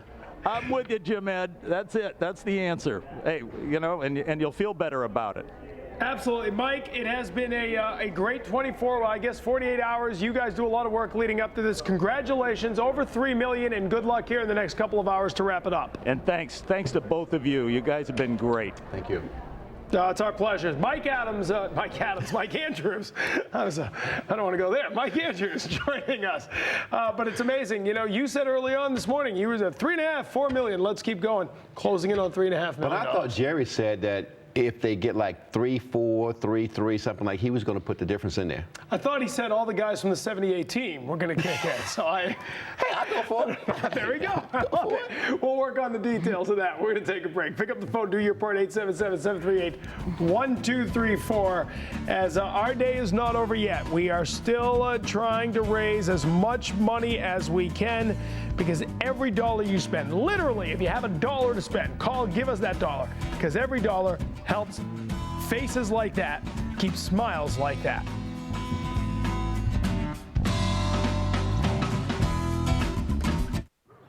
Hey, mister, you know the best way to get tickets? Sure. You use this thing here called a telephone wire. Gee, a telephone wire. How does that work? Well, you pick up the phone, see? And you dial 1-800-MY-SEATS. Yeah, but how do I know I'm getting the best seats? At Ace Tickets, they always have the best seats at the best prices. Because when you call, they search through their high-tech database for the best seats and always at the best value. So call today. Operators are standing by. You think it's not gonna happen to you? Well, take it from me, it can. And whether it's a broken bone or appendicitis or cancer, you can't afford to suddenly pay a huge bill. You need health insurance. That's why Massachusetts is now requiring everyone to have it. And they're making it more affordable and easier to get through the state's health connector. Call them or go online. Get information, compare plans, choose the one that's right for you. Hey, don't wait till it's too late. Charlie.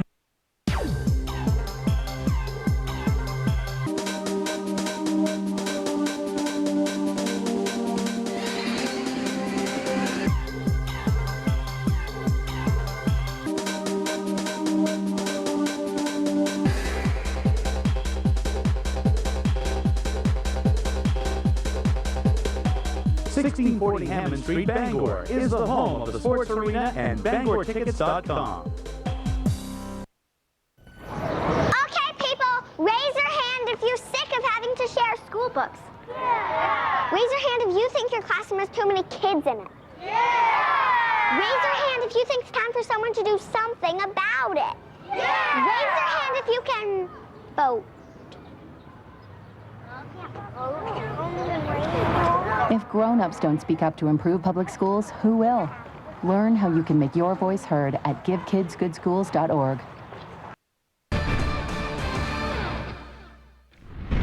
Three-run ninth inning off Eric Gagne as he suffers the blown save and he takes the loss.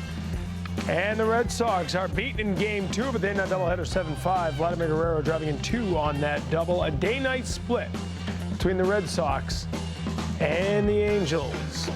Don't forget, turn non-winning $5 and $10 Red Sox instant tickets from the Mass Lottery into cash with every Red Sox winning the $1 million double play. Learn how to play at masslottery.com, and once you've entered, check the site after every Red Sox victory to see if you're a winner.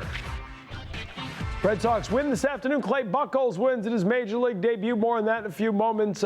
Beaten tonight, as you just saw. Let's find out what else is happening. Other baseball games going on, a little younger and maybe a little more exciting. Hazel May in Studio B has a Sports Desk update. TC, thanks very much. Hi, everybody. What a day for the boys from Walpole representing New England at this year's Little League World Series. It took a major league catch in an exciting opening game to capture their first Little League victory. Walpole taking on the Hamilton West Side All-Stars. Let's take it right to the top of the 6th. 1-0 Hamilton, just 2 outs away from victory, but Walpole's John White says, not so fast. He'll rip one to left center. That's a 2-run double. Walpole takes a 2-1 lead. Samuel Folkson later added an RBI single to give the hometown boys a 3-1 lead to the bottom of the 6th, which is pretty much the 9th inning for these guys. 3-2 Walpole, man on, 2 down. Hamilton's John Cornett hammers one deep to center. Walpole center fielder Michael Rando makes an unbelievable catch. Are you taking notes, Jimmy Edmonds? Are you watching Torrey Hunter? Walpole wins 3-2. They'll face Oregon on Sunday. Coming up tonight on Sports Desk, presented by FW Webb. Home of Frank Webb's Bass Centers will have highlights of the Patriots in their second preseason tune-up game. They host Vince Young and the Titans. More shocking revelations on the Michael Vick dogfighting case. It does not look good for the guy. And a complete wrap of today's Jimmy Fun Radio Telethon. And speaking of which, we're not done yet. Still waiting for your call. No gift too small or large. Please call in. I'll see you all a little later on. Now back with more WB Mason's Extra Innings, and say hello again to TC.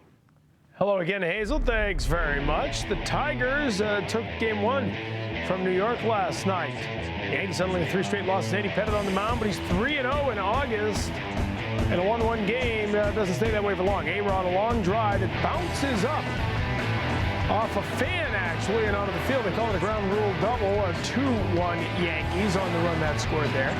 And then in the 4th, Jason Giambi off Nate Robertson. First pitch he sees is gone. Home run, 1 of 2 on the night for Giambi. He's got 11 on the year. 3-1 at that point. Andy Phillips puts 2 more on the board here. A double of Robertson brings in Hideki Matsui and Robinson Cano. And then Jason Giambi has just hit his second homer. As we said, it's now 6-1 Yankees leading there in the bottom of the 8th. So closing in on a snapping that losing streak. Tigers beaten. Indians trying to make up that ground in the battle for the Central. Edwin Jackson of the Tampa Bay Devil Rays, his ERA under 1 his last 3 starts for the D-Rays. But the Indians strike early. Ryan Garco with the base hit that brings in Grady Sizemore. 1-0. Indians lead in the first. 2-0 now in the 5th. Carl Crawford with the D-Rays on the board. Josh Paul will score. And so it's 2-1. Very next batter is B.J. Upton. He'll line one to center field. Watch Grady Sizemore with a diving catch coming towards home. And he's able to double up Akinori Iwamura. And the Indians stay that way. 2-1 is the final. Cleveland wins it, so they are now tied with the Detroit Tigers for first place in the AL Central. The Yankees, if they can close out the deal, will make it a 5-game deficit once again. Indians and Tigers tied. They're a half game behind the Mariners. The Yankees will move into tie with the Mariners for the wild card lead if they win tonight. And Red Sox fans are going to look back at the end, but it's amazing, Jim, how these day-night doubleheaders, they almost always end up in a split. No matter how it happens, it is very hard to sweep a doubleheader, to win both games of a doubleheader. Well, I guess when someone's telling you and you're not telling them, you want to sweep, but like I say, winning a doubleheader is very tough, but still you split. You don't want anyone to sweep. You're not in a situation like we're going right now, so that's pretty good. As long as you don't get swept, you're okay. Red Sox had that chance there in the 9th inning, obviously very close to being able to sweep the Angels. Meantime, in the National League, Brandon Webb, last year's National League Cy Young Award winner, oh boy, does he have it going on. Entering the game tonight against Atlanta with 33 consecutive scoreless innings. And for the 3rd straight time, he pitches a shutout. 42 innings without giving up a run now. A complete game, 2-hit shutout of the Braves, just 1 walk. He struck out 6. He's now 13-8 with a 2.63 ERA. The 42-inning scoreless streak is the 12th best all-time, tied with Rube Foster. Of course, Oral Hershiser, 55 innings is a Major League record. Diamondbacks win that game 4-0. They have won 20 of their last 25 games. That's why they're in first place in the National League West. Meantime, you help us put this Jimmy Fund in the first place all time. The 6th annual WEEI Nesson Jimmy Fund Radio Telethon, the best one ever. Closing in on $3.5 million. Our goal was $3 million. We're already $500,000 ahead of last year's pace, and we're not done. Call 877-738-1234. Make your pledge before the night is through.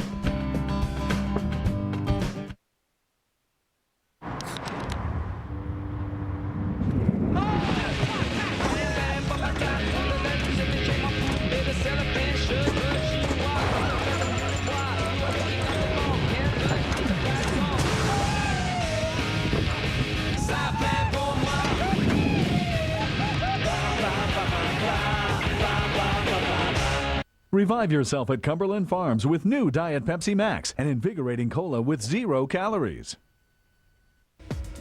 So you got the hottest cell phone, now you need the hottest ringtone. Get the latest ringtones to use on your personal cell phone right now. Text YB31 for you. Text TV31 for Laffy Taffy. Text WV31 for Walk It Out. Or text SV31 for Candy Shop.